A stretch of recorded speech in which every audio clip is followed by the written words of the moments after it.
We are live. Welcome back. NASCAR slowly getting back to normal, boys. We don't have fans in the stands yet. We don't have qualifying. We don't have practice, but they're on the track, man. So no pre-race bets for me. We're gonna live bet like we normally do. I know normally we have a couple looks pre-race, but I can't do that without lap average times. So I got Spread in the house. Ant's going to be with us in 2 minutes, and we're going to just shoot the shit, try to make some money betting this race. So what's going on, Spread? Not much. Wasn't a profitable night, but I definitely had a great time last night. Put a little pep in my step waking up this morning. You know, nice to be back at it. So definitely fun watching the fights last night, and we'll have some fun with the NASCAR today. Now, you know, I don't know anything about it, so I'm strictly here to just basically tell you and maybe ask a question or two. Yeah, man. I mean, last night, man, fucking. Listen, the fights were really entertaining, right? Everybody had a good time that was at home watching the fights, but the internet exploded that those two underdogs did not win last night. So I know I was on the right side. Yeah. I mean, I bet those three dogs. I think that all three of them won, but we went 1-2. I think that this week in Jacksonville has shown that these judges were brutal all week. If you look at the three events in totality, I think they were pretty bad from a judging perspective. But it is what it is. I don't think we'll have NASCAR. I mean, UFC this coming weekend. I don't think we'll have it next weekend either. I think May 30th is what they're shooting for to be the next time that we have it. But we'll have a couple NASCAR races this week. Next week, they go to Charlotte. And I'm hoping that from the Coca-Cola 600 on, we will have practice and qualifying. So I could see the data, because in NASCAR, you need weekend-specific data. It's the only way, in my opinion, to make money. So unless you're live betting, really. So, and that's what we're gonna try to do. Ant's here. What's going on, Ant? Oh, I see you're still complaining about those fighters, huh? You know who else was complaining? You know who else was complaining? Who? Did you see Cheeto's tweets? Yes. Cheeto. Listen. In fairness to Cheeto, okay, I do think that those tweets might have come off a little racist, but he doesn't speak English. He really doesn't speak English. English is his second language. So said, I didn't lose to the Chinaman.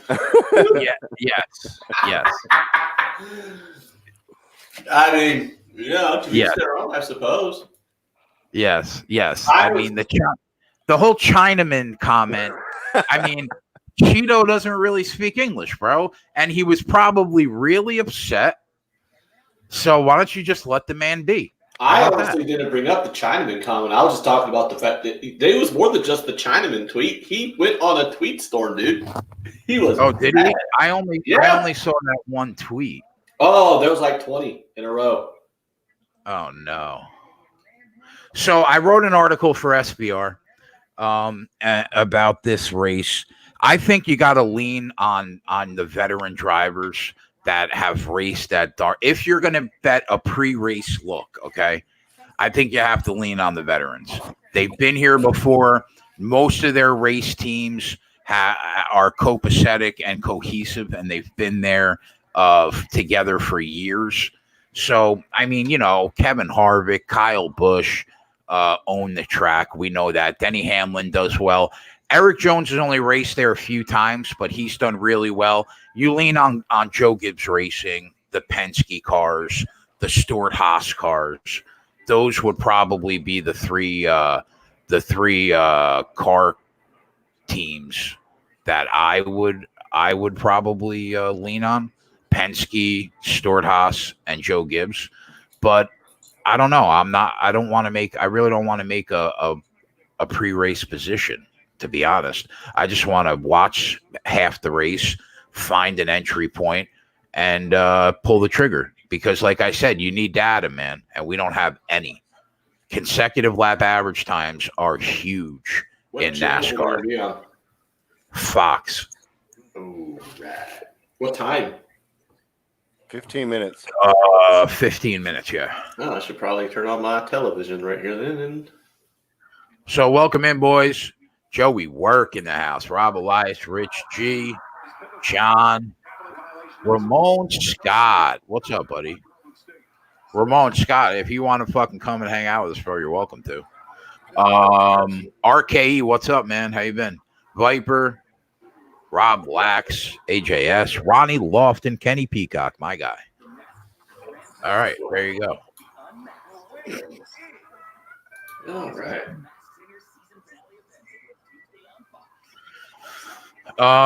Ken Peacock says the only book that does live NASCAR in England is Bet365, and they've already booted him. Yeah, and for those of us using offshores, you're gonna have to go to Bovada for this. Is that true? That sucks, Ken. I'll check for $5, but I don't know. I remember last time when we did this, I was only on Bovada.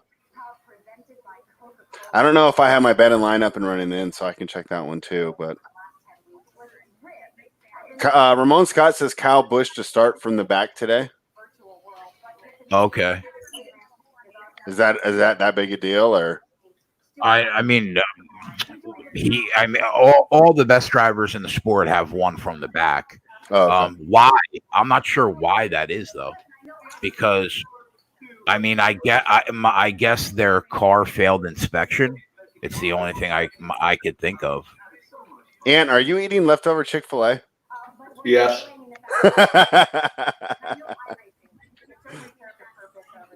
There you go. Failed inspection. Okay. What is it? What does that mean for us novices? So what does it mean when you fail inspection? Every car has to be basically identical, right? So they have to be inspected. The size of the body has to be exact within like a quarter of an inch of each other, and the engines have to be pretty precise. So if you fail inspection, they make you start at the back of the field. Okay. Does it happen often? What? Does it happen often? Yeah, it does pretty often. You could live bet at Bet365, and you could live bet at DraftKings for anybody that uses legal NJ books, or actually legal books, period. Because I think Bet365 and DraftKings are in every state that's legal now.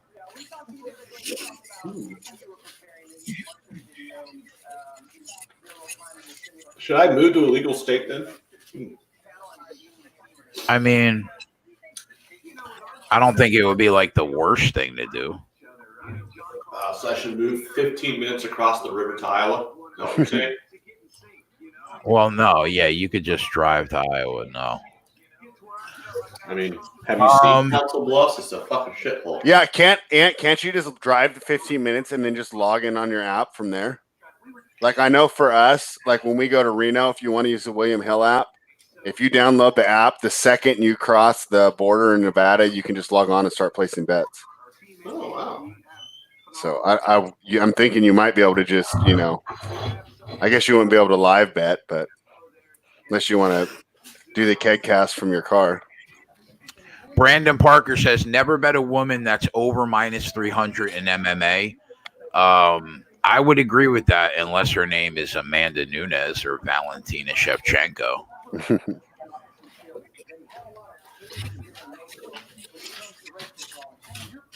How much are you going to have on Nunes? Isn't she going to be like minus 400, minus 500 by the time the fight happens? I mean, she was minus 380 2 weeks ago, and I saw her as high as minus 540 right now. That seems excessive.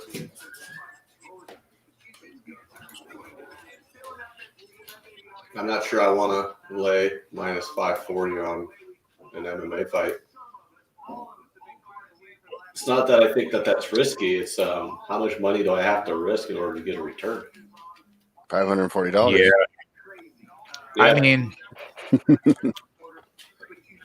you'll probably just end up throwing somebody in a parlay with her and just banging it, you know. Banging it. So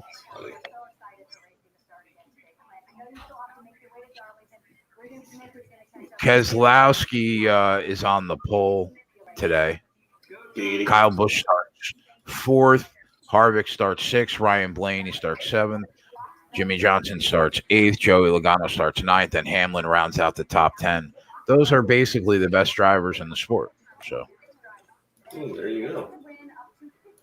Yeah, I mean, there are so many options to bet right now on DraftKings. Stage winner, props, matchups. But who knows? We have no idea what car is better than what car because we don't have any data. So I mean, it's like they're just trying to get the suckers, I think, is what they're trying to do. Yeah, probably. Let's see here. You got Kyle Busch is plus 590 on 5 dimes. Hamlin's plus 670. Harvick's plus 710. SBR asked me to like give them a pre-race look on the video I did with Jeff, and I gave them Harvick because I think him and Busch are the best drivers in the sport. But I mean, do I know that he's going to win the race? No. But if we're looking on how these guys have done at Darlington, somebody's got their television on, they have to lower it. It's loud. Not me. So, I mean, the last 3 years, Kyle Busch finished 2nd in 2017, 7th in 2018, and 3rd last year. Kevin Harvick finished 4th last year, 4th the year before, 9th in 2017, and 2nd in 2016. So we know that these guys are going to have cars that should be right up there all day long.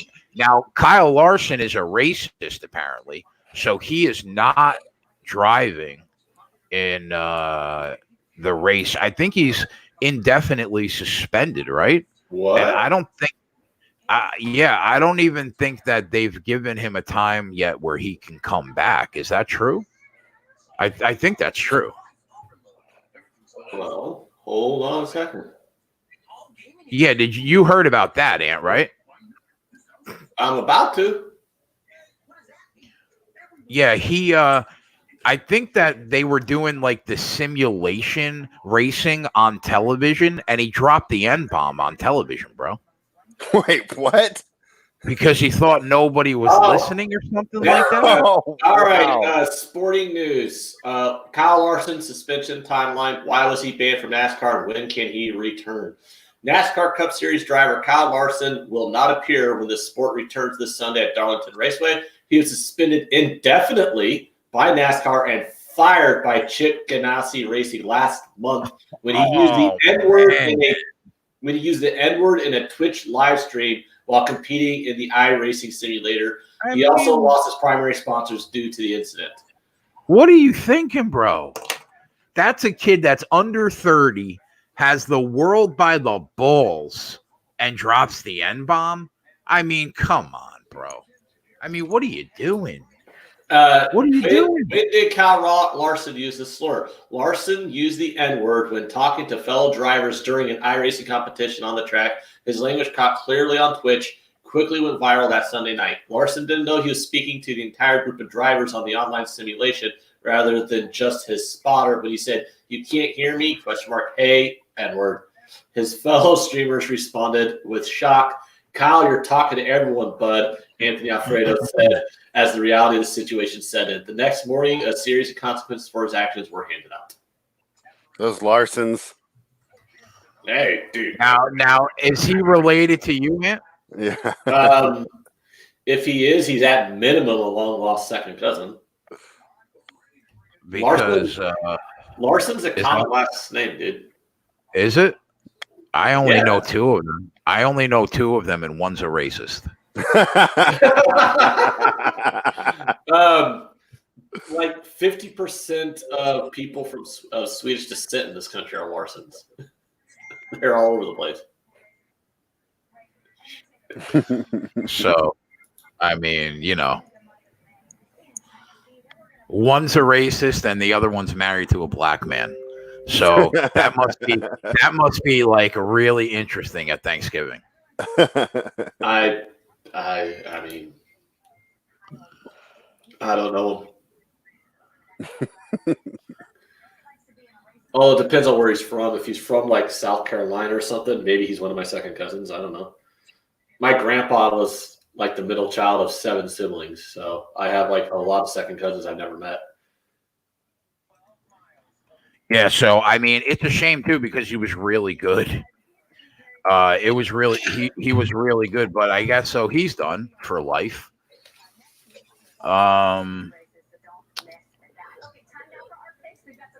So yeah, I mean, if I was giving anybody a pre-race look, I guess I would go after the big 4.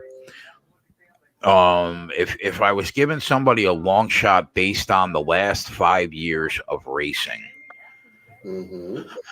what are the odds on Eric Jones?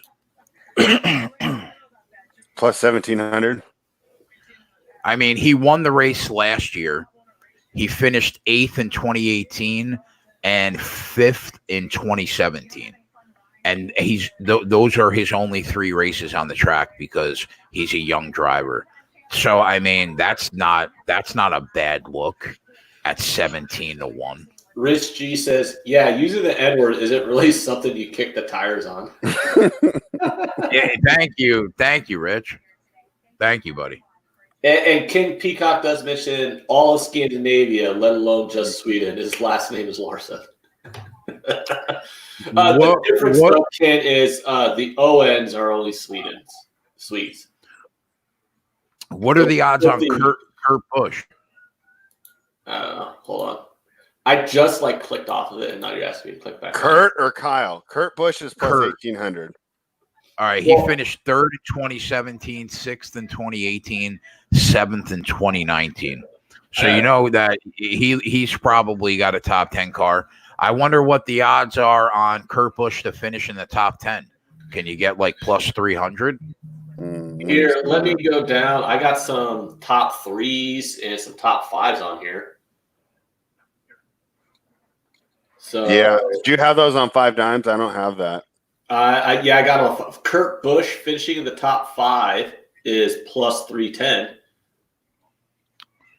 I mean, it's possible. I would like top 10 though. They don't have top 10. Yeah, I only have top 3, top 5, and then they got matchups. Ooh, there's a lot. Yeah, I of have top matchups. 3, top 5. Oh, bro, you got to break down some of these matchups. I mean, I can't. How can I break down matchups when we don't know the lap times? I can't. Good point. I mean, you could just throw something out there for the people. A little red meat. I think Jimmy Johnson wins a race this year. I think that Chevy hasn't had a shot the last 4 years because they've been at such a disadvantage compared to Ford and Toyota. But they changed the engine package this year, and they changed the nose on the car, which has made it better aerodynamically. So I think Chevy's not as good as a Ford or Toyota because we all know Ford is shit boxes and Toyota is Asian trash. Well, I'm saying in the last 4 years in NASCAR, it hasn't been close. Chevy, Hendrick Motorsports at one time owned the sport, and they can't even sniff a win, bro. So, I mean, no, like the last 4 years, Toyota and Ford have owned NASCAR. Bullshit. But this year, in the races that we've seen so far, with the new package and new nose, they look a lot better. I'm gonna buy a 2020 Corvette C8. Drive by your house and tell me this shit ain't dominating, bitch. I'm talking shit about Chevy. Well, Chevy's building the Corvette C8, Ford's building a SUV Mustang that's got good electric or something. Like, fuck you, Ford. No one wants a fucking SUV electric Mustang, you fucking ninnies. Really, Joe Gibbs and Penske and Stuart Haas own the sport. I mean, Gibbs has had 2 champions in Truex Jr. and Kyle Busch. Obviously, last year, Joey Logano won in a Penske Ford. He won the championship. Keselowski's a former champion winner in a Penske Ford. And then Kevin Harvick's been knocking on the fucking door for 3 years. He's my pick, I think, this year, probably to win it all because he's really due. And he drives a Stuart Haas car. So I like Ryan Blaney a lot as a young kid. He drives a Penske Ford. So, I mean, yeah. The Maharishi says that Toyota's won 6 out of 10 at Darlington.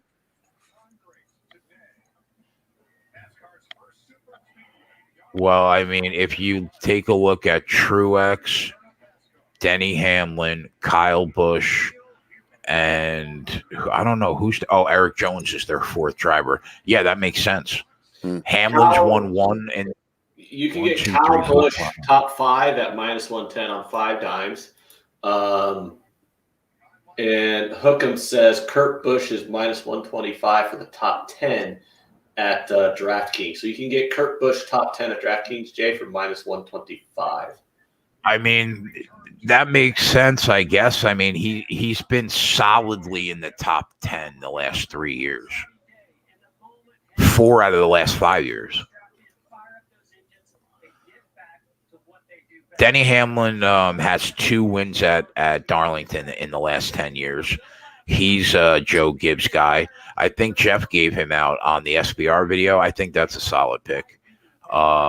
What's Denny Hamlin at? Probably 10 or 11 to 1, somewhere around there. Let me double check. Did they take it off the board? Oh, we're off the board. Are you off the board? Well, there'll be live lines up all day, so. Yeah.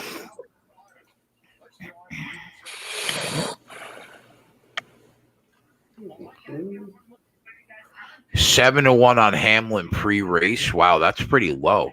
I thought I remember Big Man saying that he got Hamlin at like 11 to 1 or something like that.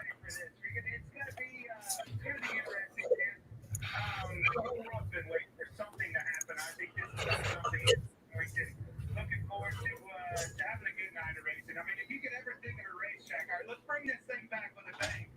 This thing landed in our lap, but let me tell you something. This one's 2010, and it's that way for a reason. Such a hard place to get around.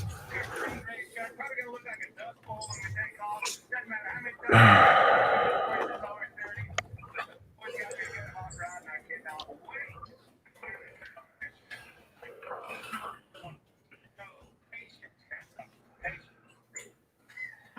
So they've taken everything off the board yet? So do you liking top 5s, top 10s, top 3s in this race? I mean, I guess Kurt Busch top 10 around even money's not a bad bet. Harvick in the top 5 is probably not a bad bet. Finished 4th the last 2 years. His car will have a similar setup, I would imagine, to the last couple. Harvick in the top 5 is plus 105. Yeah, that's not a terrible bet. You can get him in the top 3 at a better price, though. You could get him top 3 at plus 220. I think Eric Jones in the top 5 at plus 225 is not a bad bet. So then you like him at plus 280 because on 5 dimes he's plus 280 for a top 5 finish, Eric Jones. Yeah, I mean, he finished first, 5th, and 8th. The last 2 out of the last, well, those were his last 3 years. 1, 5, 8. I mean, Eric Jones, top 5 at plus 2 whatever is good, I think. You know he's got a good car. Please welcome 3-time Grammy winner and multi-platinum country music superstar, proud South Carolina. I might take a small piece of that myself. I guess we could throw that on the bottom. I'll take that. What price did you get at? For Jones? Yeah. Jones top 5 on 5 dimes is plus 280. Yeah, so I'll quote that price. I don't have as good of a price, but you got that, so we'll quote that price. We'll take a small shot. Everyone has a 5 dimes account, so they can all get that. Welcome back, Max, in the chat. I'll take a small piece of that. And Ken Peacock, speaking blasphemy in the chat, trying to tell me a GT40 is better than a Vet. I mean, come on, man. You're talking about a $250,000 supercar versus a $80,000 mass production car. I mean, you tell me what mass-produced sports car in the price range of the Corvette is better than the Corvette. I'll wait, because every answer you give is going to be inaccurate. Wait, say that again. Tell me what? I want Ken Peacock to tell me what sports car in the price range of a 2020 Corvette is as good as a 2020 Corvette, because any answer he gives is going to be inaccurate, because the 2020 Corvette is the best sports car you can get for under $100,000. Oh, the Ferrari's better. Oh, the Lamborghini's better. Well, they're $250,000 to $400,000 supercars. Come on. Ramon says each car will have the name of a medical professional on the front windshield. That's pretty cool. That's pandering. You are Mr. Negative. You are such a cunt. What? Oh my God! My sister has not been more obnoxious at all of my entire life until this whole pandemic has come up. Oh, Your I'm a sister hero. I save lives. I'm on the front lines. I'm a hero. Shut up. I don't want to hear it, Drea. Just shut the fuck up. Mr. Negative. I'm not being negative. You fucking go talk to her. She's a fucking obnoxious this whole damn time. I'm a nurse. Bow down to me, peasants. I'm saving all of you. Ah, jeez. I mean, Bet365 has Kyle Larson races 1 lap at plus $1 million. Should I take it? No.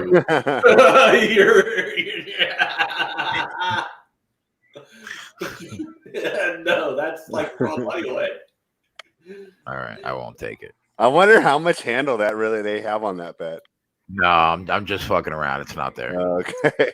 Isn't that like the old Office joke where he's like, anytime you can get 10,000 to win, you have to take it? Yeah, I remember that. And it's like something weird that he bet on. Yeah, it was I think it might have been like the Oscars or something. Yeah.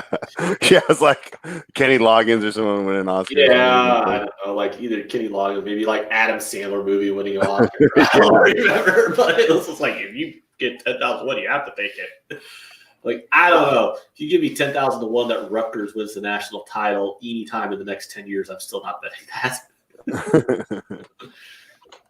I still maintain that blowing out his knee and not having to go play for Rutgers was the best thing that ever happened to Jay in his life. I think that's hurtful. What? You got to avoid having to play on the Rutgers football team. Like, I would have loved. You dodged a massive bullet, dude. You dodged a huge bullet there. Well, they weren't my only option, but I think probably I probably would have picked them anyway, because at that point my mother had she was still like just suffocating, bro.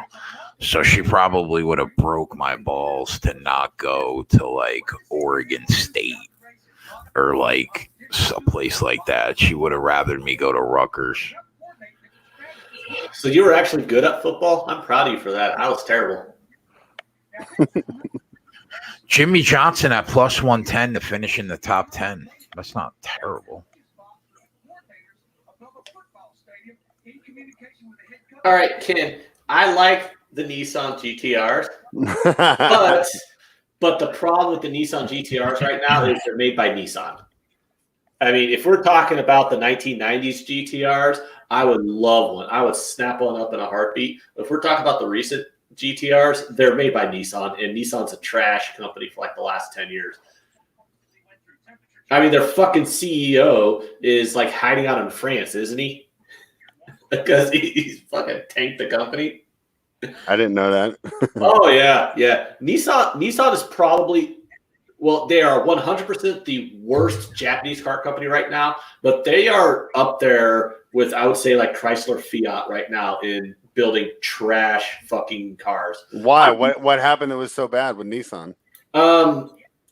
How about you come over here and I'll let you drive around my mom's Nissan Sentra, and then you can tell me this is. It's just terrible, or what? It's a shit car. Yeah, it's a terrible vehicle. It's the CVT transmissions. They're awful. There's nothing fun about driving a Nissan car with those fucking transmissions. And I just think it just permeates their entire lineup, just the disgust that I have with them. I fucking hate Nissan. I would rather jab an ice pick in my eye than drive a car with those CVT transmissions. I don't think you would. Bro, they're the worst transmission ever created. I mean, then a ice pick in the eye. I think I'd drive a shitty transmission. I'm being hyperbolic, you motherfucker.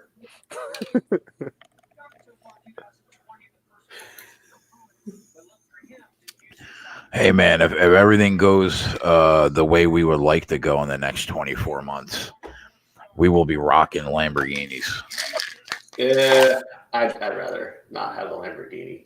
Oh, how fucking dare you! Have you seen the roads around this town? I fucking bottomed that thing out in the first quarter mile. Yeah, I think I want a Tesla, man. Why did Ron Lofton just write? Oh, never mind. Oh god, now people tell me about the Infinities. Yeah, I looked at the Infinities, but I was actually looking at some Infinities, but Does anybody in the chat have a Tesla? Teslas are pretty dope. I see them all the time around here. I should get one. I mean, everybody I talk to just like can't stop blowing the car. Von Pohl's mentioned out the Lamborghini truck. He's probably talking about the Urus, which I will tell you right now, I've seen the Lamborghini Urus up close and personal, and it is an amazing looking SUV. So if I had $300,000 to blow in an SUV, it would be the Lamborghini Urus.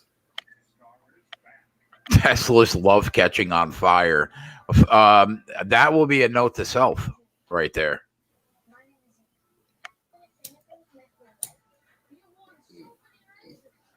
Jacob Martin says Ant is so anti, it's crazy. No, I just hate Nissans. I do not like Nissans. No, yeah, that is your name, Anti. Yeah, he makes a living just shitting on people. Yeah, Well, like I don't anti know. everything. Well, I mean, if you're like Jay, I love shitbox cars with terrible transmissions, then by all means, go buy a fucking Nissan. I don't own any. Tell me how great. Go buy a fucking Nissan and tell me how great your Altima handles. Oh yeah. Oh boy, this fucking Altima. I just love how the CVT transmission can never want to find its fucking gear. Fuck that. I drive a Ford, bro. I can't be big time like you with the Mercedes. You know, I'm just a little guy driving a Ford in the world. You know what I mean? I think your fully loaded Ford Explorer costs the same as my Mercedes. I didn't get like the fucking big one. I got the smallest SUV they have. It was only like a $44,000 car. Like I don't know. I think that's like the same amount as your fucking Ford. You get a fully loaded Ford Explorer, they're like $44,000. Isn't that what you have? I have a 2018 Ford Explorer. It's fully loaded, yeah. But you know, just a normal everyday man's work car. You know what I mean?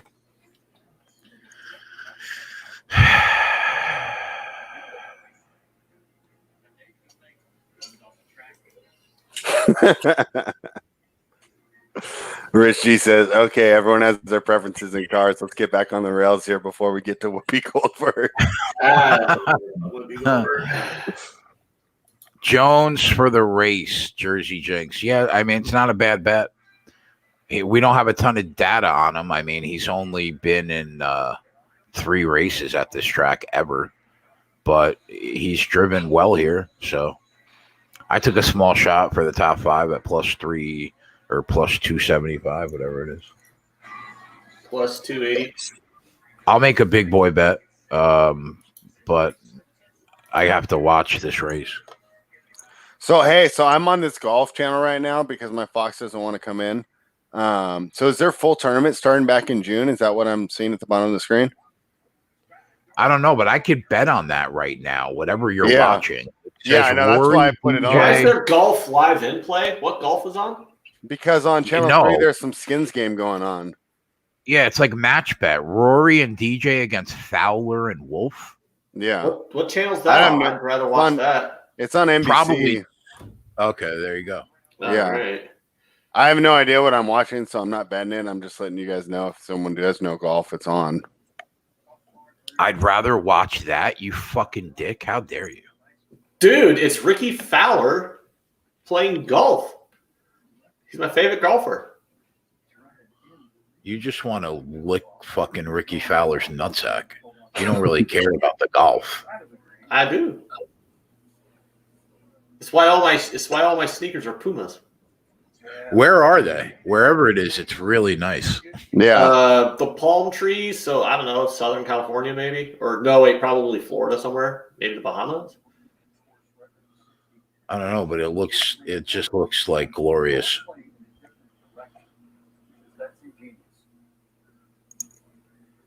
It must not be is this PGA Tour sanctioned? Because they're wearing shorts. It says Seminole MT13 Seminole Golf Club in Florida. There you go. Are they allowed to wear shorts now in the PGA Tour? This probably isn't a PGA Tour thing, right? Yeah, it's just a little charity event, right? Oh, okay. I don't know, but I'm rooting for the guy that's got the handlebar mustache. Yeah, I just saw that. I'm like, who's this? How do guy? you not? Are you talking about the guy shooting right now, Wolf? Is that Wolf? Yeah, Wolf has the handlebar mustache and Fowler has the porn stash. If you can go on national television and rock a handlebar mustache, you got my fucking vote.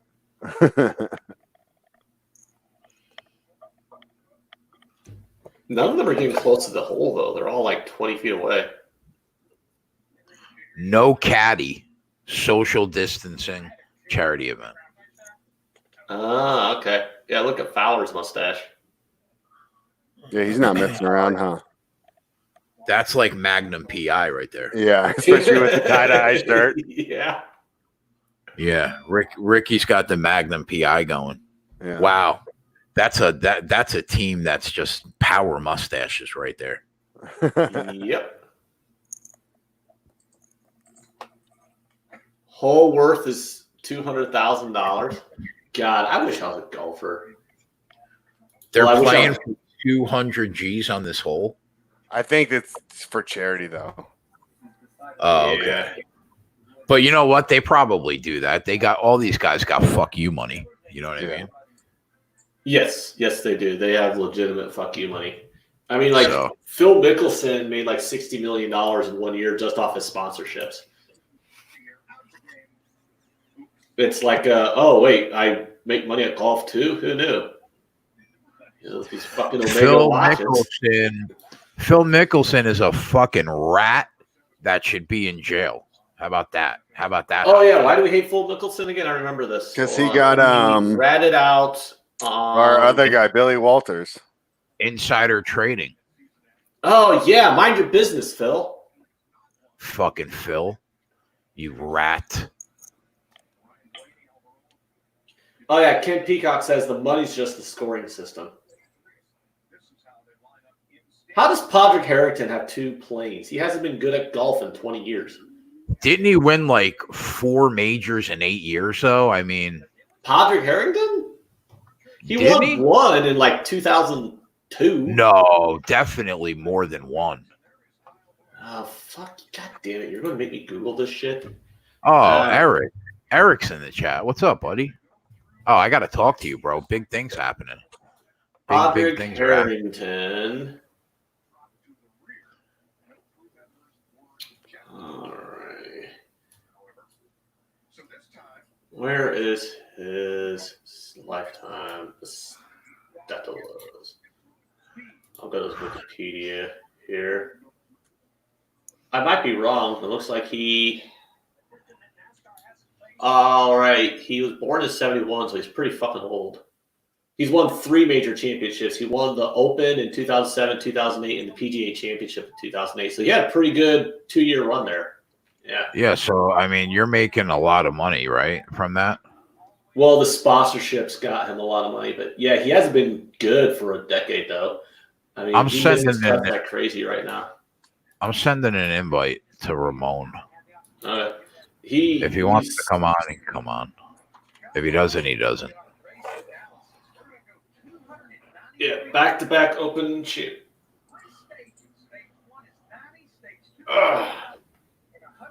Yeah, Oh, so he Eric's in won the chat. What's up, back-to-back. Eric? Yeah, he won Bro, back-to-back Open championships, and in one of the same years, he won a PGA championship. So he won 3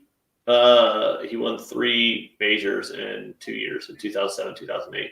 But he hasn't been good since. I mean, he's been pretty meh for a while. So he probably cashed nice. Yeah, I imagine so.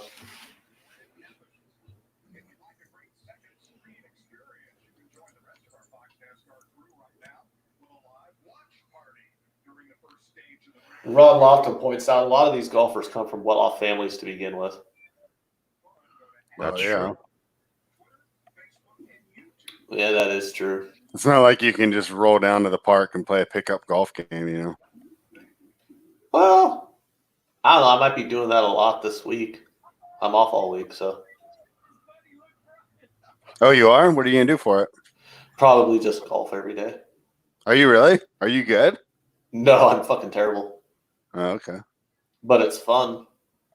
Yeah. Yeah, I have a tendency to double bogey a lot of holes. That's cool. Do you like go the all out like recreational golfer, like bring alcohol on the course and? Oh yeah, of course. Yeah, getting drunk on the golf course is like a pastime. Oh, okay. Yep. What do you bring out there? Anything fun? It's, it's like a light summer shandy type beer. All right. Sometimes the cart girls drive around, and I might get like a Jack and Coke from them. When the best is when the cart girl comes around with the beer or the alcohol, especially if like you're on the back 9 and you're feeling a little thirsty. So, all right.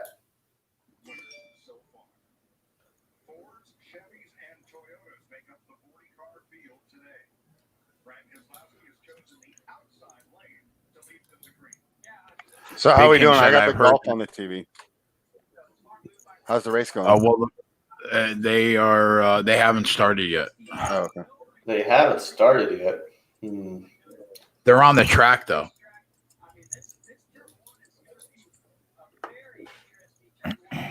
We go to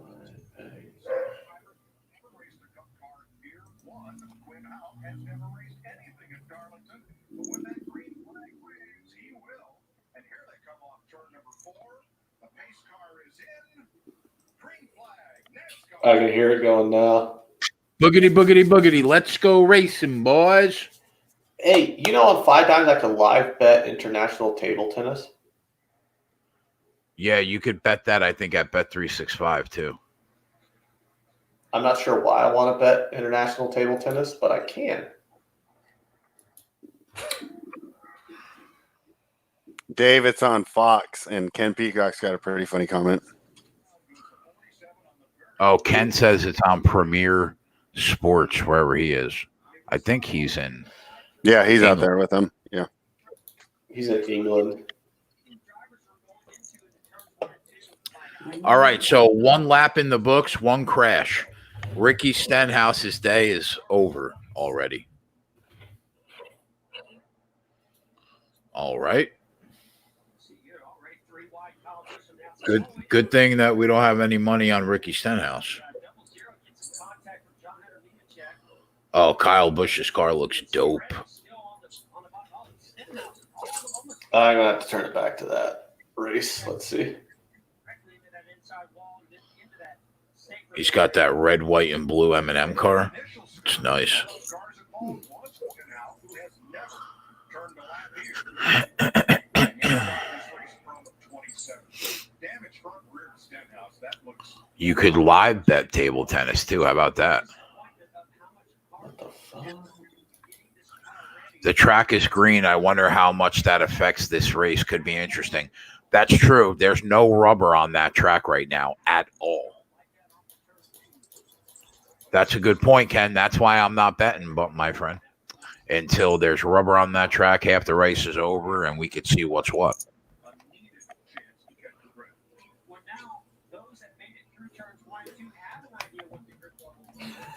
Oh my god.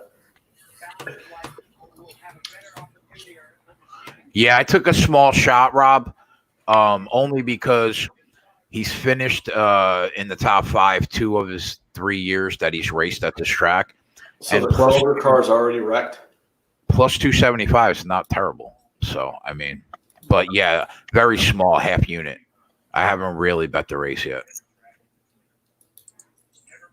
You're waiting for a good entry point, right? Yes, sir. Does 5 Dimes have live betting? Not that I can see yet. So No, I don't think they do. I think you're going to have to go to Bovada for that. fuck me. Do you have a Bovada account? I think so. I don't think I've ever put money in it though. Oh, okay. All right. So you ready for an interesting story, Jay? Yeah, hit me with an interesting story. I'm always down for that. All right. This was posted on the 11th. A Kansas man who wanted to sword fight with his ex-wife is deemed not crazy by the courts. A court-ordered psychological evaluation and determined that David Ostrom is not insane, but merely angry over their child custody arrangement. Is his wife dead? No. I'll tell you, this is coming out of Harlan, Iowa from the AP. A Kansas man who sought legal permission in Iowa to engage in a sword fight with his ex-wife is not insane, but merely angry over their child custody arrangement, according to a psychological evaluation.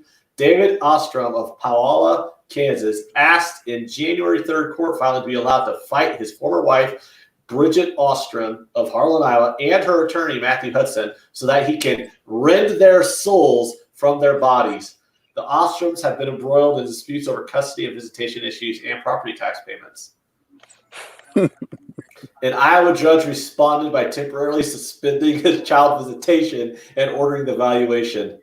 If not found, it found he is not troubled but has adjustment disorder with mixed emotional features, whatever that means. He wanted a trial by combat over his custody battles. I'm speechless. I don't even know how to react to that story. Dude, I'm only like 2 paragraphs into the article. You want me to finish? No, that's about it. Hold on. That's about the gist of it. So, you have anything about that? Oh, wait, hold on. Ostrom has asked the court to order psychological evaluations of his ex-wife and her attorney, according to a motion filed on Friday. Ostrom, who is representing himself in court, of course he is, also filed a second motion Friday asking for parenting time with his children and that he be reimbursed $4,765 in legal fees and $2,200 for the psychiatric evaluation. The motion also seeks $255,000 for emotional damages. Neither Bridget Ostrom nor her attorney responded to requests for a comment.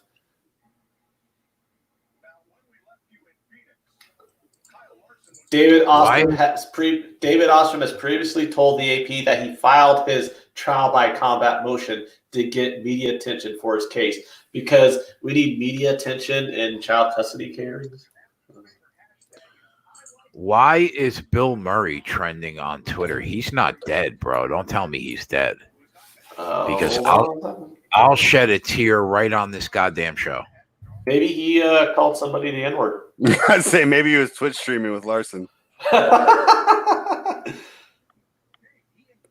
I'm looking it up right now. I didn't see it. Oh, because it says for you. I guess they don't think.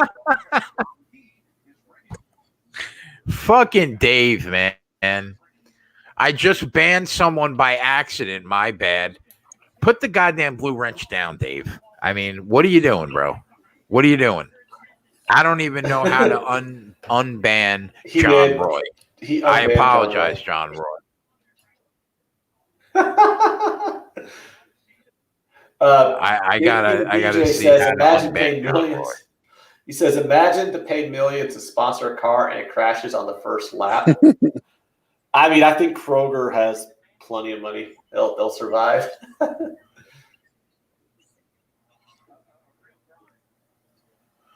Oh, I found it.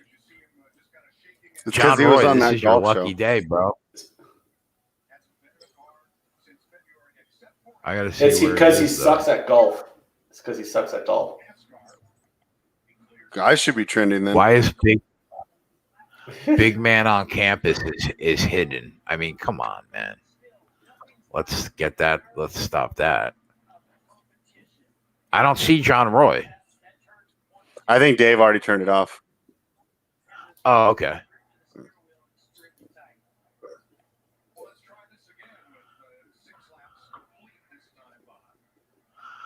Oh, okay. I see the moderators now too.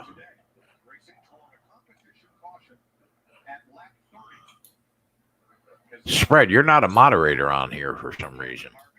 Well, probably because we've only been on a couple weeks, and I don't think you messed with it, right? Yeah. Say something in the chat so I can make you one. Okay. You can't give Spread that kind of power. It'll go to his head. Oh, yeah. Do we give Spread that kind of power? Bill, I mean, it might go to his head. That's all I'm saying. Yeah, I'll be ranting like you That's for the a next lot 2 of- weeks. That's a lot of power, bro. You know how Greg, if he gets the ability to ban people, I mean, we won't have a chat. Spread, say something else. Let me see if it worked. All right. Yeah, I did. Thank you. There he is. That'll You actually get be that pretty big. good, though, So- when people ask questions. So apparently all it takes in order to trend on Twitter is to suck at golf. And be famous, because I can suck at golf and I won't trend on Twitter. I want to trend on Twitter. Oh, Bill Murray was on the golf special, Rich said. Yeah. Thank God. Yeah. Thank God. Rich G wants you the gonna wrench, cry if too. he dies? Fred Willard died. That was pretty sad. Yeah, that was sad. Fred, he was so funny, man. Yep. Did you see He that was movie fun. Best in Show? Oh my God. Oh, one of my favorites. Really? It's one of your. I mean, I liked it, but wow, one of your favorites. Yeah. All Christopher Guest movies really That was a make good me movie. laugh really hard. Like, wait, the Guffman movie. Did you ever see that one? No, but you're making me intrigued. If it's as good as Best in Show, It's solid. Yeah. Yeah, I'm a big Christopher Guest guy because his casting, I mean, is just the best. Fred Willard, Eugene Levy, Catherine O'Hara. I mean, they're just classic skit comedians. It's so good. the Maharishi says, "I've only ever driven Fords and one Jeep in my life. I buy American." I mean, I gotta commend you for buying American, but go with Chevy. Go with Chevy. All right, Ant, what else you got on Twitter? Oh, I didn't get that off of Twitter. Well, go to the Twitter current events and you break it down for us. yeah, you're gonna be our fucking Twitter current event guy today. All right, we're racing. We're back racing.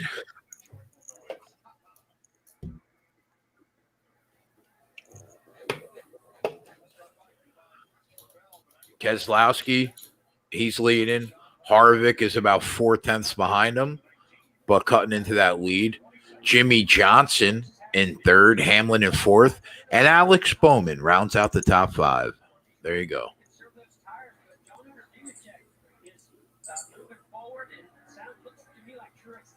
Jimmy Johnson is going to win a race this year.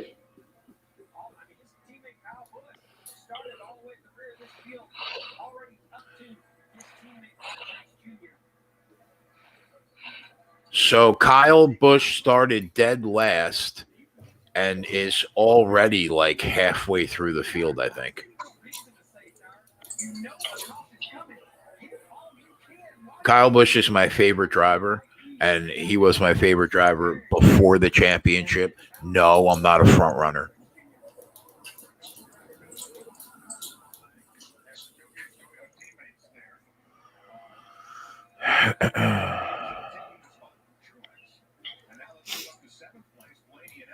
Spread, you watching that golf over there? Oh, did you see? Yeah, I got So Bill Pullman responds to Donald Trump posting a video on Twitter where his face is superimposed over Bill Pullman's face in that scene from Independence Day where Bill Pullman made that big speech about uniting together against the common foe. You remember that speech in Independence Day? There was a point in my life where I could recite that speech from start to finish. Yeah, that's an interesting movie. So Bill Pullman responds by saying, "My voice belongs to no one but me, and I'm not running for president this year," is what he responded to the Hollywood Reporter, because we really need Bill Pullman's response to Donald Trump tweeting his speech from Independence Day with his face. Have you seen the video, though? It's kind of funny. No. Donald Trump literally just tweeted it out. It was that speech, but Donald Trump's face is superimposed over Bill Pullman's face.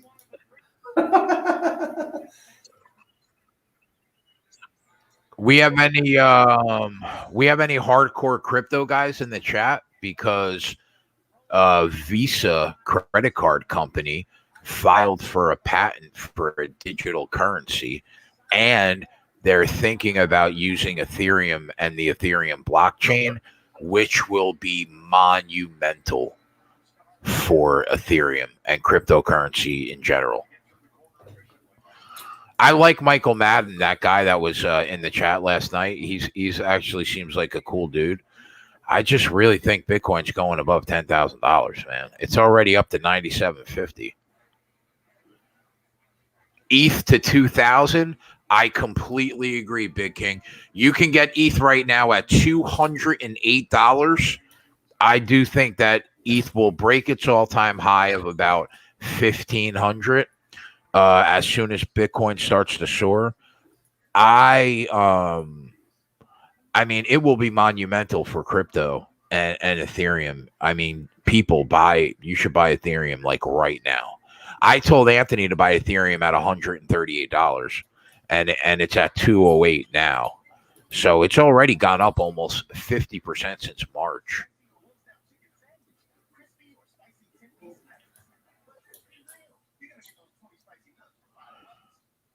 So yeah, I'm gonna start buying ETH. I'm gonna start building a ETH portfolio for sure.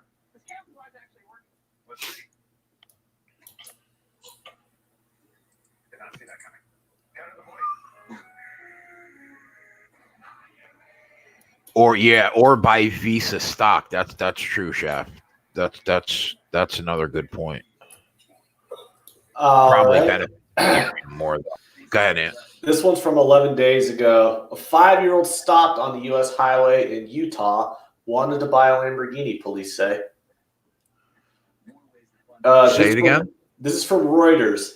A trooper stopping a car with a suspected impaired driver on U.S. highway on Monday was bemused to find a 5-year-old in the driver's seat, the Utah Highway Patrolman tweeted. After seeing a vehicle driving slowly and weaving in the left lane of the Interstate 15 freeway, the trooper turned on a siren and the driver pulled over to the side of the road.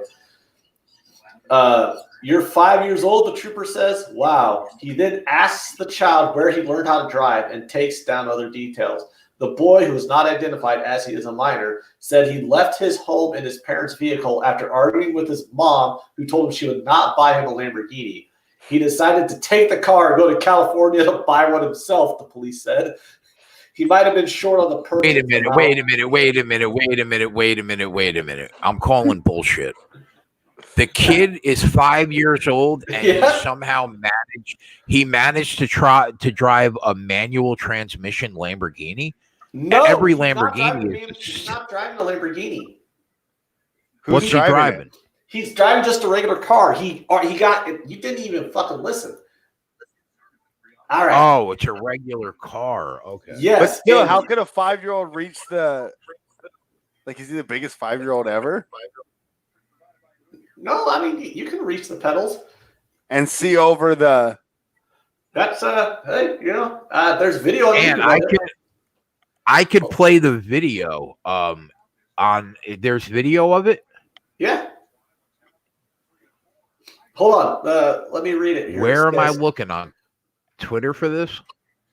No. You could probably look it up on YouTube because posted on YouTube, I think. So, anyways, he asked the child where he learned to drive. The boy said the boy was not identified, but he told him he wanted to buy a Lamborghini, but his mom would not buy him one. So he decided to take the car and go to California to buy one himself. The police officer said he might have been a little short on the purchase amount because he only had $3 in his wallet.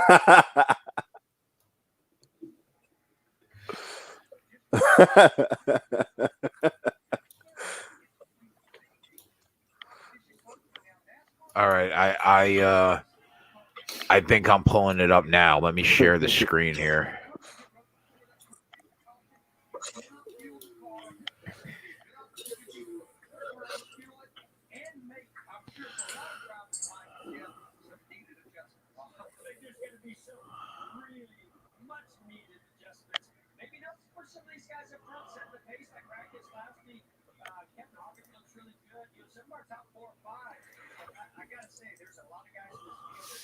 All right, here we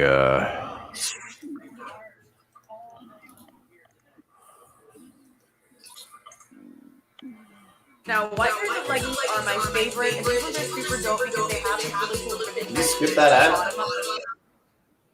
no, but I could at least shut the volume off.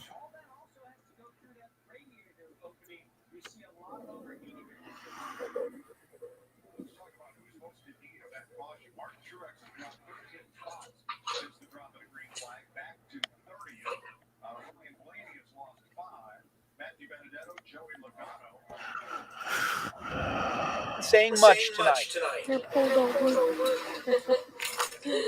But then again, it's tough to even find words to begin to describe what he's been through today.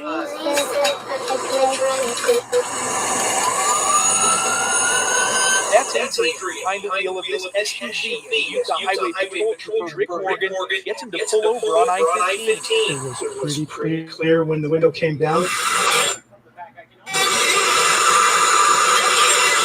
At just 5 years old,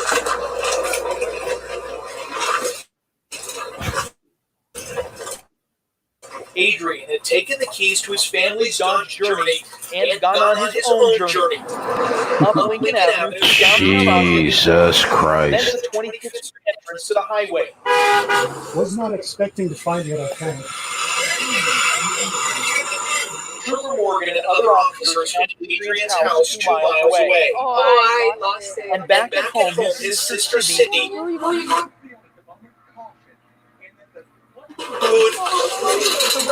not Jeez. believe it. All right, that's enough. That's pretty sick, man. That kid's dope as fuck, man. Jay, if you want to Yeah, prevent that's the feedback, crazy. next time you do that, mute your mic and you won't get the feedback. Okay. Yeah. Yeah, it was whatchamacallit, it was skipping though. I don't know why. I don't have my direct feed though into my Ethernet cable right into the laptop today though.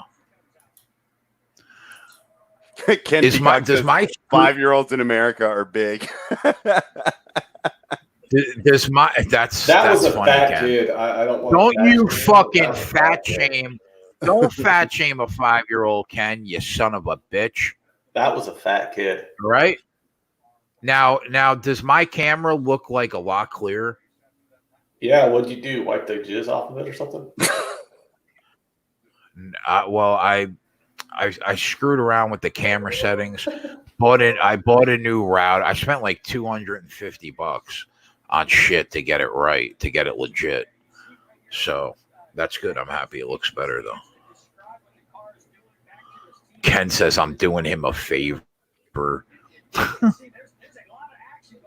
Yeah. Dave says 5. Fuck out of here. Dave says this kid is a Division II college heavyweight champ.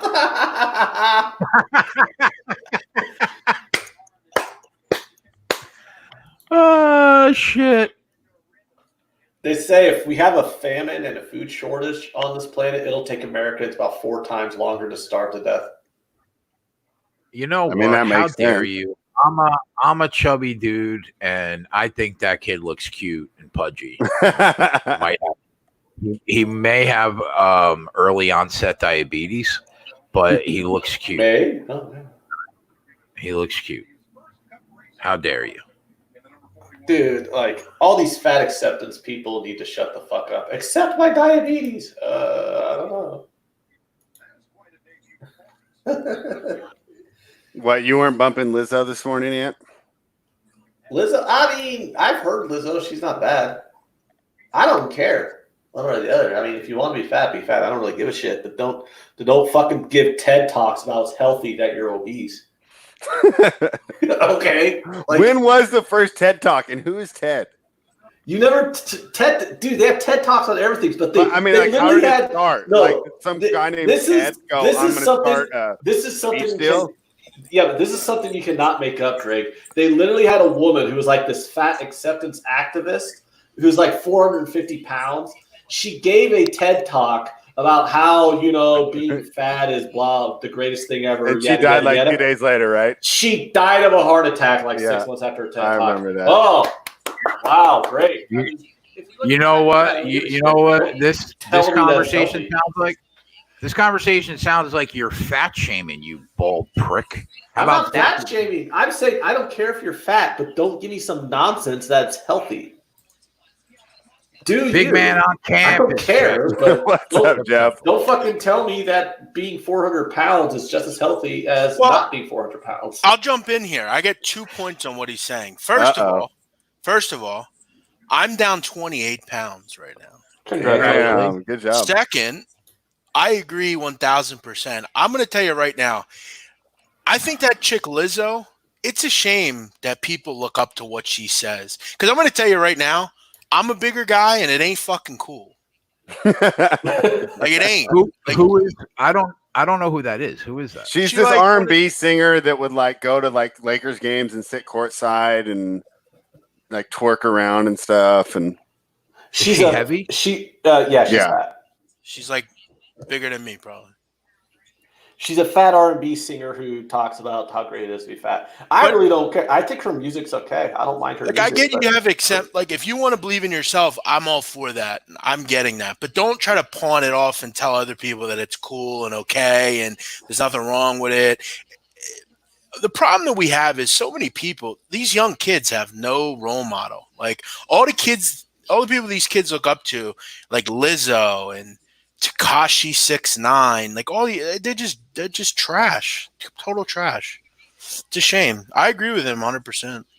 Oh wow, I've never heard you say that before.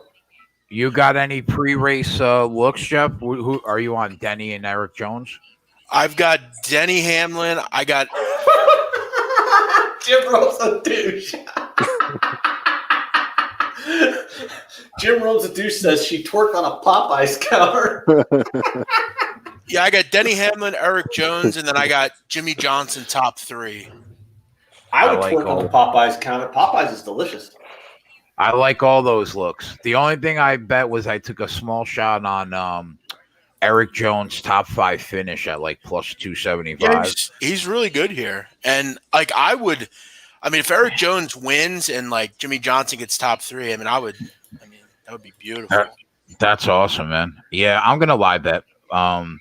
Kyle Busch failed inspection, started at the back of the pack, but I think he's cut like halfway through the field already. I got a pretty large wager here at Golden Gate 2 coming up, so I'm rooting this one in.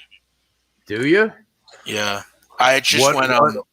What horse? I'll root it in. I'm doing over the last couple of days. I got a new system I'm using. I'm just literally finding the horse I like, and then alling in the second leg of the exacta. So like I'm going 3 all here. Right. I was on a Friday night, Jay. I hit at Charlestown. I was hitting favorite 50-1, favorite 40-1, favorite 30. Like I'm just hitting these exactas. If you can find a horse, are you reversing it? Are you No. reversing the key and going all and your horse also? No, I'm singling the horse I like and then alling the second.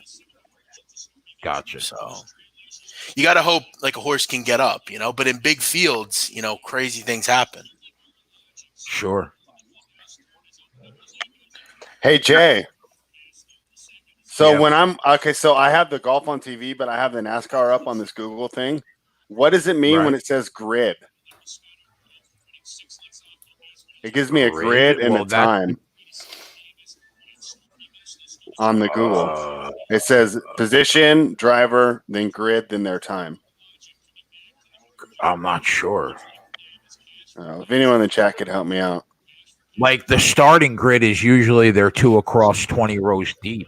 But I don't know what that grid would mean like during the race. I'm not sure. Okay. Come on, give me a big price here. Get in first. Get me a big price here. 15-1 would be very nice in second. 15-1. Nah, it's gonna be fucking 1 to 5. 5-1. Damn it. So was there a crash or something? Because this whole leaderboard's mixed up now. Well, I think there's a competition caution that they make them come in. Sometimes because there's probably no rubber on the track, they set a caution time like 25 laps in or 30 laps in, and then everybody comes in, gets gas, new tires, goes back out. I think that they just had a competition caution. Okay, cool. Yeah, because I saw that pretty much Keselowski's been in first the whole time. Right now, he dropped down to third. Yeah, because he probably came out of pit road third. That's why. Now Harvick's got the lead. Oh, no, Jimmy's got the lead. Harvick in second. Hey, Jay, in the next race at Santa Anita, there's a horse called Whooping Jay. Jeff, I know you and I were talking. We were right after the UFC event was over. We were messaging back and forth. Was that just the most ridiculous judging that you've seen at a UFC event in a long time? Well, it could be the worst I've ever seen at any event. The worst judging outcome I've ever seen was when Jeff Horn beat Manny Pacquiao in Australia. Oh, yeah. In Australia. Yeah. Yeah, it was laughable. But, yeah, no, I don't mind losing a fight. I mean, but when I win a fight and, just 3 random people that see a totally different fight, that's one of the things that I think hold these sports back. These sports where you have to judge something, they'll just always be held back because I think you hurt and vilify fans like me because I'm not the biggest UFC guy. If there was something else on, I wouldn't have watched it. But I'm starting to actually like the sport, but it's sad because it really turns you off. And it's one of the reasons boxing has turned a lot of people off because of the judging. It sucks. I mean, that's a great segue, though, because you say it's turned off, but you know who's turned on? The entire planet, because during COVID-19, sex toy sales are through the roof, according to multiple Reuters and AP reports. And that's because they're at home. But I think all of it will come relatively, it will all come back. And, the people that come. Were you on Vera plus 170 yes. and Angela Hill at plus 200? Yes. I mean, come on, bro. Yes. That Song Dong fight was kind of questionable too, wasn't it? Yeah, I was on the other side there. That's the Vera one. Yeah, that's the Vera one. Is there a cat out on this golf course? Hey, so Jacob Martin helped me out real quick. He said grid was their starting place. They have to start off caution in grid 2. After caution, they're in grid instead of positions. No competition, caution because there's practice, so they're fresh off a break. So that was the answer to that grid question I had. But Jay, I had Dan Ige too, though. So did I. That was probably the worst decision I've ever seen. Like that he was. You thought Barboza won that fight? Yeah, it wasn't. I mean, Jay, in the third round, Barboza was minus 2,000 live. I know, but that happens often. Yeah, but I mean, the other day there was a minus 500 favorite in the third round. Last week that lost too. listen, if a guy's minus 2,000 though in the third round in a 3-round fight, that's I don't know. Listen, there were bad decisions all around. I mean, there were. What about the last fight, Jeff? Did you think they should have stopped that Harris fight? Yes, because he wasn't defending himself. And that's where I mean, yeah, I think it gets dangerous. You have to if you watch the official or the referee basically said it twice, do something, And he was in a position where he wasn't getting up. The problem that he had, and somebody made this point to me. You know what that fight reminded me a lot of was that Glover Teixeira fight. Anthony Smith just went nuts for like the first 2 or 3 minutes, and then just fell out. Yeah, and that's what. And Walt Harris. I think he was blown away that fight didn't get stopped. Walt Harris had a. I think you're frozen, Jay. Walt Harris had a huge adrenaline dump because he. Can you hear me? Yeah, I hear you now. Yeah, when Overeem gets dropped, right? And I thought they should have stopped the fight when he dropped Overeem early 2 minutes into the fight in the first round. Yeah, I didn't understand why. Like we have seen.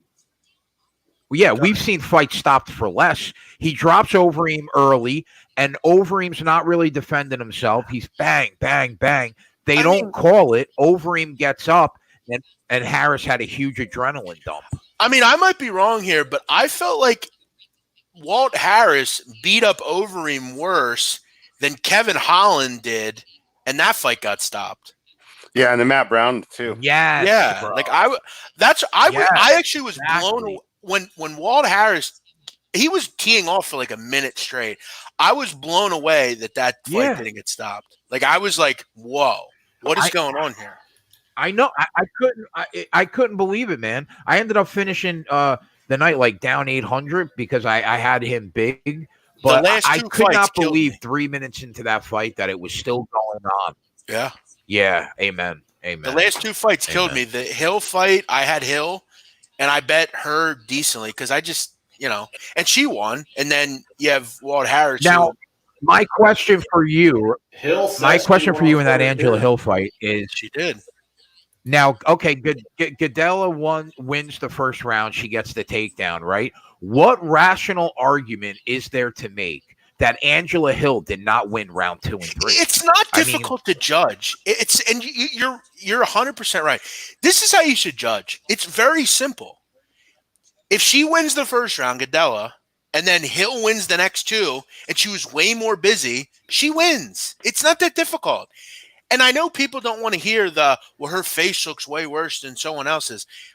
Gadella was beat the fuck up. Hill wasn't. I mean, and she won 2 out of 3 rounds. Like it's not difficult. The problem and I tweeted this out, politics kill these sports. It's not politics to give it an up and comer like who might do something to win at a big price. Like this is not. Gadella's more of a name, it's a shame. There was one judge last night that I respect. His name's Salvatore D'Amato. He judges most UFC cards.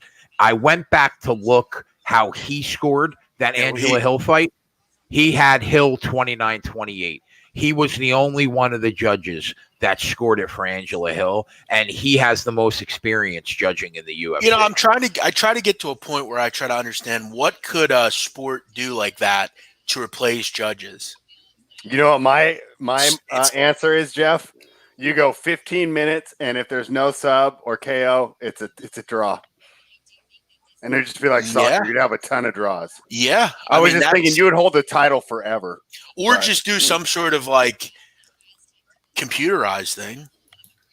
Yeah, that can get where it like measures, but listen, hear me out, where it measures like obviously like your CompuBox type of numbers. So like power punches, shit like that. And then it also somehow tracks like body stuff. Like I don't know how you can, like how hard it goes. Yeah. yeah, like how beat up they are, or I don't know. But some people bruise quicker than others, or whatever. So I don't know. It's tough, but yeah, the judging. And what's sad is, like, I said this to Jay, I think recently, like, I always thought UFC had definitely way better judges than boxing. But Yeah, it's they like, do, because I was talking about So it did during I. the event that, like, on a Canelo fight, if it's a close round, he's getting the round, right? I mean, like, the guy has to win, like, decisively to get a round against the house fighter. So I still think that they're definitely more even in UFC, but like in that one fight, the third to final, the fuck, who was it? Dan Well, Ige. Dan Ige yeah. No, Barboza. I'm trying to think which one it was. The one with the guy that he fought the Chinese guy. That was Vera. Dan Ige against Song Yadong. No, the Cheeto. Oh, Vera Cheeto went Vera against- Song Yadong. Vera went Yeah. against- Now, Yeah, like, yeah. I could have, like, if they said to me that was a draw, I'd have been fine with that. Like, I felt like it was very even. Yeah, But I that's think- what I was thinking too. They need to make it so, because right now it's set up to not have draws. Right. But then But you if get it's- these controversial decisions, and when they're that close, they should be draws. But if it's Vera or draw there, are you mad at all? No. Yeah. Like, Sedong didn't win. No. Like, No, he didn't. No, he won the first round. Lost 2 and 3. right. And I mean, I don't know about you, but 1 out of 3 is not better than 2 out of 3. It just isn't. I mean, I don't understand how difficult it is. It doesn't make sense. Yeah, I don't know, man. But I think I don't Spread's know. idea. And what, that they go 15 minutes, and Yeah. if there's not a finish, it's a draw. Yeah. Like, I don't think that's a terrible idea. All right, It would and make hit me with, grappling. It would make grappling so much more. Grapplers would just dominate in that fashion, though, because you wouldn't get stood up at the end of a round. You know how, like, which fight, the Gadelia fight? She got the takedown with a minute to go, but then they stand up. If she had 11 more minutes to work, I mean, she probably gets a sub there. It would really favor submission fighters in that if you were to do that. I guess, like, I watch these fights and I'm just like, but it's like any other sport. It's ruined by officials. Sports is the death of sports will be officials. And my problem with these refs and officials and judges is there's zero accountability at all. They're the only group in the game that isn't someone that has to be held accountable. So, like, if a coach does something stupid, he has to explain why. If an owner does something stupid, he has to explain why. If a player does something, he has to explain why. Why are officials just given this skirt out where they don't have to explain anything? Judges should have to talk of why they did what they did. I don't disagree with that. Oh. I don't disagree with Like, that. they're on this- All right, and hit you. Yeah, go ahead, Jeff. I just want to finish. They're on this, like, platform of, like, police like, they're police are on a similar platform where they don't have to explain anything. They just have the ability to do it.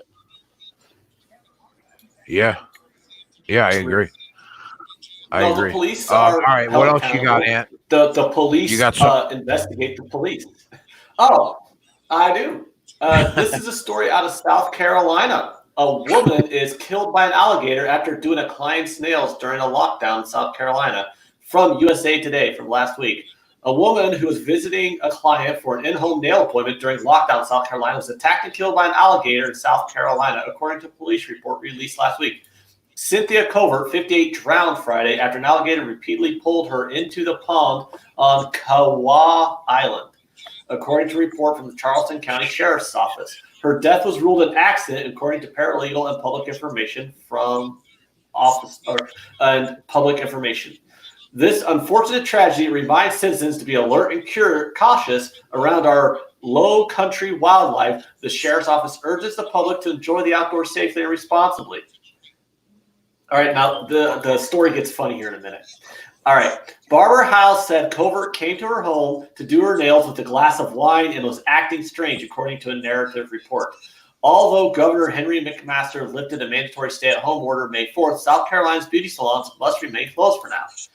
Covert saw the alligator when she was doing Hal's nails on the porch, and when she was finished, she left the porch to take pictures. Hal said she screamed to Covert that the alligator had grabbed a deer from that exact spot, and Covert replied, "I don't look like no deer," and tried to touch the animal. The alligator grabbed Covert by the leg and started to pull her into the water. Hal's husband, William, told police he heard his wife yelling, went to the porch, and ran down the steps as the gator lunged at Covert. Hal said he and a neighbor, Michael Clausen, the neighbor, threw a rope to Covert and she grabbed it while standing waist deep in water. Her last words were, "I guess I won't do this again," as she said calmly as she got dragged under the water again for the last time. Wow. I guess I won't do this again. Jesus. Sucks to be her. I mean, laughing probably wouldn't have been my reaction to that story. Yeah, me either. I don't look like no deer. Guess I'm not doing this again. Oh, shit. All right, what else you got? She's fucking, okay, dude. She's fucking with the gator. Her friend says that gator has already attacked a deer in that spot. And she's like, "I don't look like no deer, girlfriend. Come on." She gets dragged into the water, and her last words are, "I guess I'm not doing this again." Hey, Jay. Yeah. Come on.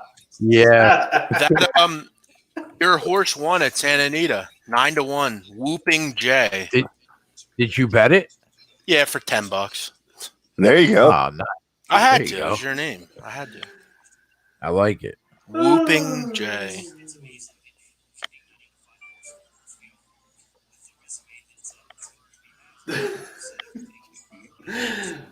So Jay, like, what's a time that like pretty much put you out of the race? Like 6 seconds back? Is that like at Newman at 10? Can he come back still, or at 6 seconds back is he pretty much done for? This early in the race, if you're 6 seconds back, you could still win the race because every time they go to pit road, they make adjustments and they continue to try to improve the car. So theoretically, if you're 6 seconds back this early, you can still win the race, but you need to start making some major adjustments. Yeah, I see Bowman's in first right now, and Johnson's what, about 2 seconds behind? So.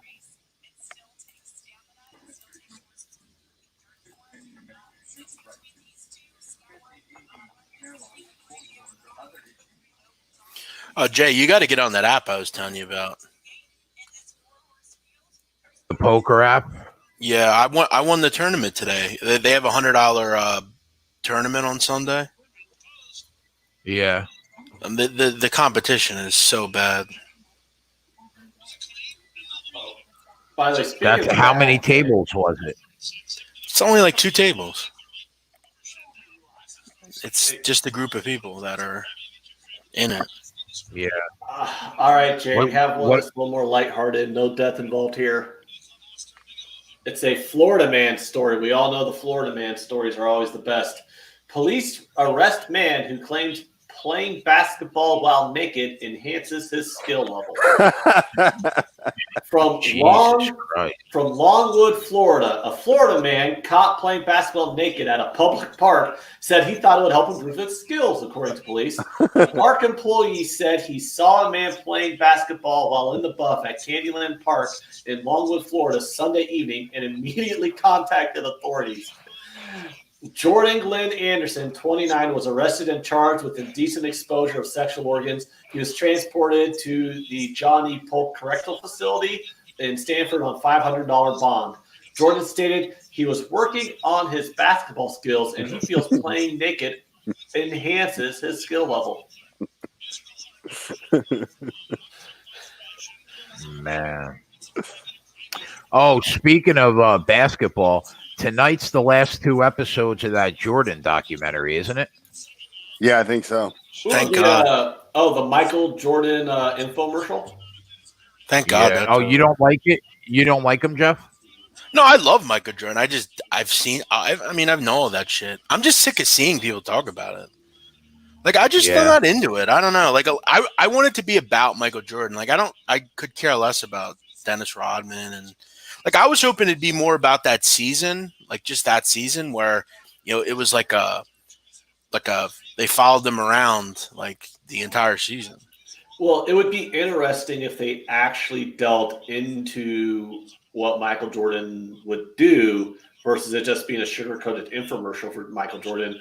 Because, like, I'd like to know what's going on with Michael Jordan's gambling.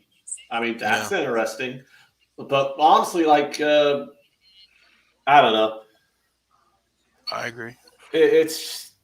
I told them yesterday, it's a 10-part infomercial for Michael Jordan, approved by Michael Jordan. So it's really not going to delve into any of the meaty good stuff. Yeah. I can't believe how little amount of money Scottie Pippen made throughout his career. He made it all back when he played for Portland. I mean, it sounds like but he only had he said yes, It's like no, Jay, Scottie Pippen made up for it when he played for Portland. Yeah, but how many years did he play in Portland? Only a couple, right? Scottie Pippen made more money in one season at Portland than he did for his entire career with the Bulls.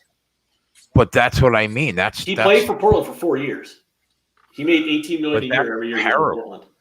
I mean He made over $100 million.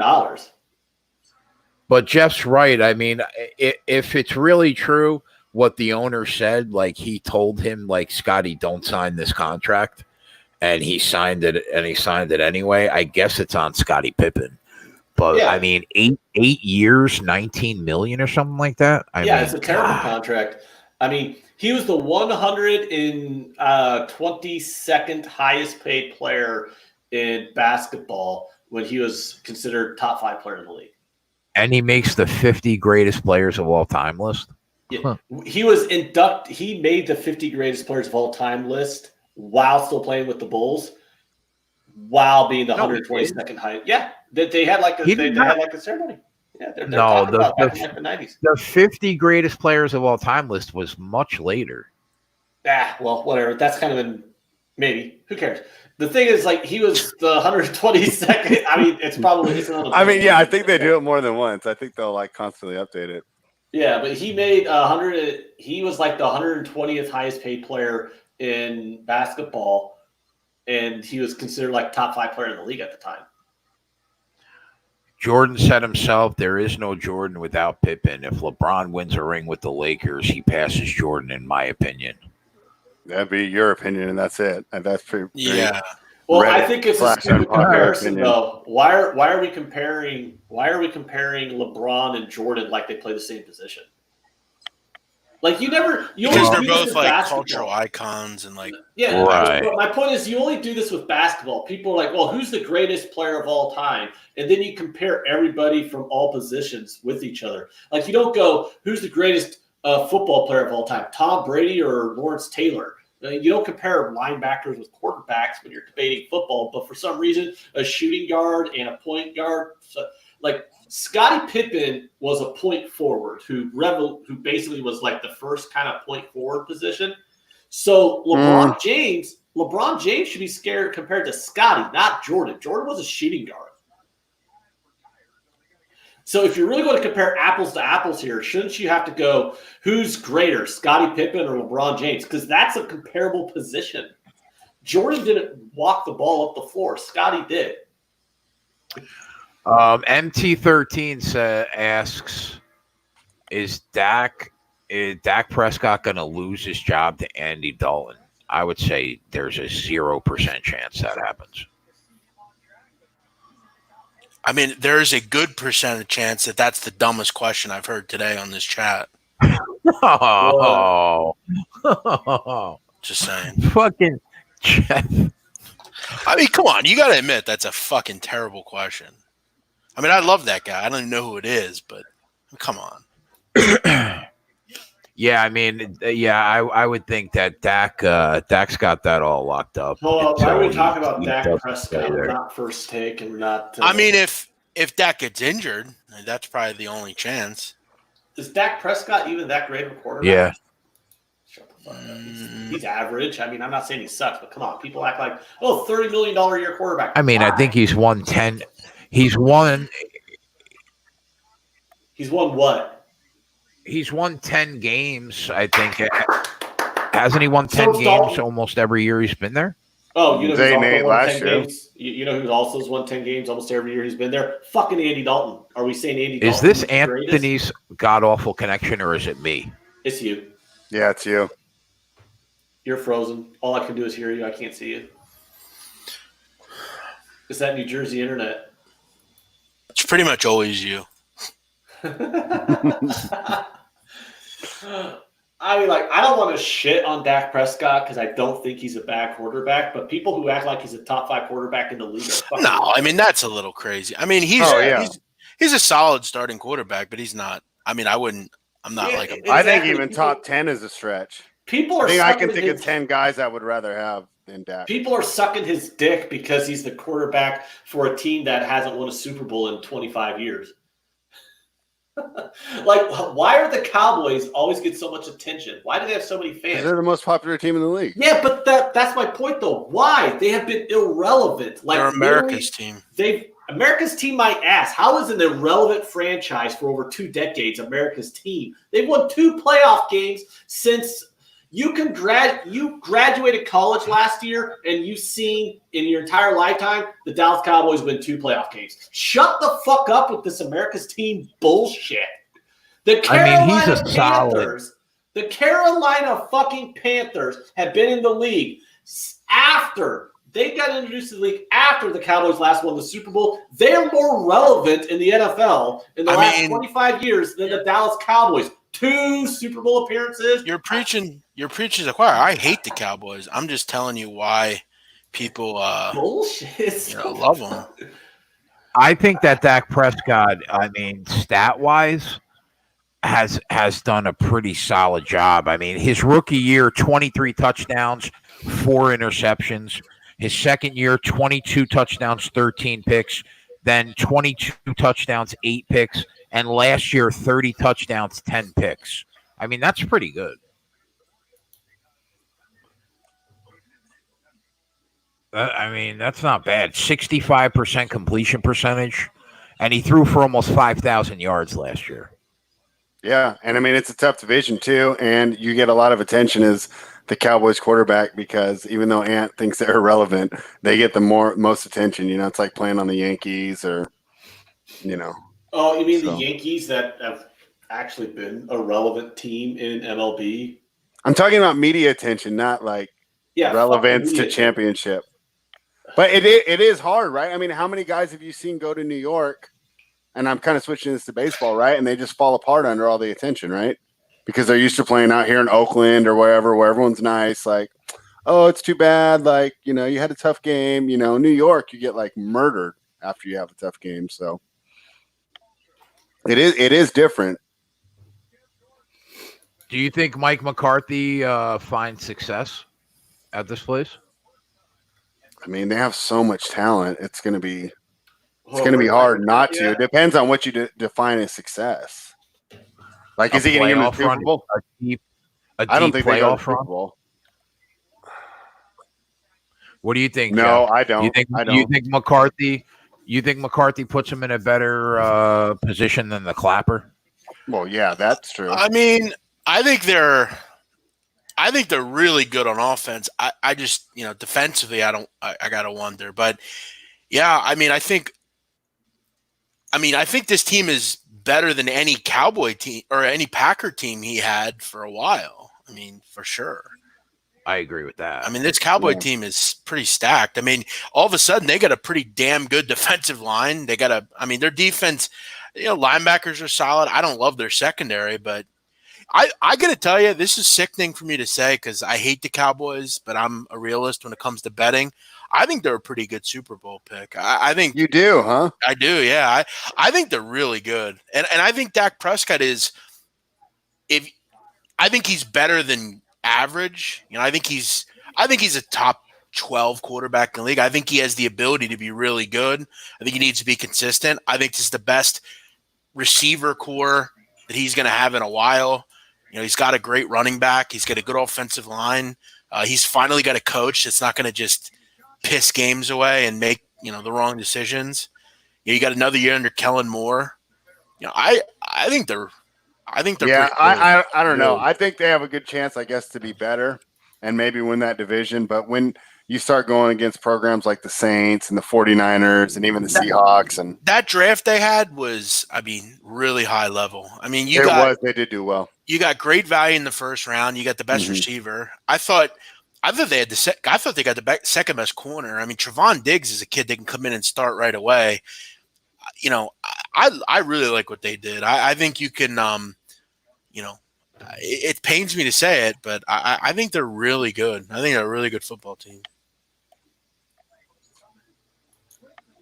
Yeah, I think they'll probably be good too. I think they'll come up short against really the top tier, though. An underrated thing as well they did in the offseason is, they've had a kind of kicker problem since Dan Bailey left. You go out and get Zerline, great kicker. I'm not trying to say that kickers mean much, but sometimes a kicker's the difference between winning a playoff game. It's huge. Kickers come down to 2 or 3 games a year. I'm always surprised why, everybody. Oh, you can't draft a kicker. Well, 2 or 3 games a year are going to come down to this guy being able to hit between 35 to a 50-yard field goal. Why would you not want a guy that's automatic? I remember like being an Eagles fan. I remember the year they won the Super Bowl. Their season pretty much got started when Jake Elliott hit a 60-plus yard field goal against the Giants, and that was just kind of the season. But someone's saying about the Eagles that their Eagles are better than Cowboys. I don't see how you could say that. I don't think on paper. I don't think the Eagles have a good offense. I don't think they have the Cowboys offense. Defensively, I think they still lack. They're put a lot of belief in Darius Slay. I hope he's wrong. I hope he's right, but I don't know. I'll tell you where the Eagles, I think, would have an advantage, right? I still would rather have Wentz than Dak. I would rather have Doug Peterson instead of McCarthy. And I don't know the Cowboys defensive coordinator name, but I like your guy, Schwartz, better than whoever the Cowboys have. Yeah. Also with the Eagles, the biggest problem they had in the draft outside of making the wrong decisions was the Cowboys. The Cowboys seemed to get the players that the Eagles should have taken. Yeah, I'll give you that too. Because you took CeeDee Lamb and Trevon Diggs and added them. Yeah, they basically got second-rate talent, and the Cowboys got first-rate talent. So you get Jalen Reagor, and they get CeeDee Lamb. You get Jalen Hurts, and they get Trevon Diggs. So it was just that was what really rubbed salt in the wound.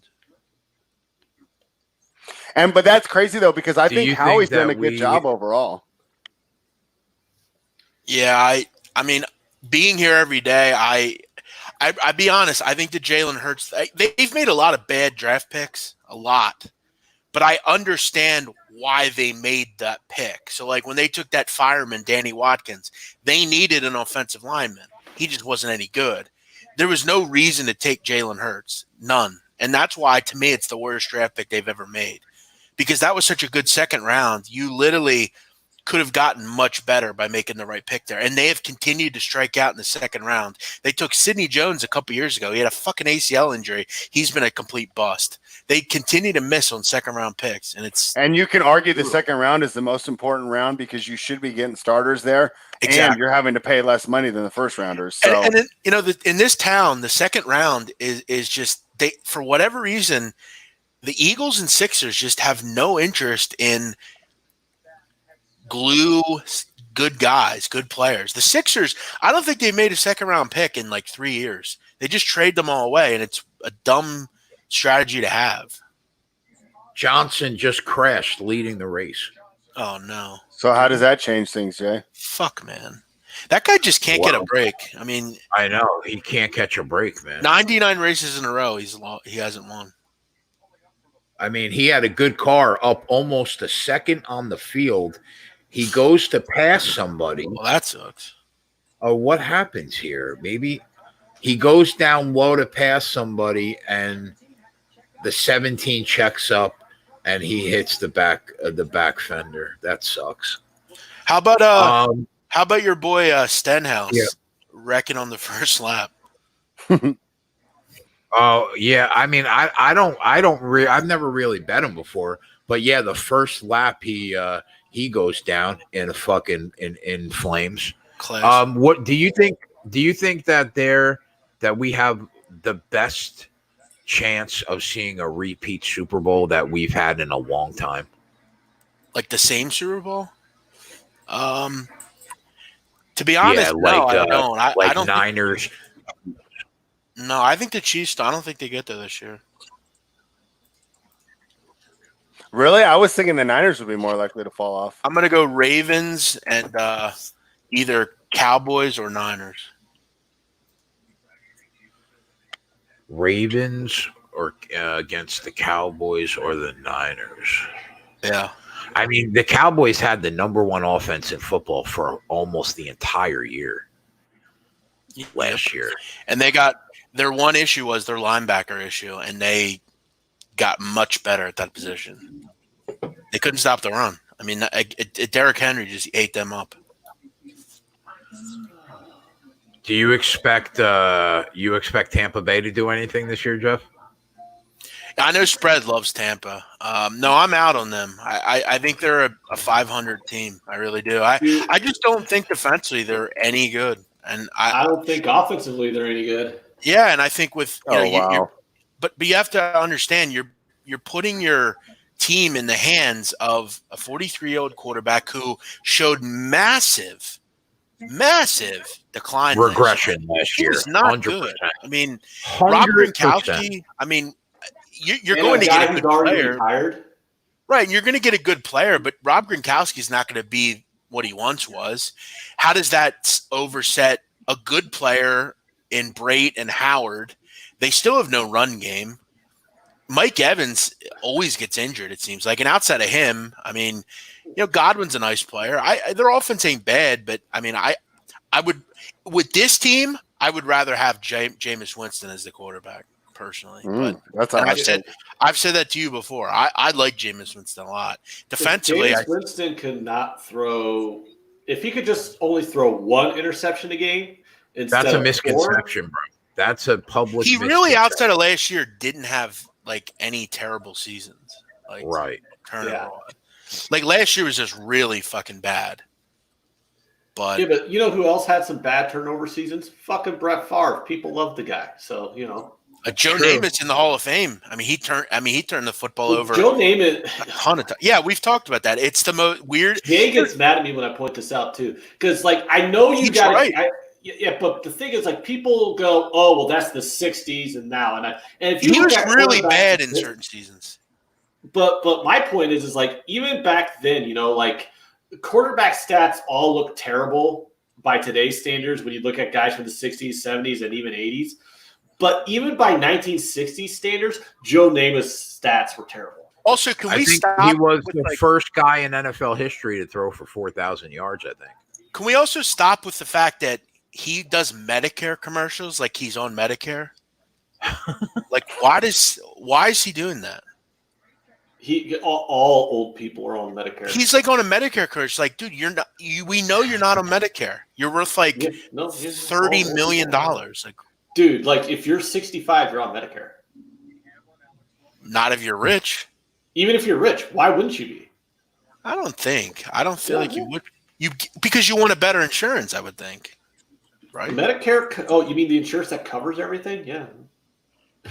I feel like there's better insurance for like rich people. I feel like maybe I'm wrong, but they could pay. Yeah, they could definitely pay for way better insurance than what Medicare. Yeah, I feel offers. like he would. Like, wouldn't if you had the money? Wouldn't you do that? How rich is Joe Namath though? According to the internet, he's worth like $20-30 million. I mean, I don't think he is. Joe Namath married? I don't think he is. I think he's divorced, isn't he? Did Joe Namath ever marry? He was married to Deborah Mays between 1984 and 2000. They had 2 daughters. Oh, so that's why he was probably drunk when he told that broad. Damn, that's crazy. In the highest year of his career, the biggest contract he had was 2 years, $900,000. They say that according to Google, he has a net worth of $18 million. Yeah, it's a solid life, man. I mean, and a lot of the time, those are like short estimates, I feel like. Yeah. Yeah, you have to qualify for Medicare, Anthony. You don't just get it. Like, if you make over a certain amount, you don't get Medicare. And that's like my issue, like why he does Medicare commercials, because like he's not like. The Maharishi says there's no better insurance than Medicare Part C. No, I'm pretty sure you get Medicare when you're old enough. I mean, you don't. You That's get Social Security, dude. You get Social Security. You don't have to qualify for Social Security.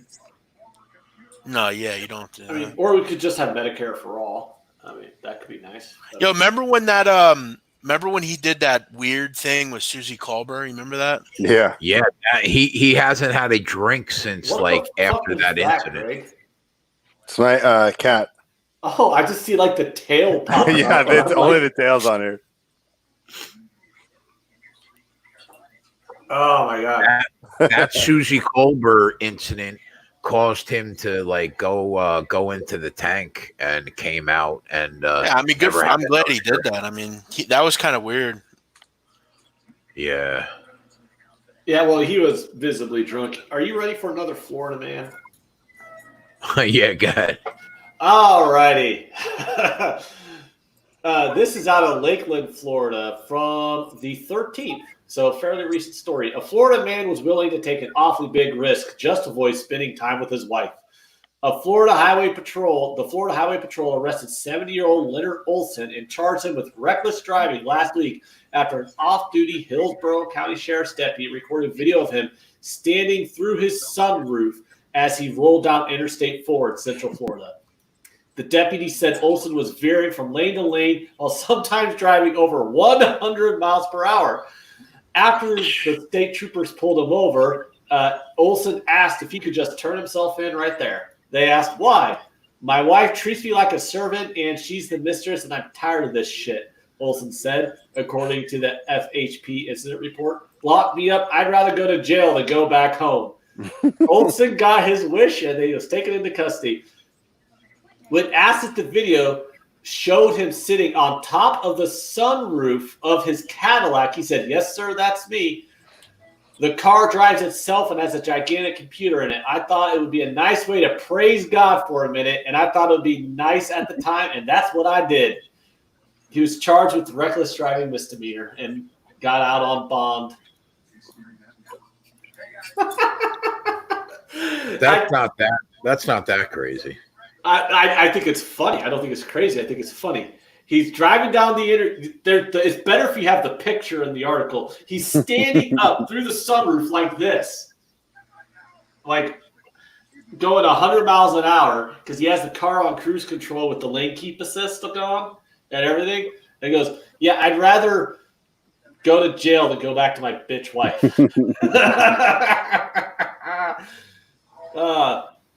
Seriously, all you got to do is Google Florida, man, and then the stories just never stop. There's something weird going on down that state, dude. You know what I read? It's because they have the least like privacy laws or whatever, so it's easier for the journalists to get in and get all the stories.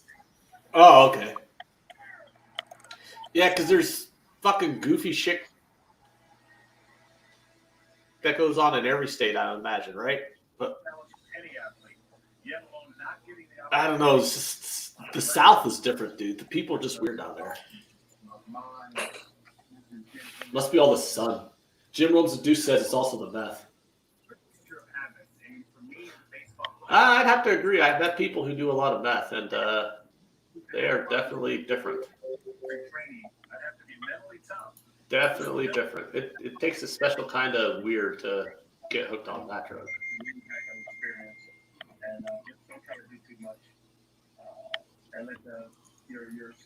So going into the pits, Joe Gibbs Racing was 1, 2, 3 with Hamlin, Jones, and Truex. I don't know how they came out though. How long are you going to be on here, Jay? Till the race is over.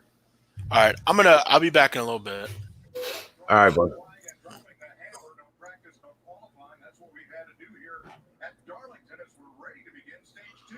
Ready to begin stage 2, boys. Harvick's on the front row, I see. I think this is going to be Harvick's year, man. I think he's going to win the championship.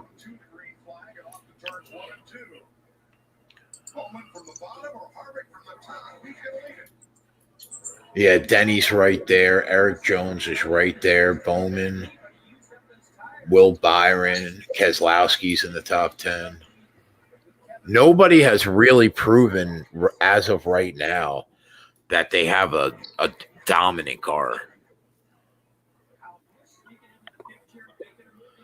Kyle's slowly making his way up. He made the top 10.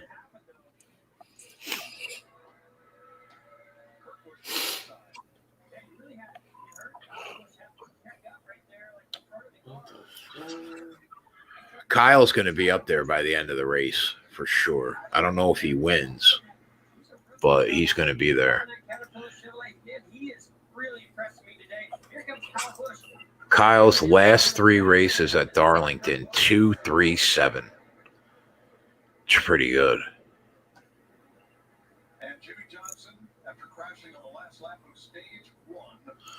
What are the odds right now on Kyle? Denny Hamlin 6-1. Kyle Busch 8-1. Wow, really?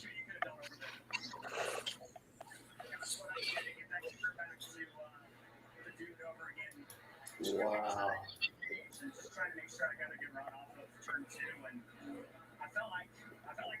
Here's an interesting story out of Guadalajara. Witnesses report seeing 3 men lasso a loose tiger on the street and escape with it. Wait, say that again? People just looking out their window, see a tiger just walking down the street, minding its own business, and 3 men in cowboy hats lasso it and run off with it. What the fuck is a tiger doing just walking down the streets of Guadalajara? Oh my god, that's weird. Like, what would you do, Jay? If you just peek out your window, right? You see a fucking tiger, and 3 cowboys come up and lasso the son of a bitch and run off with it. I would think I was in an episode of The Twilight Zone. Well, witnesses in the neighborhood in Guadalajara, Mexico, saw it. Reports the UPI News. You have never seen Alex Bowman or Will Byron in a race at plus 550, plus 600. That's absurd.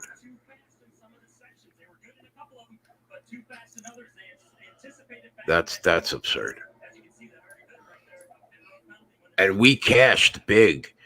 We did really well at the beginning of the NASCAR season. I think we cashed on Alex Bowman at like 11-1. He won a race, and like top 5 at like 4-1 this year already. But I mean, 550.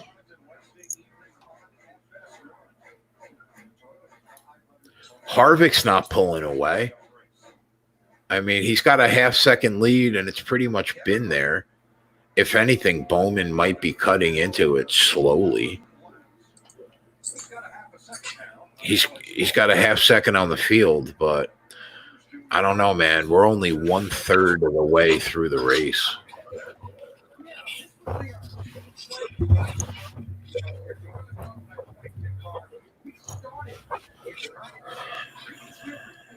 Harvick's in the lead. I mean, does Harvick always win? I mean, it's getting kind of silly. No. The guy just seems to win a lot. Yeah, he does win a lot. I mean, that's true. He won like 8 races the first year we started doing the show. You know, why can't they just do NASCAR without fans all the time then? Because it's not that TV-wise, it doesn't. It's not. Yeah, we know. Yeah, you're right. There's no difference to us right now because we don't hear the fans anyway. Yeah, it was kind of weird watching the soccer over the weekend without the fans in the stands. It kind of makes me think that disregard home away statistics almost with some of these soccer clubs. But yeah, it just makes no difference. You think they should do the PGA Tour without fans too? Why can't they do that? They play in twosomes anyways. Just let them ride golf carts. You know, like no, if you don't have any caddies, just let them ride golf carts. You know what I'm saying? Yeah. So, Jay, have you ever walked across the Lego before barefoot? I have. Harvick's got a 1 second lead on the field now. He's slowly starting to pull away. So he's got the best car right now on the track by a second. And Alex Bowman is 1 second back, but the guys in third are 5 seconds back. So right now, Hamlin is way back. Yeah. Yeah, right now Harvick and Bowman have the best cars on the track by about 4.5 seconds. Dang, what happened to Chase Elliott? He just fell out of this whole thing. What live bet do you think you can make at the moment? Or I mean, what happened to the Harvick? Harvick looks like so far. Oh, gee, we got a caution. Yeah, caution. Harvick looks like he's got a rock solid car 1/3 of the way through this race, and Bowman looks good too. I guess you could throw a unit on Kevin Harvick right now at 5-1, and you just sit with it. And you know what? Whatever happens, happens. Because he was only like 6-1 pre-race, I think. So I mean, you're not even paying that big of a premium 1/3 of the way through the race. Considering right now, but that doesn't mean that he'll have the best car at the end of the race. That's the problem. And we're only about 35% of the way through the race. But you know, we normally bet 2 or 3 live bets during the show, and I wouldn't be opposed to throwing $100 on Kevin Harvick right now, trying to cash that 500. So now that I asked you if you've ever stepped on a Lego barefoot before, would you want to do it for a children's charity? I mean, sure, that doesn't sound all that bad. I think it sounds stupid, but here we go. This is out of the United Kingdom. A British charity is seeking volunteers willing to walk barefoot over Lego bricks to raise money for children with disabilities. Now, I have to pause right here and ask them, could they not find a better way to raise fucking money for kids that are disabled? Like, I'm not walking over Lego bricks for these fucking kids. I'll just send the check. That's fair. Like, I'm not even going to finish reading the story. It's just 2 paragraphs of them talking about this fucking charity and wanting volunteers to walk on Lego bricks for the charity. Now, we've all seen these, like, charity walks, you know. There's normal charity walks. You have them for, like, all kinds of cancer charities, children's charities, things like that. But why the fuck are you going to make people torture themselves to raise money? Just say, hey, guys, we're a charity for children with disabilities. How about you send us money? Don't fucking ask me to torture myself for these fucking kids. I'll just write the check. So you don't do any of those challenges, like the bucket challenge and shit? Why is dumping ice water on yourself going to raise money? You know what I did do? Because the video would grab people's attention rather than you just writing a check. I've done like the lymphoma research walks and like the March of Dimes walks, you know, those charity walks where like, you know, companies sponsor you and you just, you know, walk around the parks and shit like that. I mean, I've done that, but I'm not walking over fucking Legos barefoot for these kids. Fuck them kids. That's what I got to do. Someone's got to make that meme. Michael Jordan one. And both had Ant's face instead. No, seriously. If I gotta walk over Legos, fuck them kids. Ain't doing it. Ken said Ant looks like a power walker. That's very funny. That's actually very funny.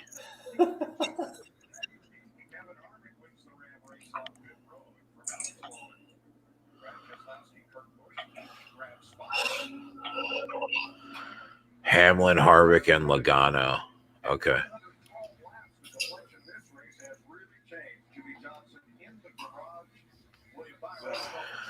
So the boys in the chat are making money, man, on the Fowler golf game. Yeah, I was actually just about to think about what I want to bet for the other one. Are there any angles? What angles are you guys on in this golf game?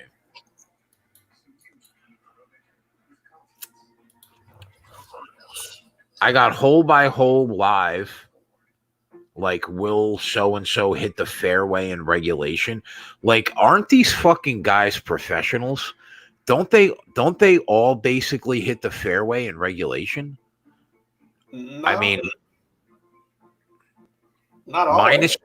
minus 200. I'll start laying dimes. These guys don't hit the fairway all the time, Ant? It depends on the price you're getting. Not their driver. If you go off the tee and you go in the rough, or if you go into one of those sand traps, I mean, that happens all the time. I'm not laying minus 200 on these guys hitting the fairway in regulation. Right now, DJ on hole 15 is minus 2.25. On hole 16 is minus 305.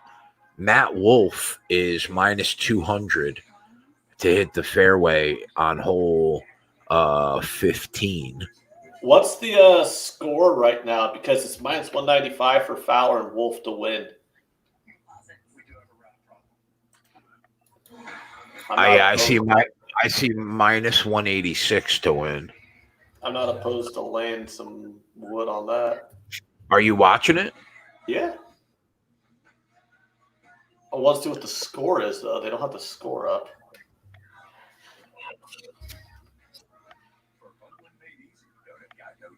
Let's see.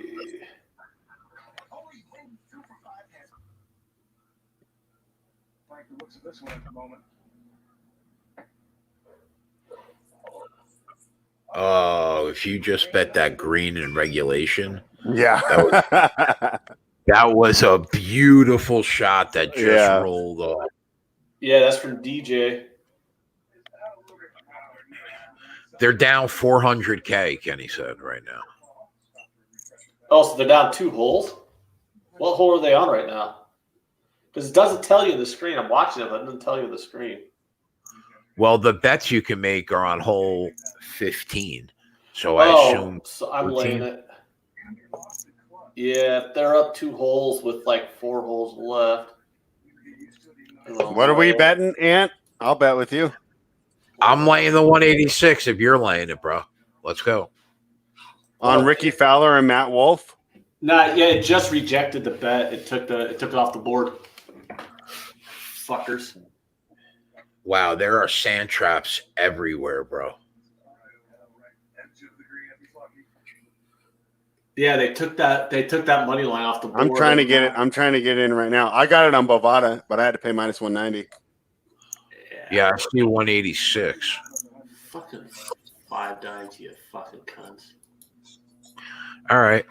I'm in for a stick. Yeah, right, you guys. All right, so wait, what am I rooting for now, Ant? I just want Fowler and Wolf. They just got to win these holes. Is it like a best ball? Or it's a skins game, yeah. But I mean, with the 2 people, like, do they both just hit and then they take the best ball?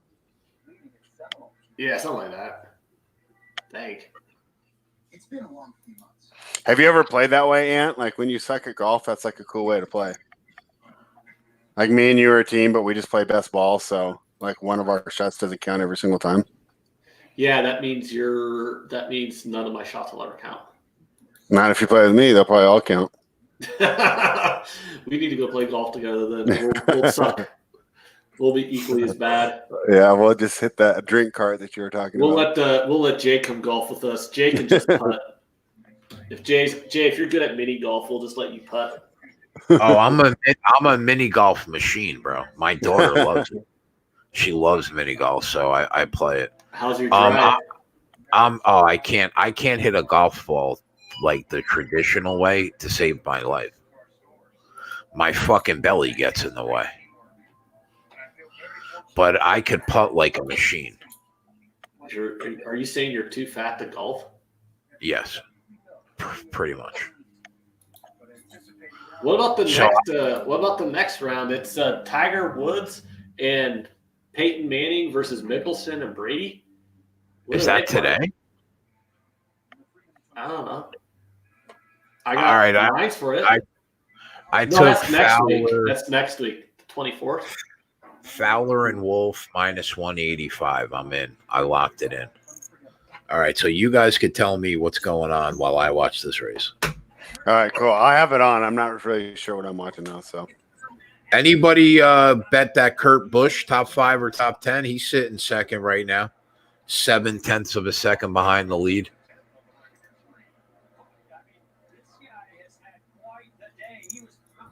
Back in 30th position, really didn't gain any positions. They've been super loose all day long, damaged the right foot. And now Kevin Harvick went from plus a nickel to plus 300. That sucks. I tried to bet him, but they moved the line on me to plus 300. I think it's too early. I can't bet that.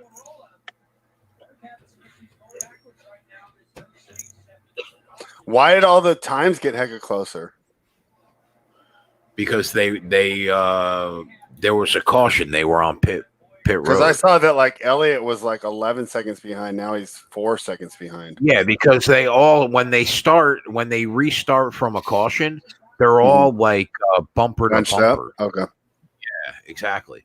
So then they have to regain that lead. But Harvick's already has a second lead on Kurt Yeah, I Busch. saw that. Yeah. So he's got the best car right now. But that, like I said, we're not even halfway through the race. That doesn't mean dick. So don't do the plus 300 then? I don't feel great about it right now. No. Okay. Why is Bush second, but he's plus 825 on live betting? Because he doesn't have a notoriously strong car week in and week out. Okay, got it. Like Hamlin's in fourth and probably lesser odds, right? Yeah, Hamlin's plus 600 and Bowman's plus 400. That's second. Because Right, last year's 'cause plus 700. Right, because those are guys that consistently win week in and week out. Got it. But Kevin's my pick this year to win it all. So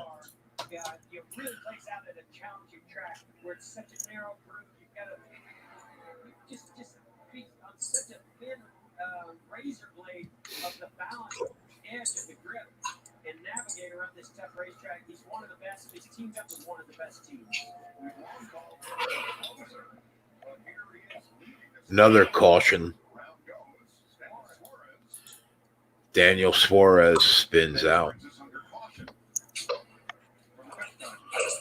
I would have taken a shot for a unit on Harvick at plus 500. But the second I went to do it, they changed it on me. What other ridiculousness do you have over there, Ant? I'm not looking at any of that right now. I'm trying to see when the live golf lines come back up on $5 for me to bet the Skins game. Because those bastards fucking took it off the board for me. Right when I put it in, it took it off the board. I think they only let me bet it in between holes, so they drove off.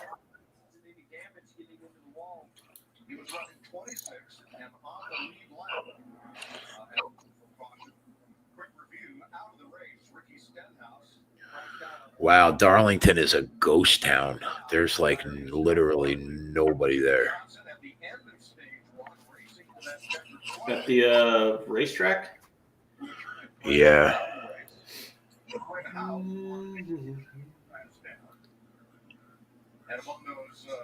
You never gone into IndyCar, Jay? No. Why not? I don't know.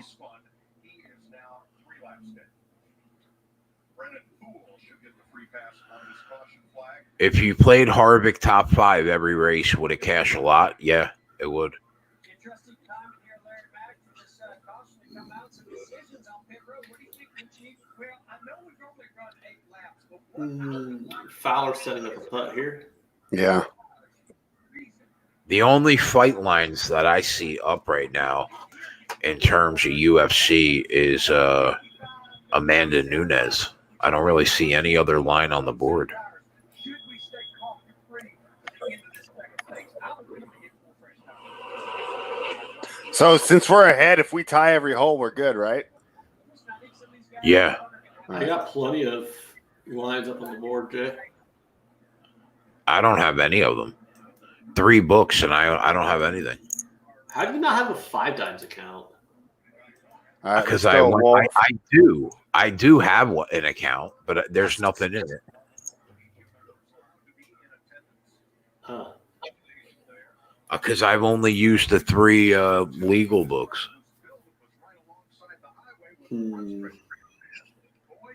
Boy, this is too easy for this guy. What, the putt? Yeah.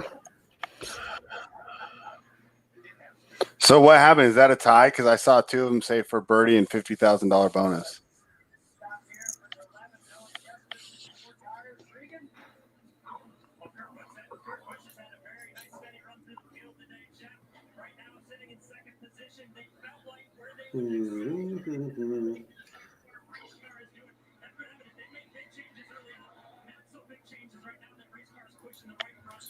All right, let's see if they, now that hole's over.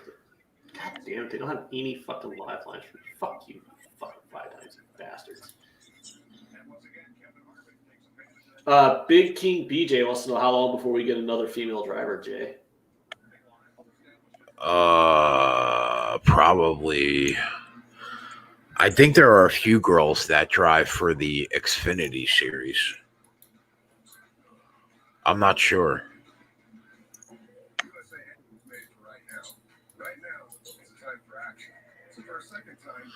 Yeah, Amanda Nunes is plus a nickel at DraftKings and $5.50 at Bet365.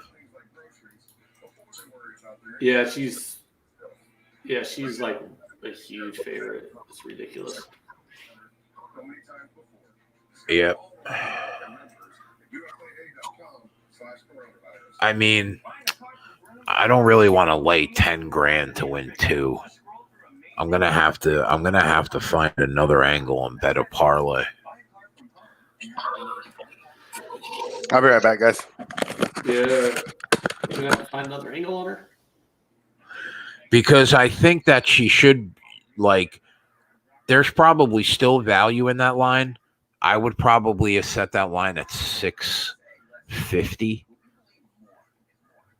You could have got it at 380. It's at a nickel now. So I do think that there's probably still value in the line theoretically. But, I mean, do you really want to lay 10 dimes just to pick up 2 Gs? I mean, not really. Yeah, I hear you. It does seem like excessive, doesn't it? So I'm thinking if I can get if we can get her down to like $2, then I'm willing to bang it hard. What about just inside the distance? Normally her lines are not that far off. Like, I'm guessing inside the distance is probably like minus 300. Is that a little bit more special? Is that a bit better for you, though? The minus 300 versus minus 550? I mean, do I think that she'll win inside the distance against a girl that doesn't know how to strike and has no striking defense? Probably.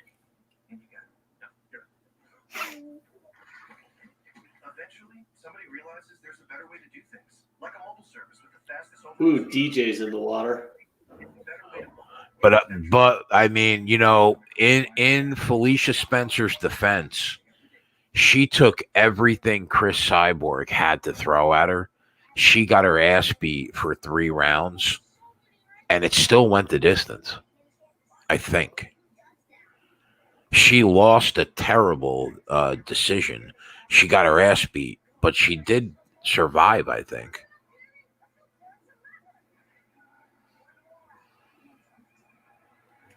Connor says he's going to put Nunez in every bet until then. Yeah, I mean, I know people that do that. I don't really like to do that, but I guess I understand why you would do that. I mean, is adding a minus 550 to a minus 110 bet into a two-team parlay really giving you that extra? Well, it probably cuts it in half, right? I mean, it doesn't really give you the huge. Here, actually, I can do it right now. Let me see. I'll click on the parlay tab. I'll just do UFC. So there is Nunez at minus 550 and Ivanov, whatever. He's minus 125. Ivanov. Okay. So I will continue. I'll just see what this paid.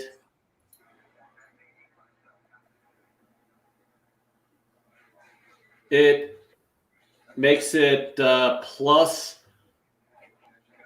112.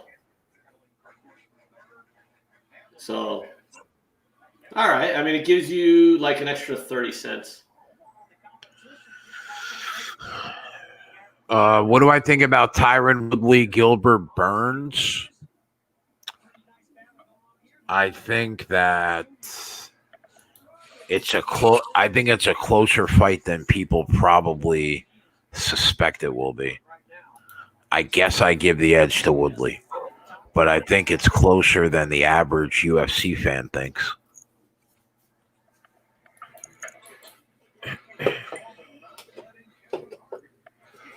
Ken, I'm right there with you, buddy. But I mean, when you say hard, I mean you're gonna have to lay $50K to pick up like 10,000.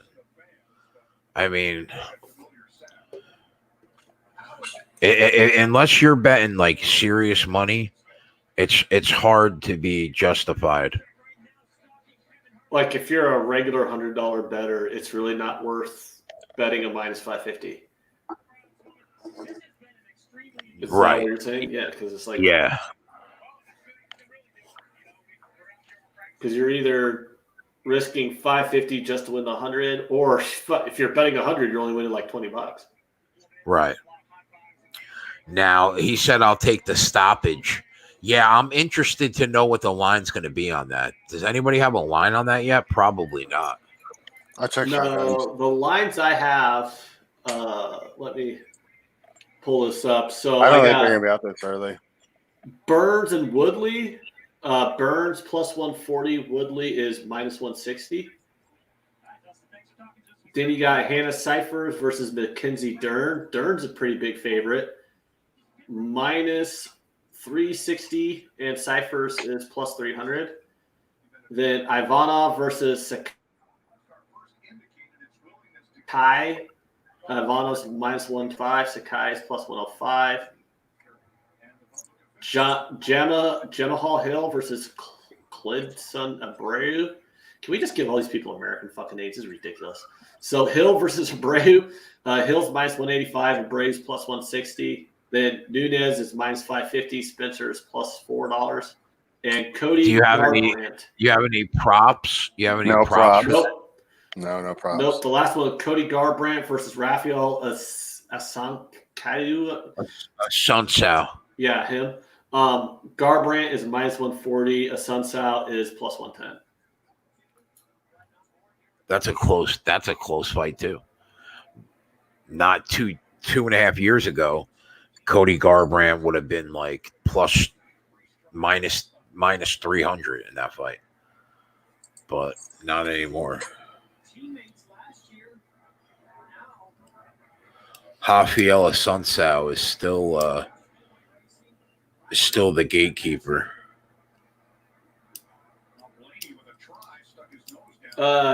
Jay Connor wants to know your first opinion on that Woodley fight. My first opinion is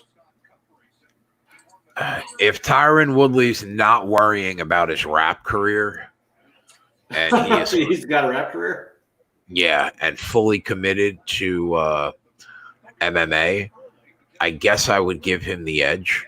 But Gilbert Burns is no fucking joke. So I think it's a closer fight than we think. But I probably at this point would give, without watching tape, I would probably give the slight edge to Woodley.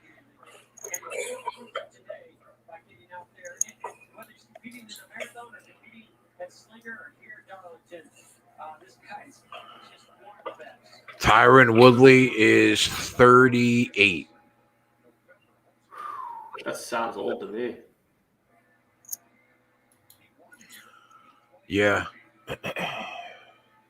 He still has a incredible wrestling game to fall back on.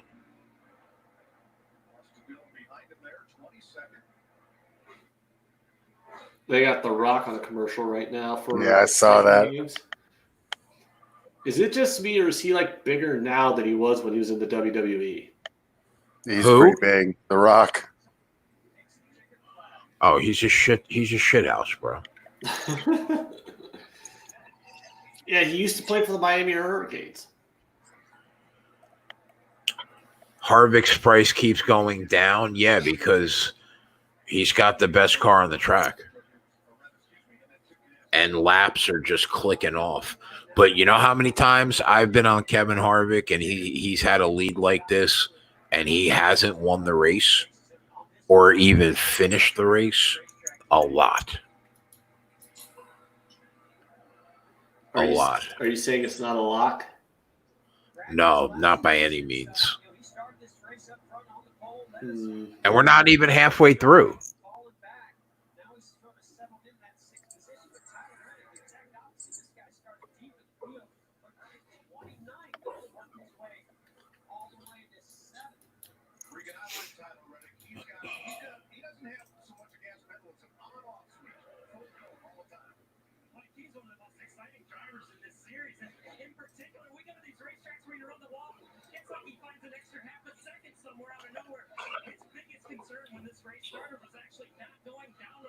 How are we looking in that golf game? They're commercial right now. They're still up $400,000.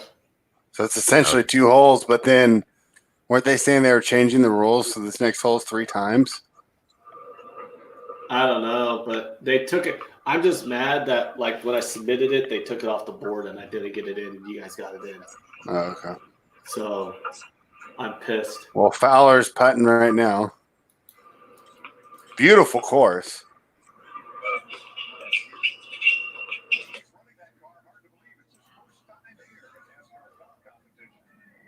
That was nice.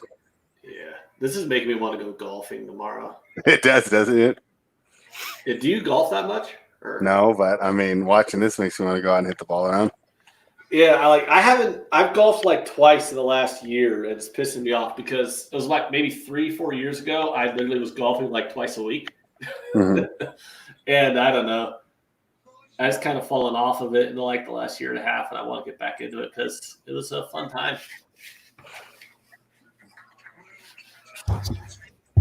So MT13, what do you mean when you say DJ picked up his ball?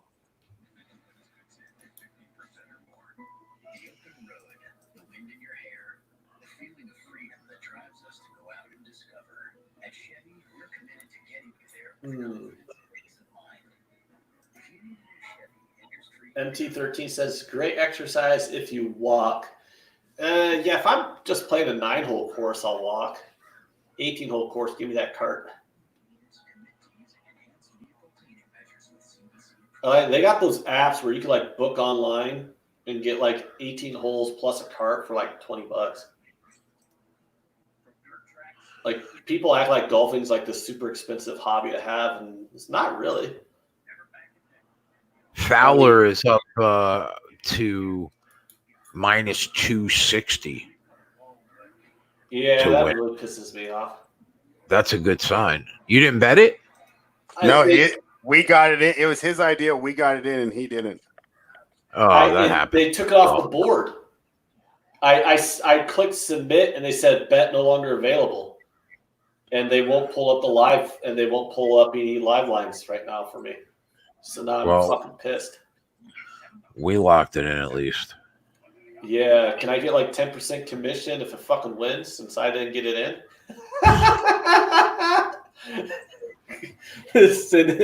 I'll send you my Bitcoin wallet address. Did you download Exodus, Ant? Nah, we could talk about that later. I'm off all week. You should just get up at a normal hour and we can you walk me through all this bullshit. How dare you fuck with my sleep schedule? Oh, you mean your sleep schedule where you go to bed at 6 a.m.? That's 3 a.m. out here. That's not that bad. No, it's like the day's almost over when Jay finally gets out of bed. Yeah, but I've been getting up earlier though. I've been hitting the 11:30 range. Dude, you gotta like get a normal sleep schedule, man. You gotta start going to bed at like midnight or something. Oh, there's no fucking chance of that. Yeah, the UFC events aren't even over at midnight for him. Well, Midnight? I mean, like, normally. Midnight, 1 a.m., even 2 a.m. Go to bed at 2 a.m., get up at like 8, 9. I've been going to bed about 6 a.m. and getting up between 11:30 and 12. That for like the last month, that's been my schedule. Why? Like, what are you doing at like 4 a.m. in the morning? A lot of times I'm watching fucking fight tape at 4 in the morning. Oh, I'm getting up at 4 in the morning. That fucking sucks. Like when we had the live show on, and you would want to go till midnight, and I get off at like 9. Oh, why are you getting off at 9, Ant? I'm like, dude, I am up and at work before you even go to fucking bed. So shut up. Don't tell me.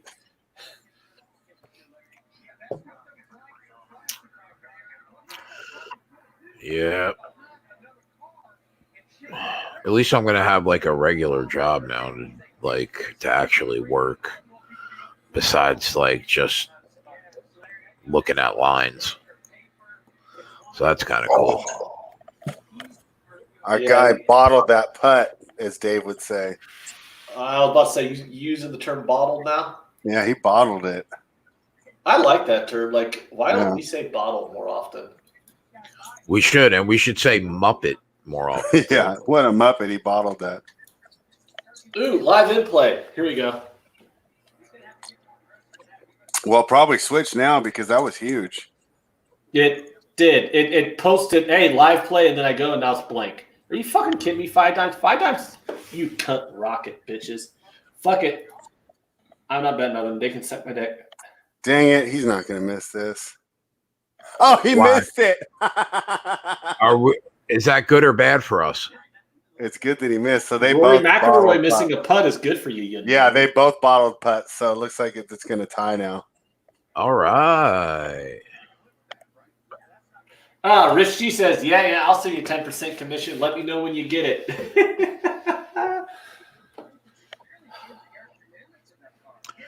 Harvick plus 220 tried to pull the trigger on that fucking nickel, man, and they wouldn't let me do it.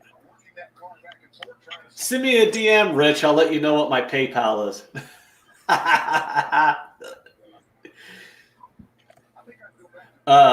I actually have to get off here in a minute, though. Caution is out at lap 154. Oh, I want to go golfing so bad. I gotta go. Caution. I gotta go to the grocery store. That sucks. Probably wondered why is he all over my rear bumper. But right there, he gets to the rear bumper. Now watch that adhesive just hop right from his car, sucks underneath the car, and connects to the eighth of how to read it. Front bumper. Ken Peacock says, Ant, the kids use Cash App these days. Yeah, I know there's Cash App and Venmo, but I've never gotten around to making one. I mean, what's the point of making a Cash App or Venmo if you already have PayPal? Doesn't everyone have a PayPal also? The Venmo app is easier to use. Is it? I should get Venmo. I think. I've looked into Venmo. I just never got around to downloading it.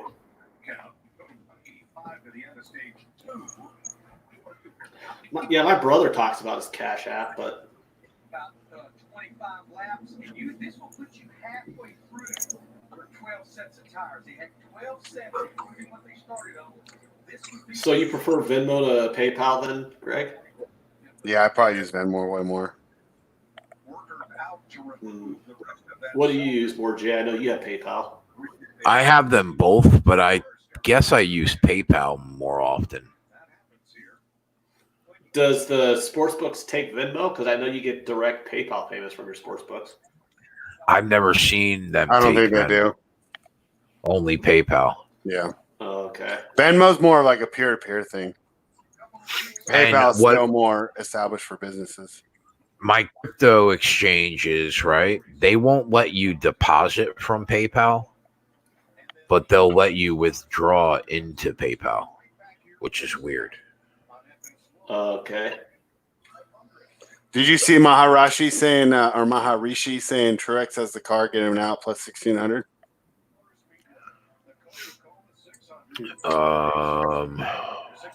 Yeah, I see that message now. You agree? I mean, he's been improving all race. Don't say fuck pay. I'm partial to PayPal though because they're one of our biggest employers around here. So, although But everyone's in order for me to consider betting Martin Truex, I have to watch him taking fractions of seconds off Harvick's car. So I'll see when they start racing again.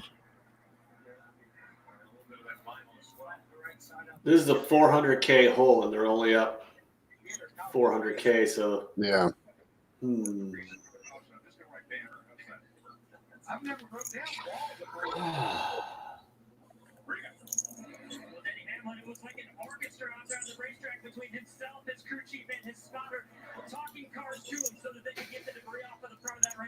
Oh, did you see the news, Jay? I want to know what you think of this. At this current pace, Jeff Bezos will become the world's first trillionaire in about 5 years. I saw that. He could buy every Bitcoin in circulation right now. Can you imagine? Well, here's my thing. It's But like, could he? Because, like, what if you say you're not going to sell yours? Well, theoretically. Oh, okay. yeah, here's my thing, though. Like, what do you think of the fact that you got 30% unemployment and there's one guy on the planet who's going to be a trillionaire? It means that he was really fucking smart to start a little shitty book company like 20 years ago, and I love capitalism. That's what it tells me personally. What do you do with that kind of money? If you somehow became a trillionaire, what would you do? Like, even after $1 billion, what do you do? Like, with the more money you make? Like, there's not... 1 billion, you try and get to 2 so you could buy an NFL team. I'd like to find out. Yeah, like, okay, I get, I'd like to find out. Yeah, no, but I'm, like, literally saying, like what Jeff, or why did I say Jeff? Greg just said, after $2 billion, okay, you can buy an NFL team at $2 billion. But, like, literally, from the point of having $2 billion in the bank to having anything more than that, all the way up to $100 billion, $200 billion in the bank, there's no difference in your lifestyle. You could just keep buying sports things. I'd buy WWE. I'd buy UFC. I mean, UFC is going to cost you $4 to $5 billion. WWE is on the market for $6 billion. I mean, I could spend all that money. I'm on the 5-year millionaire plan. That's my goal. 2025. I want to have $1 million of net worth. That's my goal. Yeah, that's cool. We all want $1 million in net worth. He said that's cool. That's cool. Yeah, it's still not answering my question. Like, what the fuck are you going to do? Like, my point is, what's the point of having that much money? To buy a sports team. Yeah, fuck yeah. I don't know. I think it's kind of Like you So got like Truex just dropped a lot. you have fucking entire continent in like Africa and stuff like that where kids are starving to death, and a dude with $1 trillion, like I don't want to sound like a fucking communist because I'm not, but at some point You sound like one. Well, You definitely would not win in Texas right this year. I know. It's like I don't want to sound like a communist because I don't like because I'm not one. But for the love of God, at some point you're like, maybe you should redistribute that shit, dude. Especially, or how about this? If you're worth $1 trillion, how about you pay your employees? You know? I agree. I agree with that. Like, oh, you can. I think it kind of. I think that one kind of takes the cake when you go, oh, I can't afford to pay my employees more. Meanwhile, I'm on pace to be a trillionaire in 5 years. But oh, woe is me! How dare you tell me to pay my employees $15 an hour? Jacob says thoughts on taking Trump minus 110. Before this COVID, I was gonna lay like $5,000 on Trump to win like 4,500. I don't know how this is gonna affect things now. Yeah, before COVID happened, well, I mean, COVID was already in place, but it wasn't looking like it was the shit show that's become. I have a bet on Trump already to win. I put a few. I think that if they open everything up and everything is okay, I think Trump is still he probably still wins. If they open everything up and all of a sudden everything comes back and we have to shut down again. Basically, if we shut down NFL, Trump might lose. Yeah, I think Trump's cooked if we have to shut down again. If we don't get our NFL, people are going to want to revolt. Yeah, before this whole COVID thing, I thought he was a slam dunk. Yeah, I thought he was. I agree completely. Trump slam dunk. I don't know how this like affects everything now. Yeah, it's like I don't like when I'm betting on politics. I don't like, monkey wrenches thrown into the thing, and this COVID's a huge monkey wrench thrown into the gears. It's ridiculous. Because I mean, I'm contemplating if I have to buy off my Trump bet, but I only have a couple hundred on him.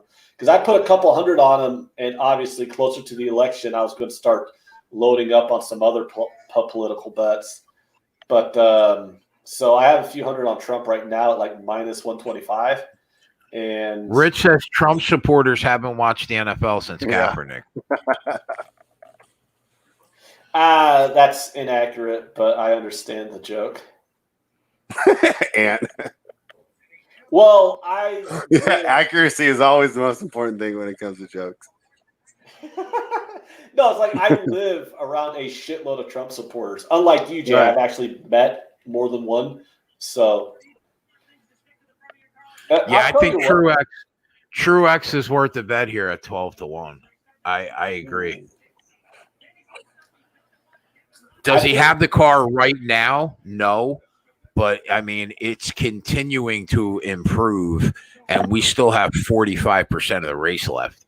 And he's the best value on the board right now, considering that Harvick is plus 220. So I think the Maharashi is if you want value. I think that's a good call. If you want value in political props, Amy Klobuchar on 5 times is plus 400 to be the VP pick by Biden. What can you get on Keselowski? 14-1? Yep. I'm taking a shot on Keselowski at 14-1, and I'm taking a shot on Truex. See what we could see. John Roy says Trump don't want a debate. Trust me. I think Trump would not mind a debate with Joe Biden. I don't think Joe Biden wants a debate because Joe Biden won't know where he's at. Yeah, you know what, Rich? I'm going to take a shot on Truex and Keselowski. They don't have the car to beat him right now, but they're continuing to improve, man. And there's still a lot of time left in this race.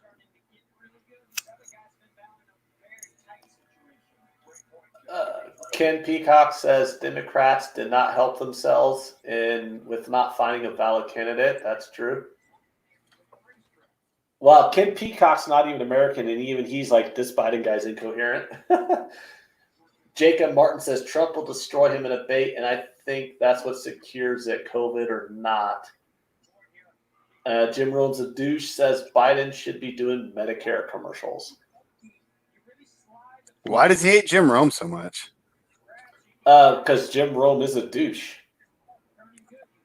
Yeah, but Jim I mean, Rome, a lot of people are like, why would you choose him? Jim Rome actually got beat up by a dude live on air for being a douche.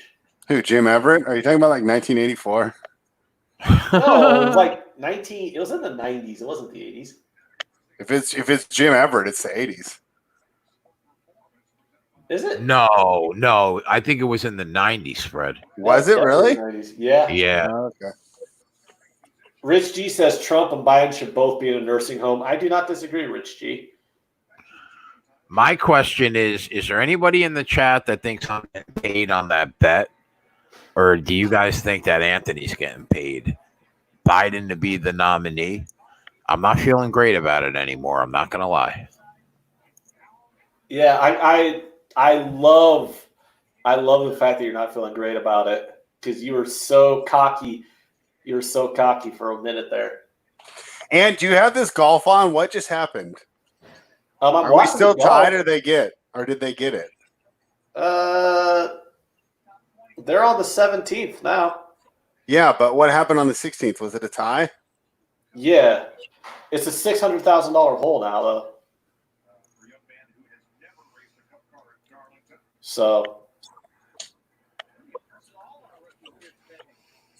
basically, it's going to come down to this hole, really, right? They could take the lead. Yeah, it's going to come down to the last two holes. It's kind of.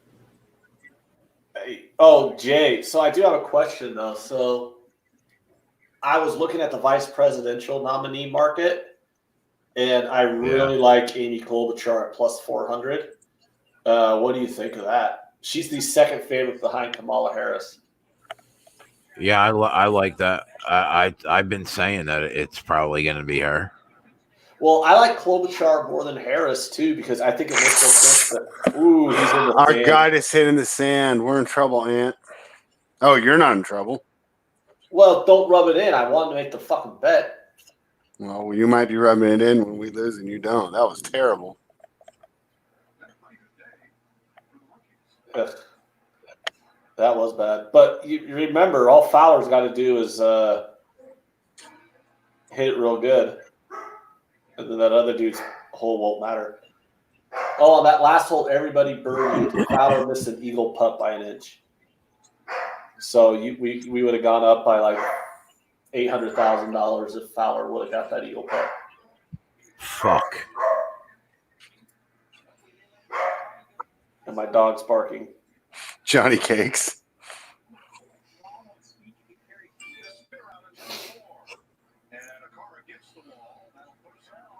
Caution. Yellow flag is out.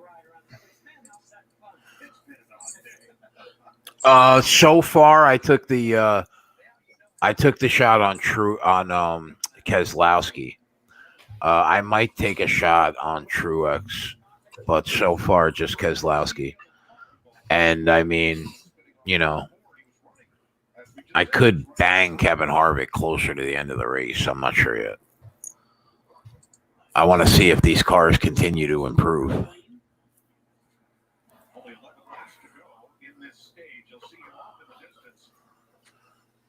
John Roy says if Biden VP is not Harris, then Trump will win, period. What's your take on that, Jay? If Biden's VP is not Harris, Trump will win, period. I mean, he could be right. I mean, it's possible that he's right. I have an opinion on that because Big King BJ says, I don't see Klobuchar bringing any votes. Here's the reason why I think Klobuchar makes more sense for Biden than Harris. I'll be right back. Kamala Harris, other than being a black woman, doesn't actually bring anything that Biden needs. She's from California. Biden's already getting California. Also, African-American women in this country vote 95% Democrat already. So he's already got the black women vote. He's already got the California vote. There's literally nothing that Kamala Harris brings to Biden's campaign. And we also need to remember Kamala Harris's popularity is in media creation. She didn't even make it to Iowa, her campaign. Where with Klobuchar, now Klobuchar's bland and boring, I get that, but she is a senator in a swing state. That's really what you got going right there. Minnesota's a possible swing state this year, and he needs that. I think Klobuchar at plus 400 is a way better value than Kamala Harris. I mean, it just from a politics standpoint, when you're talking about election strategy, you want a high-profile senator from a swing state versus a high-profile senator from a state that you already have locked up. I mean, you already have California. You're not bringing in any extra votes. I mean, you got the black vote by 90% already. So why do you need her for the black vote? And you already have California locked up. So why do you need her for California? So from a election strategy standpoint, Klobuchar makes far more sense. Although personally, I think they're all terrible people. So you have anything on that, big man? Yeah, I mean, I'm not a big Harris fan. I obviously think Biden will pick a black female, but yeah, I'm not a big Harris fan. I mean, her crime,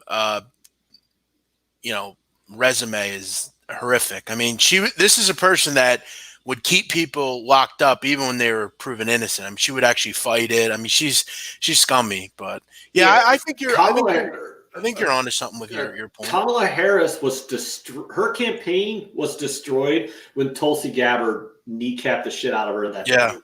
That's a good point. I kind of like I don't know what Elizabeth Warren's status is with that, but she's not. I tell you what, either. I don't think it matters because I just don't think Joe Biden can beat Trump. I mean, Trump's going to destroy him at debates. I mean, yeah. Well, I'm talking about this because I brought it up because I think plus 400 for Klobuchar to be the VP pick is really good value. Someone else also mentioned Whitmer from Michigan. I could see that also being a good strategic pick because Michigan's a huge swing state. So if you take Whitmer, I mean, I don't really know much about Whitmer other than the fact that she's a Democrat. So, I mean, obviously that's basically it. I don't see Elizabeth Warren, though. Like some people mentioned Elizabeth Warren. Thing is she's from Massachusetts, and Massachusetts has a Republican governor. So if Elizabeth, they're giving up a Senate. He's a mess, by the way. You know, he's the most. He makes the most out of any governor in the country. Who? Charlie, whatever his name is. No, isn't the governor from Tennessee? No, he makes the most. Charlie, I forget his last name. Is he a billionaire? Charlie Baker is his name. He's got more money than the Haslams? Yeah, he makes the most out of everybody. You should Google that because I'm pretty sure. No, he's talking about his salary, not his net worth, right? Yeah, okay. Yeah, like he makes the most. Big King BJ says, "Why not make Bernie the VP?" Serious question. That would bounce the ticket. Because in American politics, the Democrats and the Republicans are both bought by the same corporate interests. And believe it or not, the Democratic National Committee would rather lose to Trump than let Bernie Sanders win. That's just a fact. So Bernie Sanders in no way is going to get the VP pick. The Democratic Committee and the Democratic establishment will not let that happen. They did everything they possibly could to keep him from getting the nomination. They're certainly not going to let him get the VP pick. I mean, that's also one thing that I find funny about this country is how partisan everyone acts, when in reality, like Barack Obama in 2013 in a interview even said it, and it's true. You're talking about two sides that are fighting in between the 40-yard lines. Literally, like the 50-yard lines, the middle, they're on the 40-yard line. there's really like not a shitload of difference between the Democratic establishment and the establishment in this country. And you'll see like other countries where you have one side on the sides are on the 10-yard lines. So I just think it's so weird that like everybody gets mad about them damn red states, them damn blue states, those fucking liberals, those fucking conservatives. And like ideologically speaking, when you go down the list of everything that people actually, like or want, you're literally talking about a country full of people who really aren't divided. They're just divided by, they identify with the political party, but they don't actually look at party platforms to realize that, we're literally arguing over this much difference on things. I'll tell you though, I think they tied again on 17. Sorry, people were asking about the yeah. One thing that's really ramped up is, it took long enough, is testing. I mean, the testing numbers today were 422,000 tests. And they're starting to test a lot of people. Yo, Anthony, in your state, can you like go to restaurants and stuff? Yes and no. Like there's 10-person maximum. Would you go? Would I go to a restaurant? Probably. Yeah. I would. Well, you got to understand, I've been working the entire time. So yeah, let's say like I'm just kind of used to it. At this point, I'm like, if I get it, I get it, because I have to go to work and come across people all the time, anyways. Yeah. DoorDash, obviously, restaurants have been open the whole time for delivery and takeout. So yeah. Well, I'm saying like, let's say like if someone said to you right now, hey, you can go to this restaurant and a restaurant you like, and you can eat for free. Would you go? Yeah, 100%. If you give me a free meal at a restaurant, I don't care. I'll go. Would you willingly go and pay? Would I willingly go and pay? If they're following social distancing protocols, yeah. Well, most restaurants do. As far as if they keep the table 6 feet apart, so I'm not around, so that way we are practicing social distancing. If the waiters and waitresses and the entire staff, they're wearing masks, and if everyone who enters the restaurant has to wear a mask, then yeah, fine. I'll do it. If I see another person on a beach with a mask on, I'm going to flip out. I think it's funny when you see them in their car by themselves wearing a mask. Is there any place to be better than the beach? The air is great. There's no one around most of the time. It's a perfect place to be. Yeah, beaches are nice. I'm staring at a beach right now, watching Ricky Fowler tee off. God, that's beautiful. I need to move.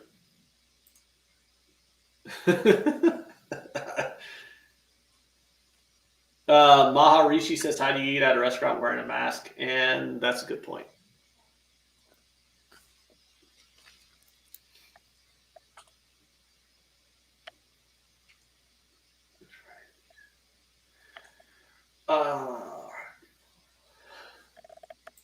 MT13 says he's been to restaurants and it's no big deal. The virus was here before March. Yeah, that's true.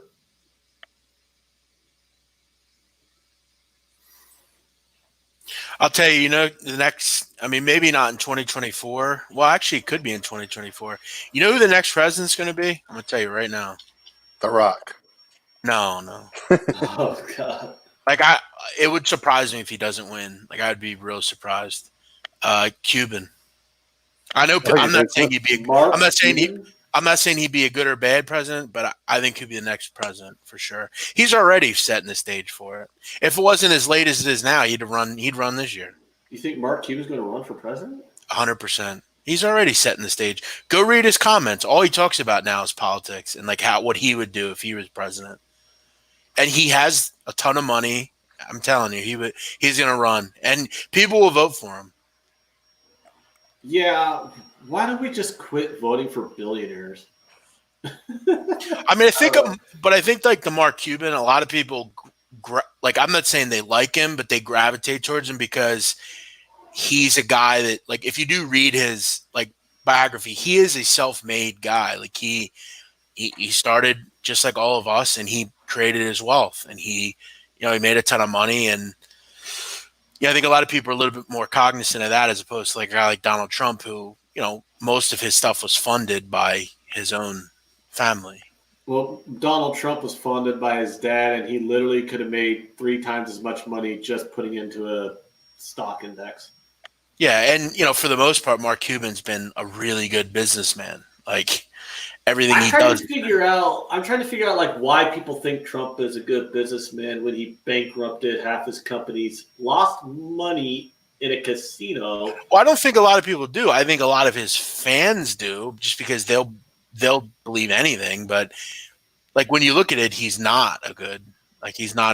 He was when he was running for president. He literally, while running for president, had to settle a fraud case for Trump University. He lost the fraud case, and like my uncle, who's a big Trumper, like denied that Donald Trump ever lost a fraud case. And I'm like, okay, I think I'm done talking to you now. He literally had to pay millions of dollars or settle for millions of dollars on that Trump fraud case. I'm like, what?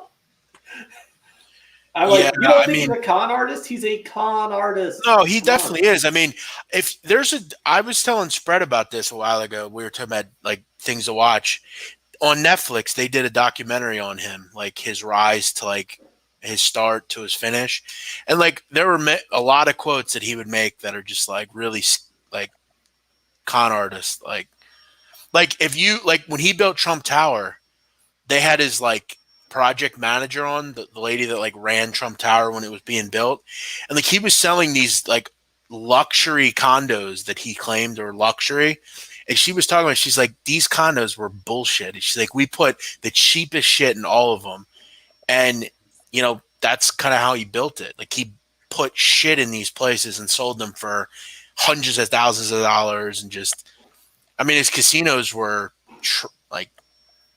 they were all bankrupt. I mean, a lot of his, and the shit that he says, just like, just the stuff. The super duper missile. Did you see that clip the other day? Yeah, I did see that. He's like, we're building this missile. I call it the super duper missile. I'm like, what are you in 5? Like, I think a lot of things though about Cuban though, like I think he'd make like a lot of the things that he's about. Like I think he'd be a good like he's very stern. He's super smart. He's good business wise. I think he's a guy that knows a ton about, a wide array of things. He's got a ton of I mean, you imagine if Mark Cuban was in control of the coronavirus as opposed to who we have in control. Can you imagine if anybody was in control? But even like, but a guy like Cuban, like he has so many connections. Like he would have, like we would be. Fowler just stand trapped. We would be in a wild predicament if he were around.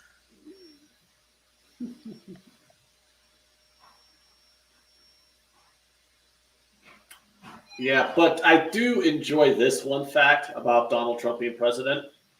He's funny. It means Hillary Clinton is not president. Were you here that night where we were watching Donald Trump stuff, Ant? You weren't here, I don't think. I don't know. Yeah, we were here. Like you would have remembered. Remember that, Fred? Yeah, we put up all the best of his speeches. Like just funny, like shit he said. Yeah, I don't know. Like, I think he's a buffoon and a moron, but at the same time, he kept Hillary. We're in trouble on this golf bet, so I enjoy that. DJ landed that one right on. Did you see that? Yeah.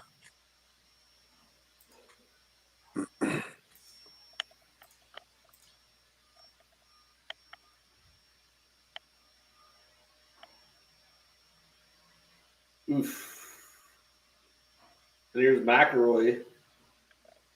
And he's plunked right on the green. So the two guys were on, went into the sand, and the other two guys both hit the green. Yeah, really bad. That's unfortunate.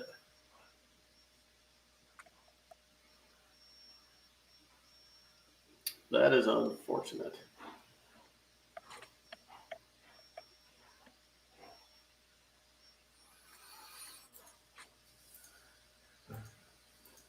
Jim Rhodes Deuce says, of course, the cokehead shows up on 18. Is DJ a cokehead? I have to look that up. I don't think. That's complete bollocks. Bollocks. That's another British term. Ken Peacock says that's complete bollocks. Well, I mean, we could get a sand save from Ricky. I mean, all they got to do is two-putt this. So, and then Ricky gets a sand save, and boom, boom, and we're good. What's a sand save? You know, like he's in the sand trap, but he just knocks It's out an the sand awesome trap. shot. Like, yeah, he hits a good shot out of the sand trap, like 1-2 feet from the hole, and taps in for par. And the other two guys just two-putt par. I mean, it's not like these are easy birdie putts. I mean, they're like 15 feet. Yeah, that's true. Jim Rhodes Deuce says he's been suspended a few times, and look at his model wife. Yeah, I think that is like. I wish I was super good at golf. I mean, to get paid millions of dollars for a game that other guys pay thousands of dollars a year to play. I mean, is being a pro golfer like literally the best job you can ever have? I actually think like the best job would be like a 8th or 9th man on the bench in the NBA. Why? Because you don't have to do anything and you make like $1 million a year. Yeah, and in the NBA you make more than that because they pay like everybody like $3 million. Plus, you can say I'm an NBA player. No one will really look it up. And that's not the sand save we wanted. Yeah, that was terrible, huh? Well, I wouldn't say it was terrible, but it's not setting up for a one. Well, terrible for my bet. Yeah. I mean, obviously, it's a good, okay shot, but Well, let's see what Wolf does. Did Wolf go in the bunker too? no, I think only one of our guys did. Why is the 18th worth 6 skins? Why is one hole worth that much more? That doesn't make sense. We probably should have taken that into account when we made the bet. Yeah, I didn't realize that they were going to backload all the skins on the last 4 fucking holes. Yeah, well, now we'll be better at live betting skins games. Yeah, yeah, by not betting skins games anymore. How about that? That was stupid. BJ, Big King BJ says golf is a weird sport. Yeah, that's definitely weird. Where did Jay go? Did he go take a shit or something? I don't know. I mean, with all that cheese and pasta, I'm sure he's backed up. So. Yeah, I know. Rich G says, why would we bet on this live if the last hole just decides the whole match? I mean, it's just we obviously should have taken the plus money just in theory if it come down to one hole. I mean, I guess if that one guy, if the guy didn't lip that one birdie and we had another 800K though, we could have been okay. Yeah, that would definitely. If he would have sunk that eagle putt on that hole that was worth like 600,000. Then, but still, it wouldn't have mattered, right? Because then it would be 1,700 to. Well, maybe it would have. All right, let's see. Let's see if he gets this super one.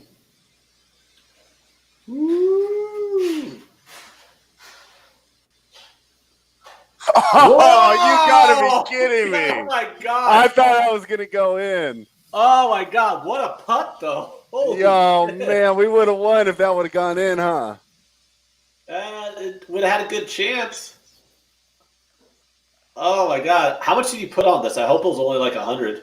We're not gonna talk about that. Oh god damn it! I feel bad. No, it's okay. I don't really care that much. I'm just. It didn't seem good. Even going into this hole, I liked where we were at because all we had to do was tie the hole. Yeah. So we need this guy to miss, right? Yeah, you need Rory right here to miss. I mean, man, Rory's not a pleasant looking fellow. He looks like a guy who's named Rory. This is for birdie. Yes. Oh, it wasn't even close. That's good for us, right? Yeah. Well, we got to see what DJ does here. I think DJ's putting for birdie too. So if DJ hits this, we'll lose. Are we shitting the bed on this game? No, apparently, like the last hole is worth 6 fucking skins. So, like, literally, even though they're down like several skins, if DJ hits this birdie, we lose. Oh, he missed it! He missed it! Holy shit, he missed it! Are we going to get a par save? So the only bet that I had made live was Keselowski, and it looks like he's winning still right now. Not a dominant car though. He's only got a quarter-second lead on Alex Bowman. So did we win? Is it over? Did we win? Wait, No, there's a yeah. 19th hole? I don't get this at all. Wait, what? Can Denny Hamlin fucking get going here? I can't believe Harvick does not have the same car in traffic as he does when he has that clean air in front, which is really good for anybody not All on right, Harvick. guys. We thank goodness for the chat. They know what we bet. So closest to the pin we were on the next hole wins. Did we win? No, This is ridiculous. We should not have bet on this. No, This might be the most I random mean, event what ever. the fuck is going on? I thought when he missed that we Yeah, won I mean, because we Ant, were ahead. Next Yeah. time you're looking to fucking bet skins golf, just shut your fucking mouth. Yeah, we're not betting skins golf anymore. No, Wow. Holy crap. Unbelievable. I was thinking the same thing. I'm never live betting skins golf again. Like these rules are so random. So we were talking about taking Keselowski and Truex. We pulled the trigger on Keselowski at 10-1. Truex, I mean, he's only a second back in third place right now. But the good news is Keselowski seems to be good on the long run because Alex Bowman was there, had some good short run speed. But Keselowski now is starting to pull away. That clean air means a lot, man, in front. Because Harvick can't do anything right now without that clean air. If Harvick drives through the field and takes the lead, he's got the best car by a mile.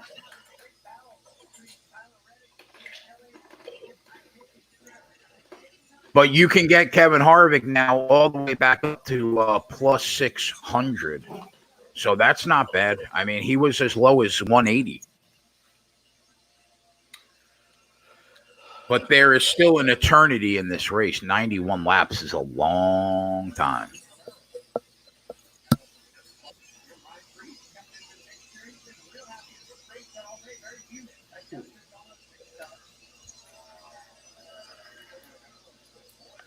All right. It seems like Alex Bowman has had the second best car on the track all day. This is the closest to the pin, guys. 120 yards out. Closest to the pin wins.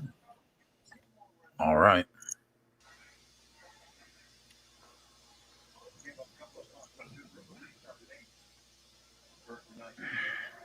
I don't know if I'm glad that it rejected my bet or not at this point. If it wins, You should be glad. There's no reason I should have been gambling on this.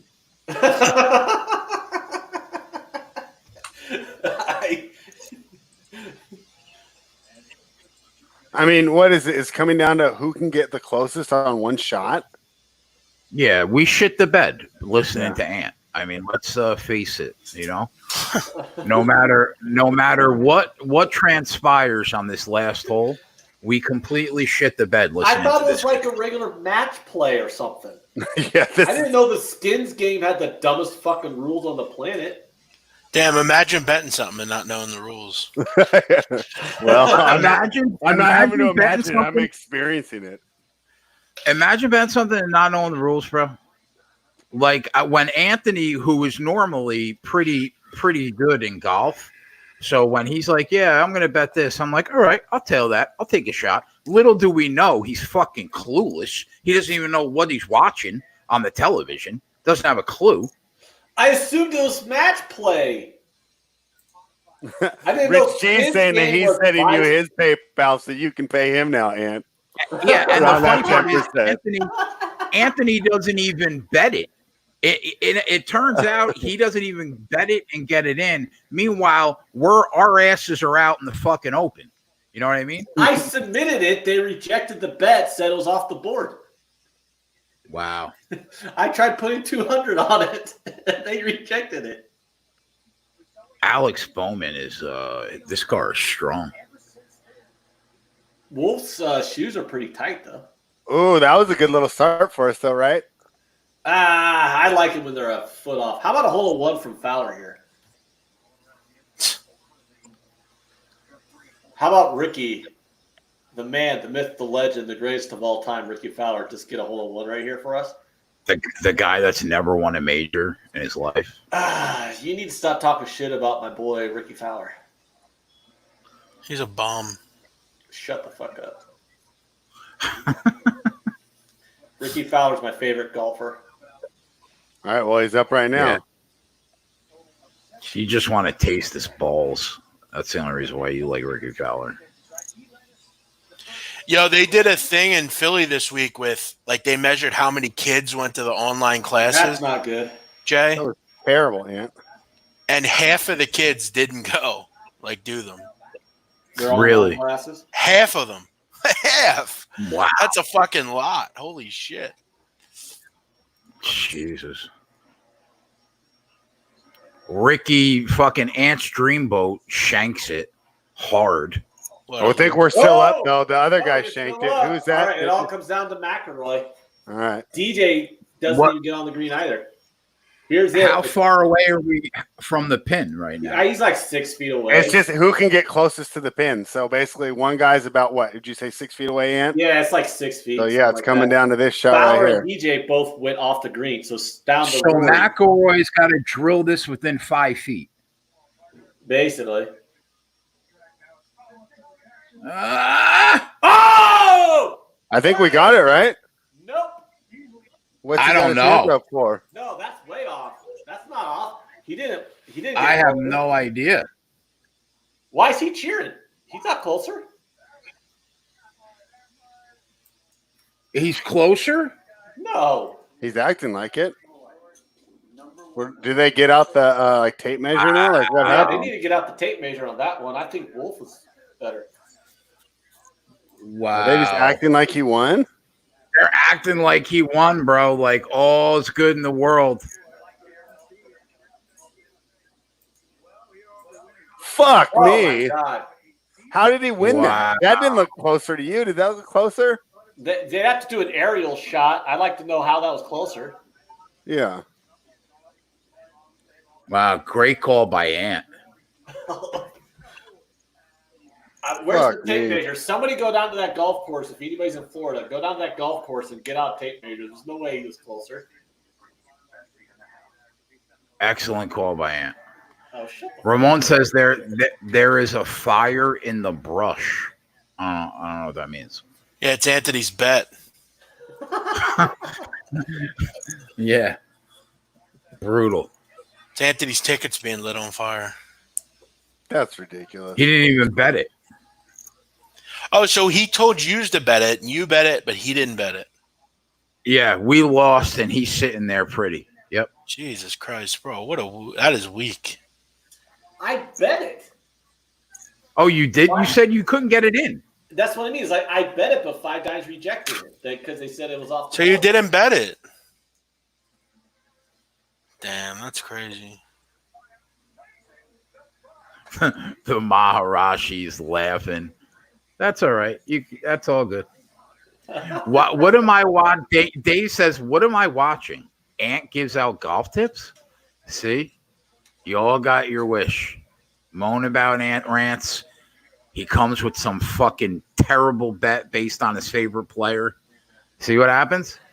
Yep. I mean, hold on. Let me count my account after yesterday's UFC where I tailed you all night. Oh, wait a minute. I had to reload it. I have literally That made was you ridiculous. thousands of dollars. You are literally up thousands off the bets that I tell you to make in the UFC. I mean, eat my dick. This guy. Golf is dumb. That's just Golf is dumb.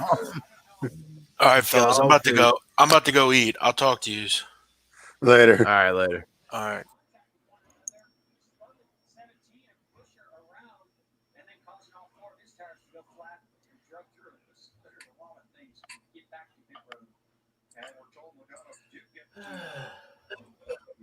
I lost some money today. This is terrible. Did you bet a lot on it? Yeah. Well, for me, I bet a unit, so it's $400 down the drain. And then I also bet Elliott to finish ahead of Kozlowski, Bauman, and Truex. So why? My buddy did it, and I tailed him on that. Oh, okay. And it's just they're the top three right now. I still don't think that Rory's shot was closer. Yeah, I don't even know how we lost that.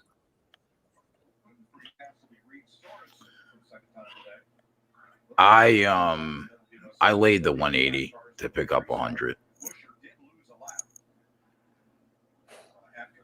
Oh well, that sucks.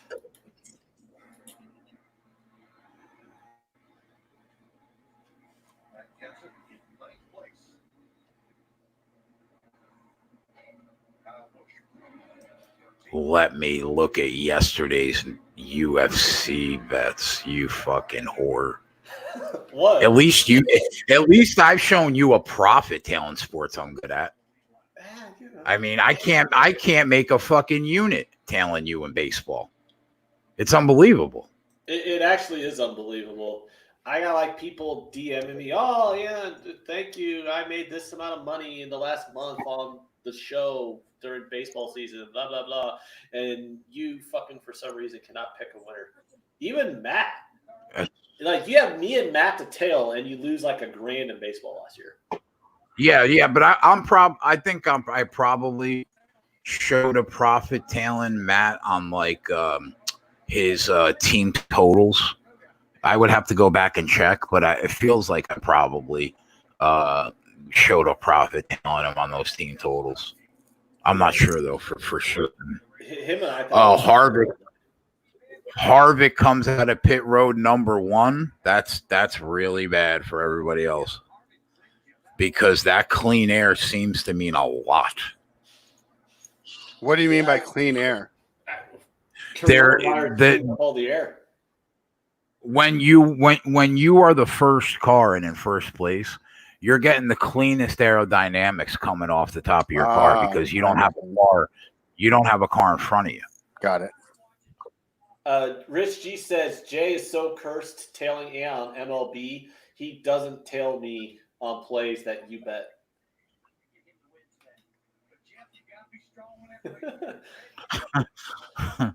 Like I remember that Rich G would specifically wait to find out if you were tailing the play before he tailed it. Yeah. He's like, I think I gotta go to the grocery store because it's time for the dogs to eat, but we're out of dog food. Yeah, all right, go ahead. Sure. I'll be back.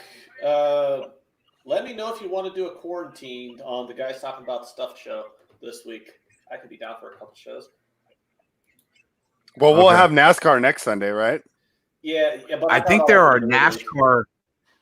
Aren't there NASCAR races during the week this week too? Yeah, I'll look it up right now. We should do that too. Yeah, I have to check, but I think there are. All right, I'll talk to you guys later. I got to go to the grocery store get something to eat. Later. So where would I look at, right? Let's see, NASCAR schedule.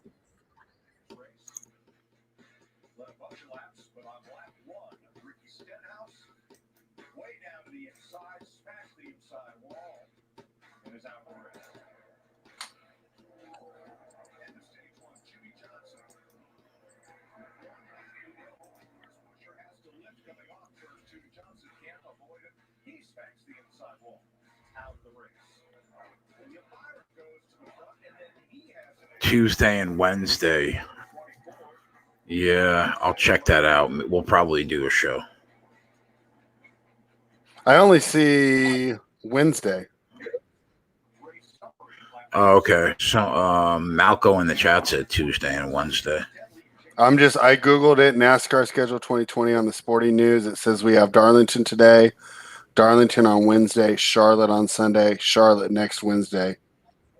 Time in the race where there's long runs and not a lot of cautions, and then we had a caution. So, I keep, I still can't believe we lost that golf. I don't even know. Like, they didn't even measure it. Like, that's just ridiculous. Like, how did they know he won? I mean, I don't know.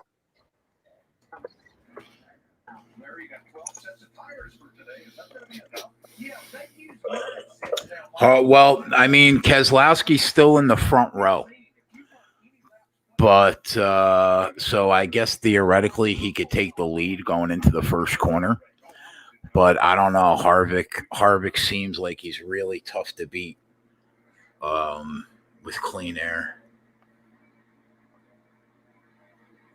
The only bet I really have right now is the Keselowski bet at like 10-1.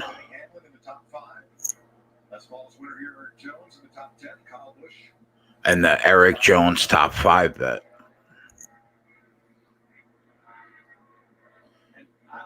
Eric Jones is 7th, so we could sneak in there to get that top 5 bet at plus 280.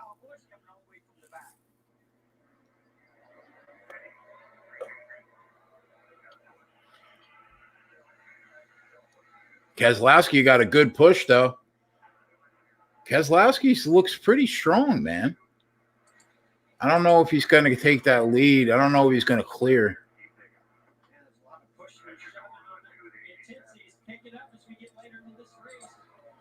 Yeah, Kevin Harvick looks like he's going to take that lead.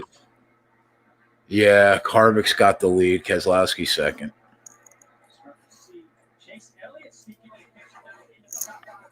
Chase Elliott's top 5 now.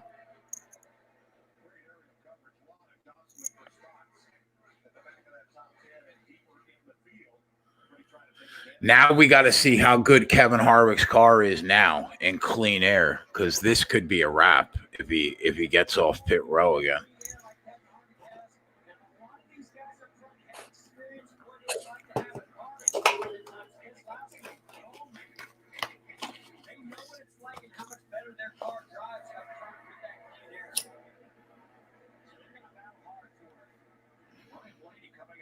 Dave took that Harvick when I said 5-1. That's good. Yeah. And Keselowski, you're in good shape, Dave. Yeah, he has Harvick and Keselowski right now. Yeah, he only tails like whatever he hears me throw out. So, well, Chase Elliott's up to 4th now. I got a chance on my other bets. Yeah, that's what I was saying. Yeah, I like where Dave is though right now. Yeah, I might take Harvick too. If they he's on the board right now plus 250. Rich G, did they put it back up on Bovada? I got pissed when I lost the golf bet and just closed my Bovada account out. But they didn't have it. They didn't let us bet it for like an hour.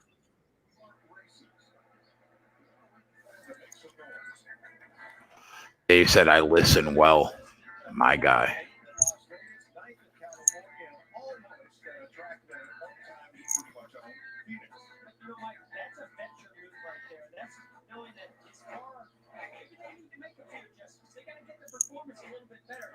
Yeah, the bet exceeds the maximum offered.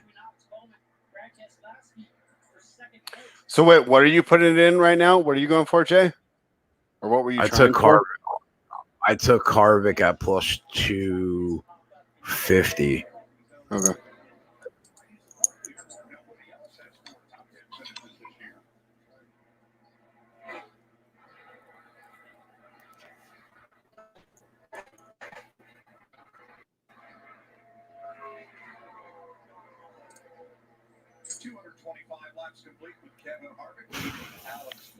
They gave me 333. I mean, come on, man. I'm getting limited at fucking. Which one are you getting limited at now? Bet 365. I'm already getting limited at fucking FanDuel because I fucking rate bookies and they're hurt. Their butt hurt.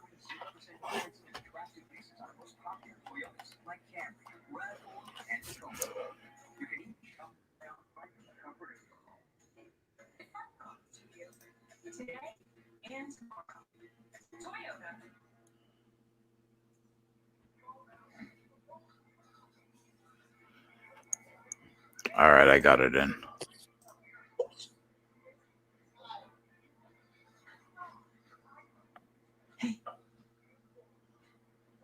All right. So I like where I am.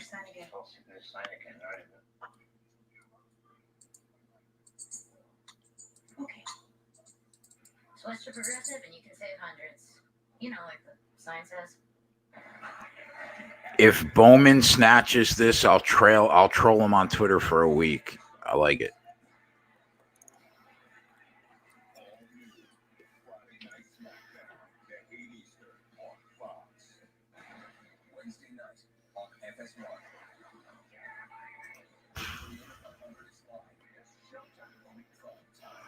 It would be a nice way if we could squeak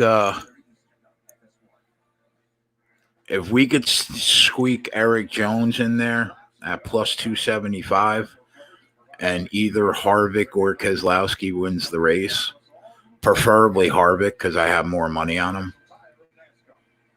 That will be good shit.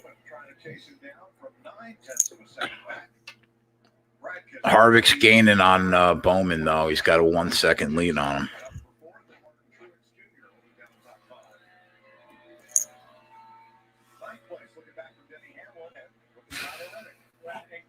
Bowman's had the second best car on the track all day long.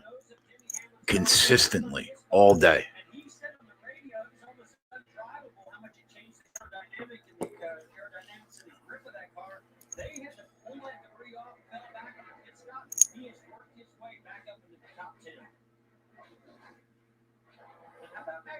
Right there behind him in 11th place. What a solid run in here.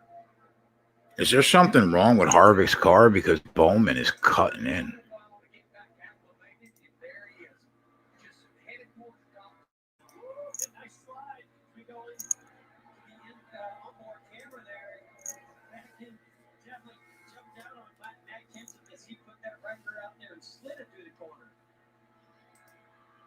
Oh yeah, he's loose. That 42 car right now is loose. Would I take Keselowski right now? Probably not.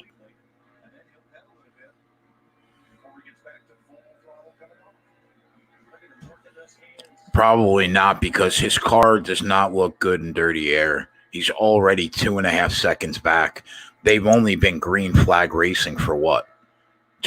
17 or 18 laps?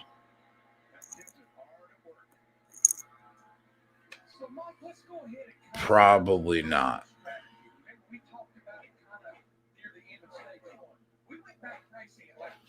This race is going to come down to the pit stops, boys. That's what it's going to come down to. Somebody's going to probably take 2 tires their next pit stop to get the lead. And Harvick is going to have a perfect pit stop. If he has a perfect pit stop, I think we're in really good shape. Anybody on Truex, he has a loose wheel. He's got a vibration. He might have to come in. So that's going to fuck his day.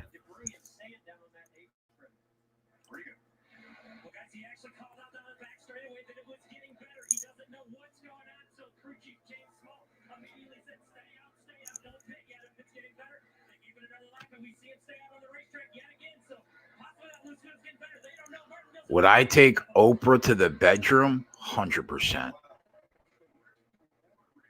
I would. It's either not a loose wheel or it's about to get really, really bad. I tried to sell some drivers it was going to get better, but it just wasn't. So Truex stays out and stays at 6th place. All right, so we know we got the best car on the track, right, boys? We know that. We know we got the third best car on the track, too. It's all going to come down to the last pit stop, 58 laps to go.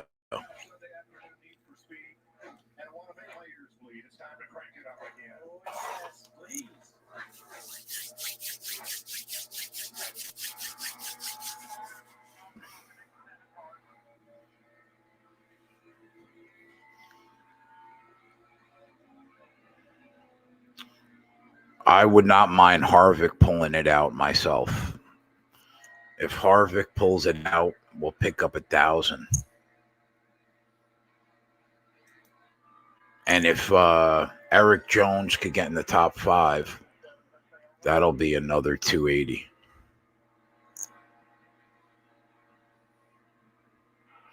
Minus the 100 that I put on Keselowski. Harvick pre-race, I think I gave him out on SBR. He was plus 650, I think.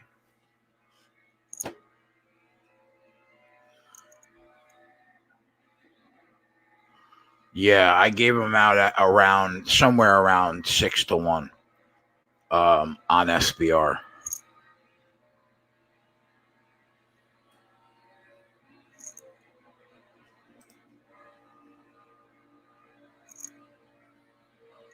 Spread, are you on Harvick? Yep. I got him when you got him. I only got plus 220, but it works for me. We could see a lot of fuckery right now because a lot of shit can happen in the last pit stop of a race. Is that about how many we got left with, what do I see here, about 60 laps to go? Yeah. If we go green flag racing and we don't see a lot of cautions, I'm thinking one more time down pit road. Yeah. But there could definitely be a lot of fucking tomfuckery.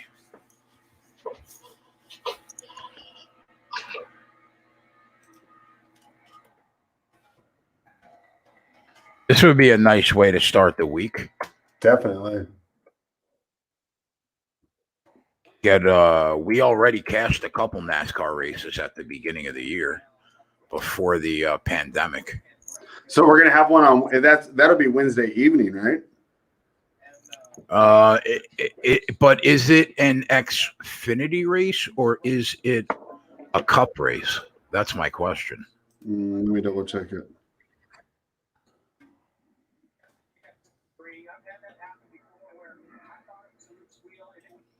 Yeah, Wednesday, Darlington 500. Let's go, boys. And what time does it tell you what time it starts? I'm only seeing day. 7:30 p.m. 7:30 p.m. So we'll be on at 7. We'll start at 7 on Wednesday night. Excellent. This will be a nice way to get rid of the USC on yesterday. That's for sure. Yeah. And his bullshit fucking golf bets. Yeah, I still can't believe that. But that was our fault. We should have just stayed away from that shit. So now you know what's interesting is they're racing at the same exact track on Wednesday night. So they are going to take all the data from today's race. And even though they won't have practice or qualifying, they will have a much better sense of where their car is at and what setup were they running their best times in the race. Now, the difference is this was a day race, and Wednesday will be a night race, so the track conditions are going to be different. But you would have to think Kevin Harvick is your odds-on favorite on Wednesday.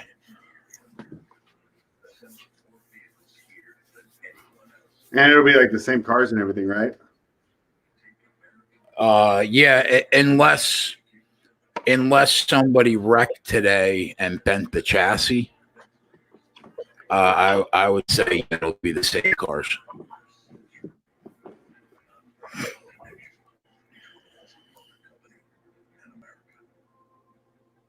We love the new apartment. The natural light is amazing.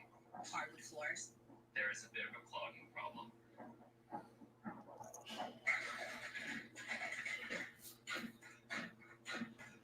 Alex Gecko makes it easy to bundle our renters and car insurance. Yeah, helping us save. Von Polos want to know update of the race. So Harvick's in first, Bowman's in second, 2 seconds behind. Elliott's in third, 6 seconds behind.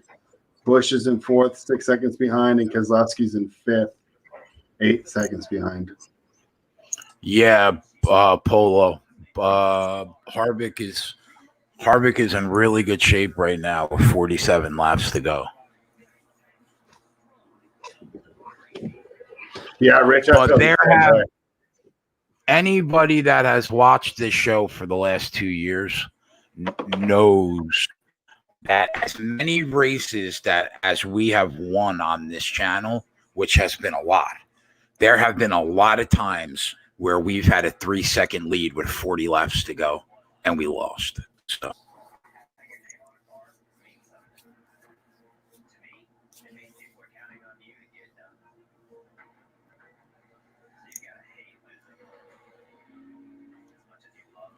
who says they know NASCAR in Jersey? Yeah, amen. Fear the plastic bag. Yep.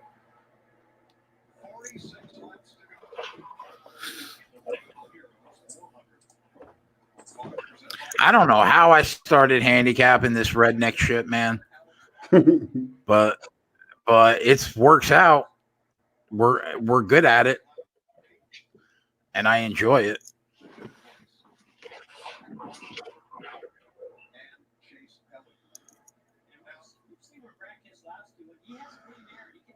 Thank God for the UFC, football, and NASCAR.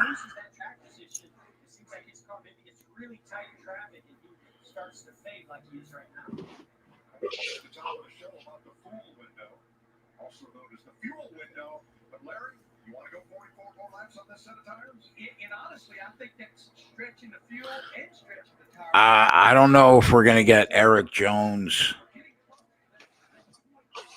I'm not sure if we're going to get Eric Jones home. He's sitting 7th right now. I don't know if he can get to 5th. I think he can get to 6th. He might be able to get past Keselowski. I don't know if he gets past Truex. They have to go to pit road, though, one more time, I think.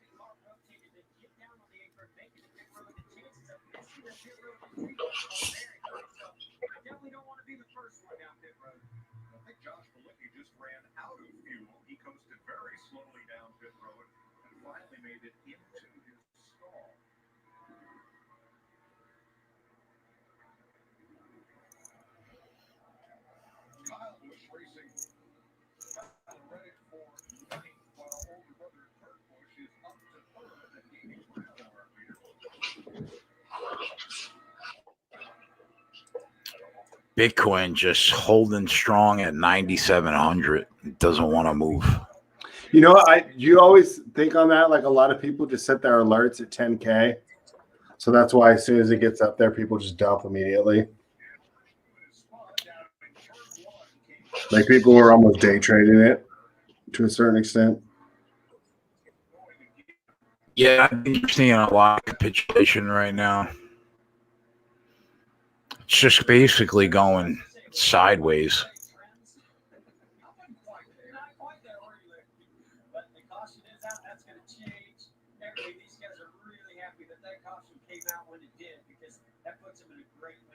Now, Dillon was running 17th, and he was off speed going out in turn 1.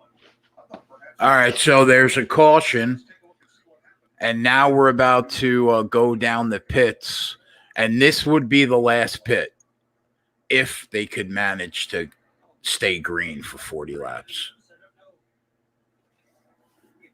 But they probably won't.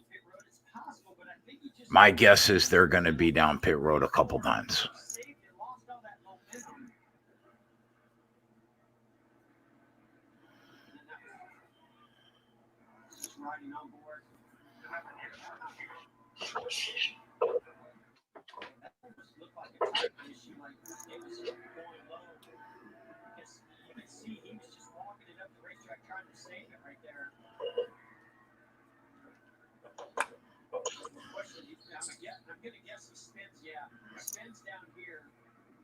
Why is Keselowski so far on the seconds down now? What do you mean? And now I see he's 15 seconds behind. Yeah, because his car was great when he was in the clean air leading, and not so good when he was behind cars. Got it. Okay.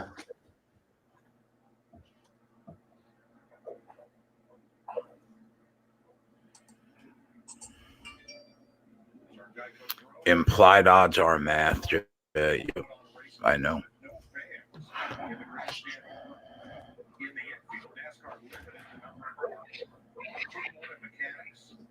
Failed at Life actually has a good question. What do you think would get higher ratings this weekend, the NASCAR or the UFC?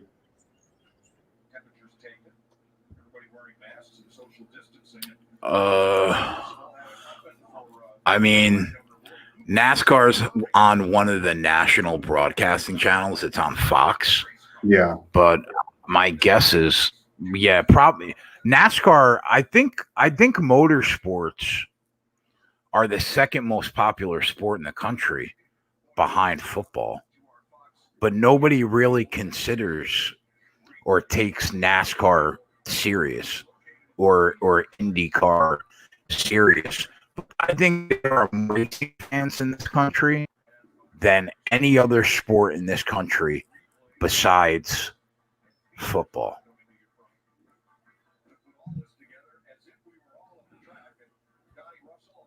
Because you got to realize, in the Bible Belt, bro, in the South, in Texas, NASCAR is fucking huge. Yeah. Huge.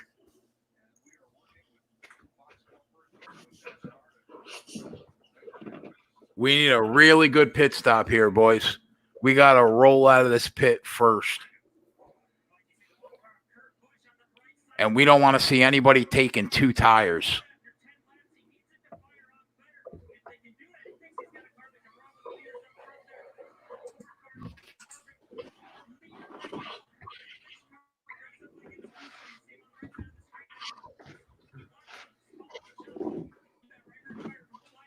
Harvick gets out first. Good news.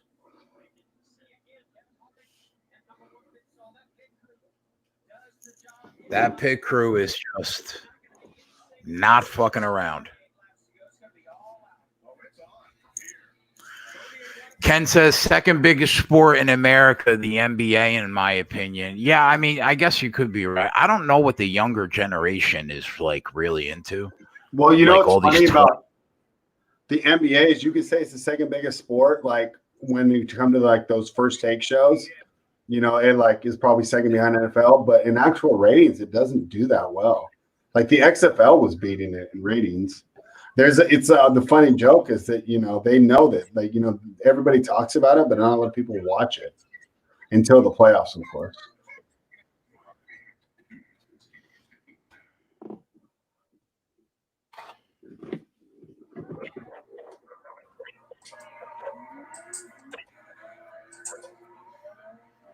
Kids love basketball and soccer and hate baseball. I'm right with you with the hate baseball thing. I mean, I guess I watch baseball because of the Mets, but it just gives me fucking heartburn.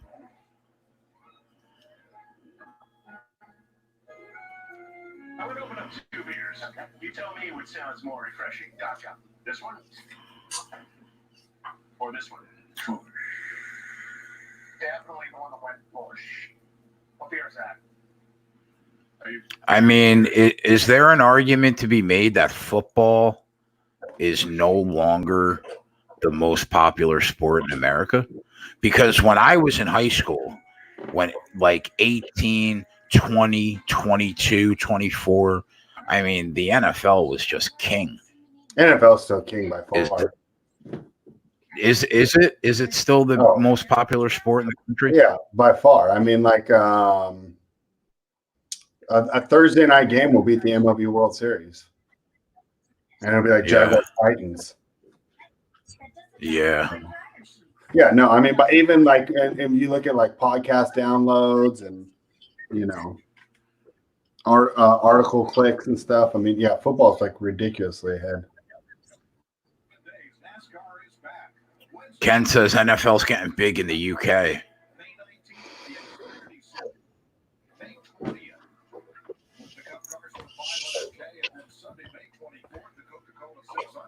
Yeah, I mean, the NFL is just the easiest to follow, like you don't get inundated with games. Every game matters. There's a sense of urgency. Like week 6 matters, whereas in the NBA, when it's January, it's just kind of like, oh, okay. It's fun for me to bet and everything, but, it doesn't have that same urgency that, say, the football season does.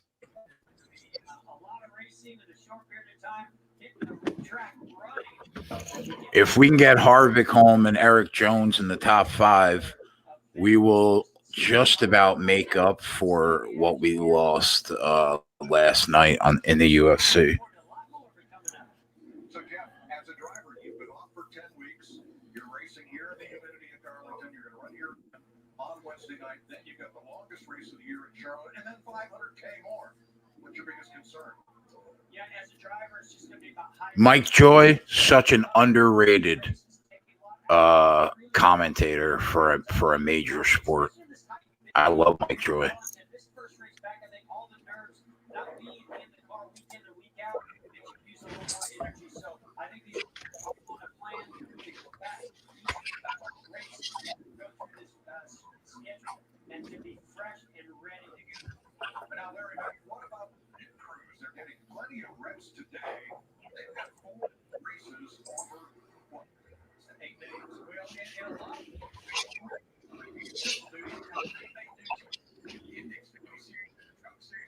probably continue to work out. But look at the man that's in 5th place, Kyle Busch. And by the way, while we're talking about the schedule, Kyle Busch is going to run every single one of them. Mike Joy is Al Michaels caliber. Yeah, Mike Joy is awesome, man. Nobody knows about him, though, really, though. Wow. And you mean the guy that's worked his way all the way up to 5th in this race with 35 laps to go? No count Kyle Busch out of Kyle Busch up to 5th with 35 laps to go. He'll be dangerous on Wednesday night if he's not starting from the back of the pack. Put some respect on that name. Hey, which Busch is Chevy and which Busch is Toyota? What? Which Kyle Busch, is he Chevy or Toyota? Toyota. Joe Gibbs. Okay.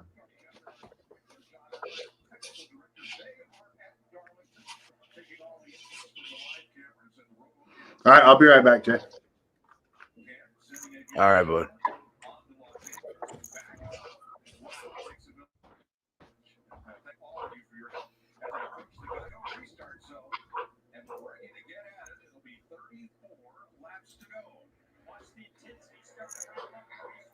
Here we go. Here we go. Harvick got a good start. That's a good start for Kev. He's getting pushed. Oh, wow. Is he not going to get the lead here? Come on, Kev. Come on, big boy. You got to take that lead right now around this turn with 34 to go. Oh, my God. I'll be sick if Bowman fucks us. He's still there. Bowman. Wow, way to fight back there by Kevin Harvick. This could be for the win this pass right now, boys. Bowman gets loose. Clear that car. Let's go, Kevin. Let's go, boys. Now pull away. Now, that's why they call you the closer, because that's what you do. Let's go.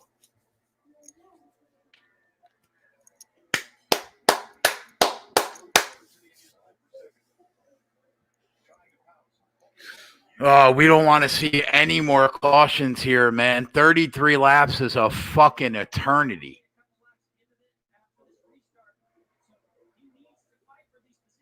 We don't want to see any. Oh, and Eric Jones is in the top 5 right now. Holler at your boy. Just stop the race. Stop the race. Please. Stop the race.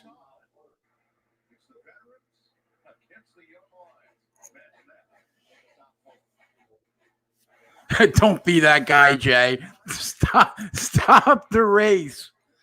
I know. That's why I said it, because Jimmy's chat. Stop the race.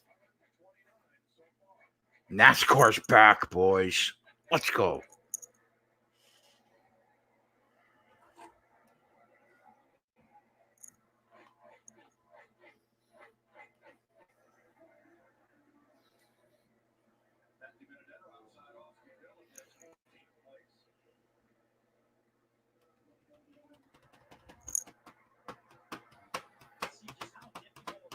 I don't know, man. Alex Bowman's car is right there, though. Harvick's only got a quarter of a second lead on him. It's not like we're fucking running away yet.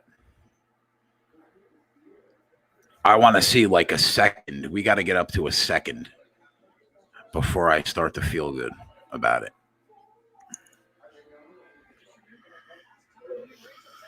Harvick's good, though. He under pressure, Kevin is the man.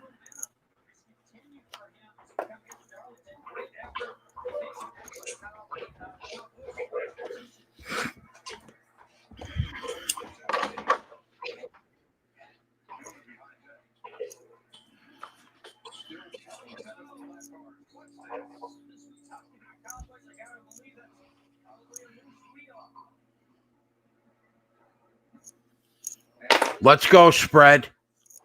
We're pretty close, right? We got what, 30 laps left? 0.6 of a second, 27 laps to go. No cautions, baby. And we won. And Elliott's in the top 5. Yeah, I saw that. So I might actually not lose all my money today. Might actually win a bet or two. Well, well, what did you lose other than golf? Nothing. I'm 0-1 on golf, and I have Elliott to beat Bowman, Truex, and Keselowski. All pretty much at even. How much did you? Okay. So, but if Harvick wins, yeah, are you up on the day? Yeah. Okay. So. No, it's just at the time. I think when I said it, Elliott was in like 17th place, and Keselowski, Bowman, and Truex were like top 4. I got $1,000 on Harvick. I took him. I put 500 on him at plus 275, I think, and then I have Elliott. I only threw 100 on him for the plus 275 top 5. So that'll be like 1,200 around there. And then minus the 186 on Anthony's bullshit fucking bet that I got suckered into. Yeah, so it'll be we just didn't it'll know be the rules. I mean, it's just it'll be $1,000 day, bro. $1,000 day. Just the race. 23 laps is a long time.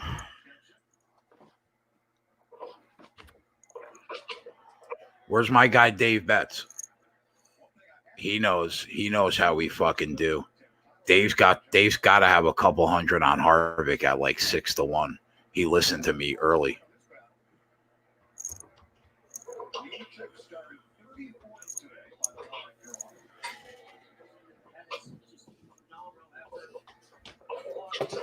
So, like, what are the chances of repeating? Like, are we just going to want to hit Harvick like as soon as the lines open up for Wednesday, or no? We got to do the same thing.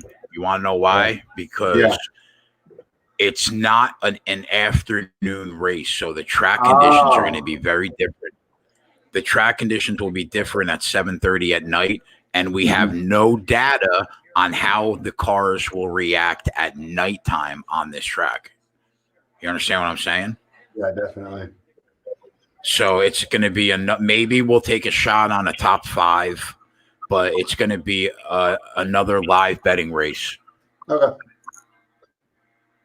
And this one's on FS1, so can't get it on the normal TV. So.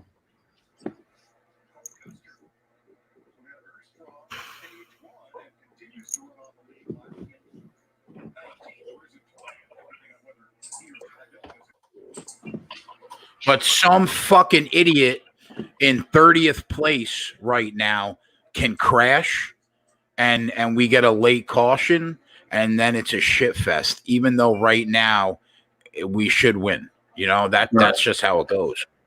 Yeah. There's been a lot of times that we've been up on this show with 20 laps to go and didn't win. Yeah. I think the first one I did with you, we lost in the last couple laps. We need we need to see the white flag. That's what we need. Yeah. Yeah, I agree with that, Kenny.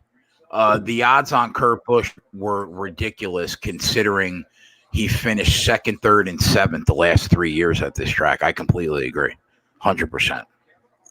So Maharishi brings up a good point. Are they going to have qualifying and practice for Wednesday? No. Okay. The first race that they're talking about doing that is the Coca-Cola 600 next Sunday at Charlotte. Okay. I got to figure out why my antenna doesn't want to get Fox. That's weird. I even went in the other room. The other antenna's not getting it either. Yeah, that makes literally no sense. Yeah.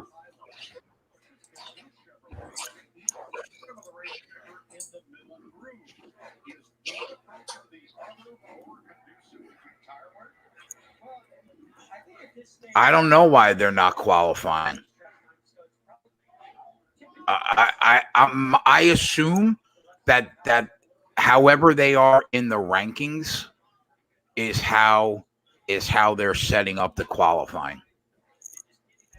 That's the only thing that I can come up with, because I read an article on NASCAR.com that said no qualifying or practice until the Coca-Cola 600 at Charlotte.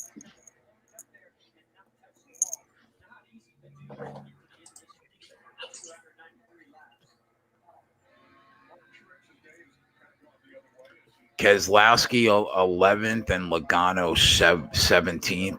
Yeah, I think that was Lee Martin's pick on SBR. I think she took Keselowski and Logano. Yeah. Did you do that show or no?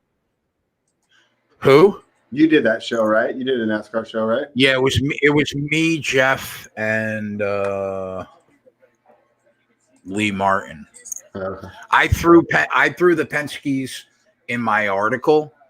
Uh-huh. I didn't really give a winner. It was like the contenders basically. Mm-hmm. But on the SBR show, they were like, "We know you're live betting, but if we had to nail you down, where would it be?" And I took Harvick.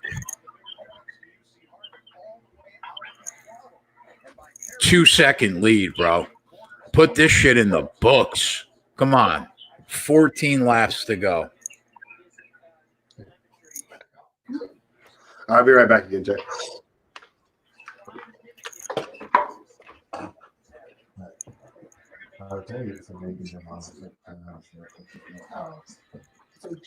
That's what we do.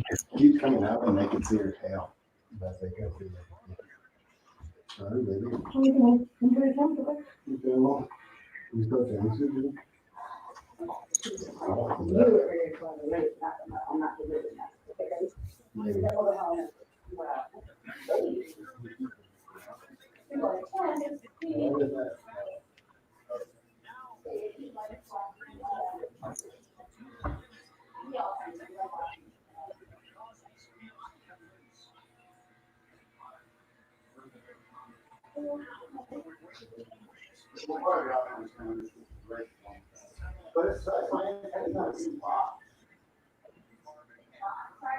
This is like the longest 5 minutes, man, of the week. Oh, she's that'd be funny if I get it right now. All right, I'll do that right now.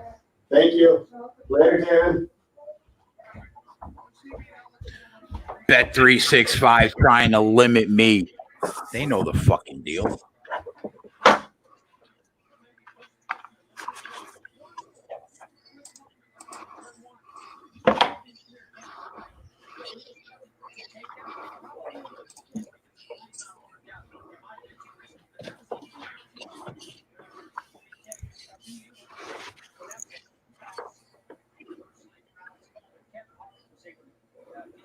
Oh man, Eric Jones just fell out of the top 5 by a half a second. Oh, that kind of sucks for Anthony. But you know what? You give me a shitty fucking bet, and you get Jones finishing 6th, not 5. That's karma, bitch.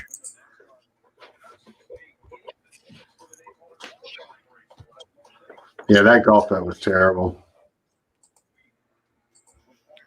That's karma. I might as well put $500 down on flipping a coin.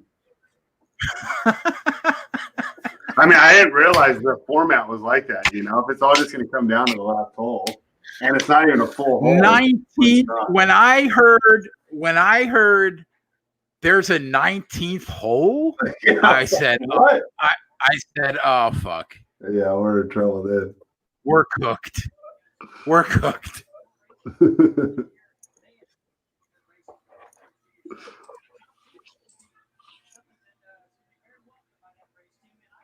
8 laps to go. Ooh, give me this, you bitch.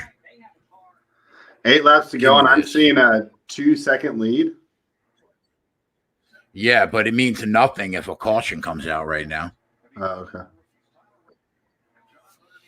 You know what I mean? Yeah. But this will be a nice day.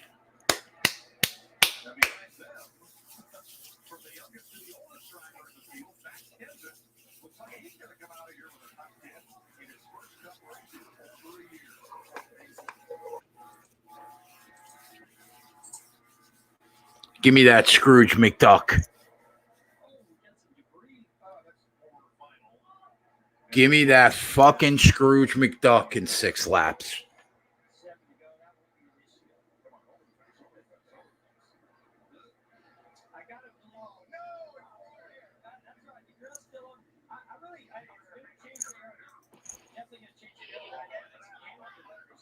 I want that fucking Scrooge McDuck. Kenny, if that piece of paper brings out a caution, bro, I won't be able to handle it. I'm telling you right now, I won't be able to handle it.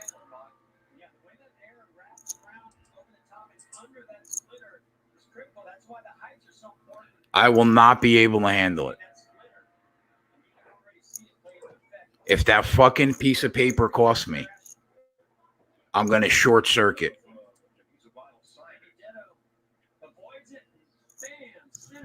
Jersey Jinx says only secret bets. I only see 1 bet under. Oh, we have the Eric Jones bet at the bottom. But I mean, if you've been watching the last 4 hours, we took Keselowski and we took Kevin Harvick an hour ago. Rewind the tape. I write them down, though. That's why we have almost 800 bets in our unit count. What lap are you on, Jay? I'm seeing 287, but you're a little ahead of me, right? 4 laps to go.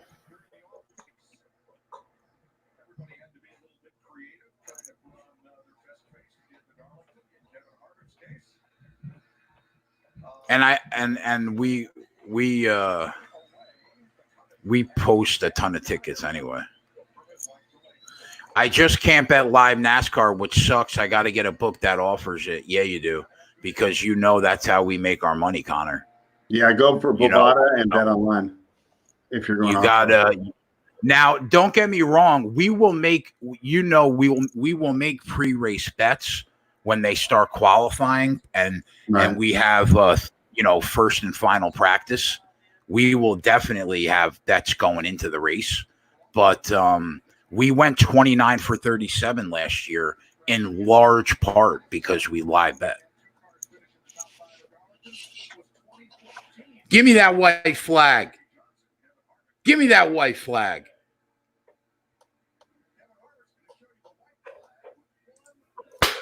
Bang. Put it on the board, bitch. There we go. Give me that fucking money. If you don't know, now you know.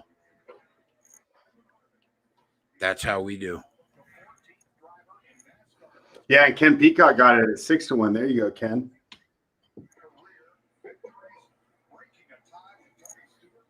Yeah, we won, Dave. Put it on the board, baby girl.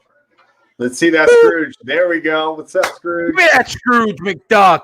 Oh, yeah. Let's go, Scrooge. There we go. Put it on the board. That's a good way to end our weekend, huh? That's a good way to end our weekend. Yes, it is. It sucks that we couldn't get Jones in the top 5. We'll lose that unit, and we'll lose a unit on Keselowski. Right. But I mean, I'll pick up 1,000 on Harvick because I had a decent nut on him. There we go. It's not great for the unit count. We'll probably only make about a unit on the unit count, maybe a unit and a half. But in terms of like what I bet 500 on him at plus 275, I think. So that's how we do. Yep, definitely. All right, so our golf coin flip. Yeah, good day. Good shit. We'll be back on Wednesday night at 7:00 Eastern. The race starts at 7:30, so we'll hop on about a half an hour before the race starts. We'll talk a little bit about it like we did. And, we'll try to make some money on Wednesday night at Darlington. So that's it. Thanks, everybody, for coming and hanging out with us for the afternoon. And Spread, I'm sure I'll see you on Wednesday night. Yep, looking forward to it. We'll see Anthony on Wednesday night and whoever else makes an appearance. And that is it. We'll catch you guys Wednesday. Thanks. Back after this.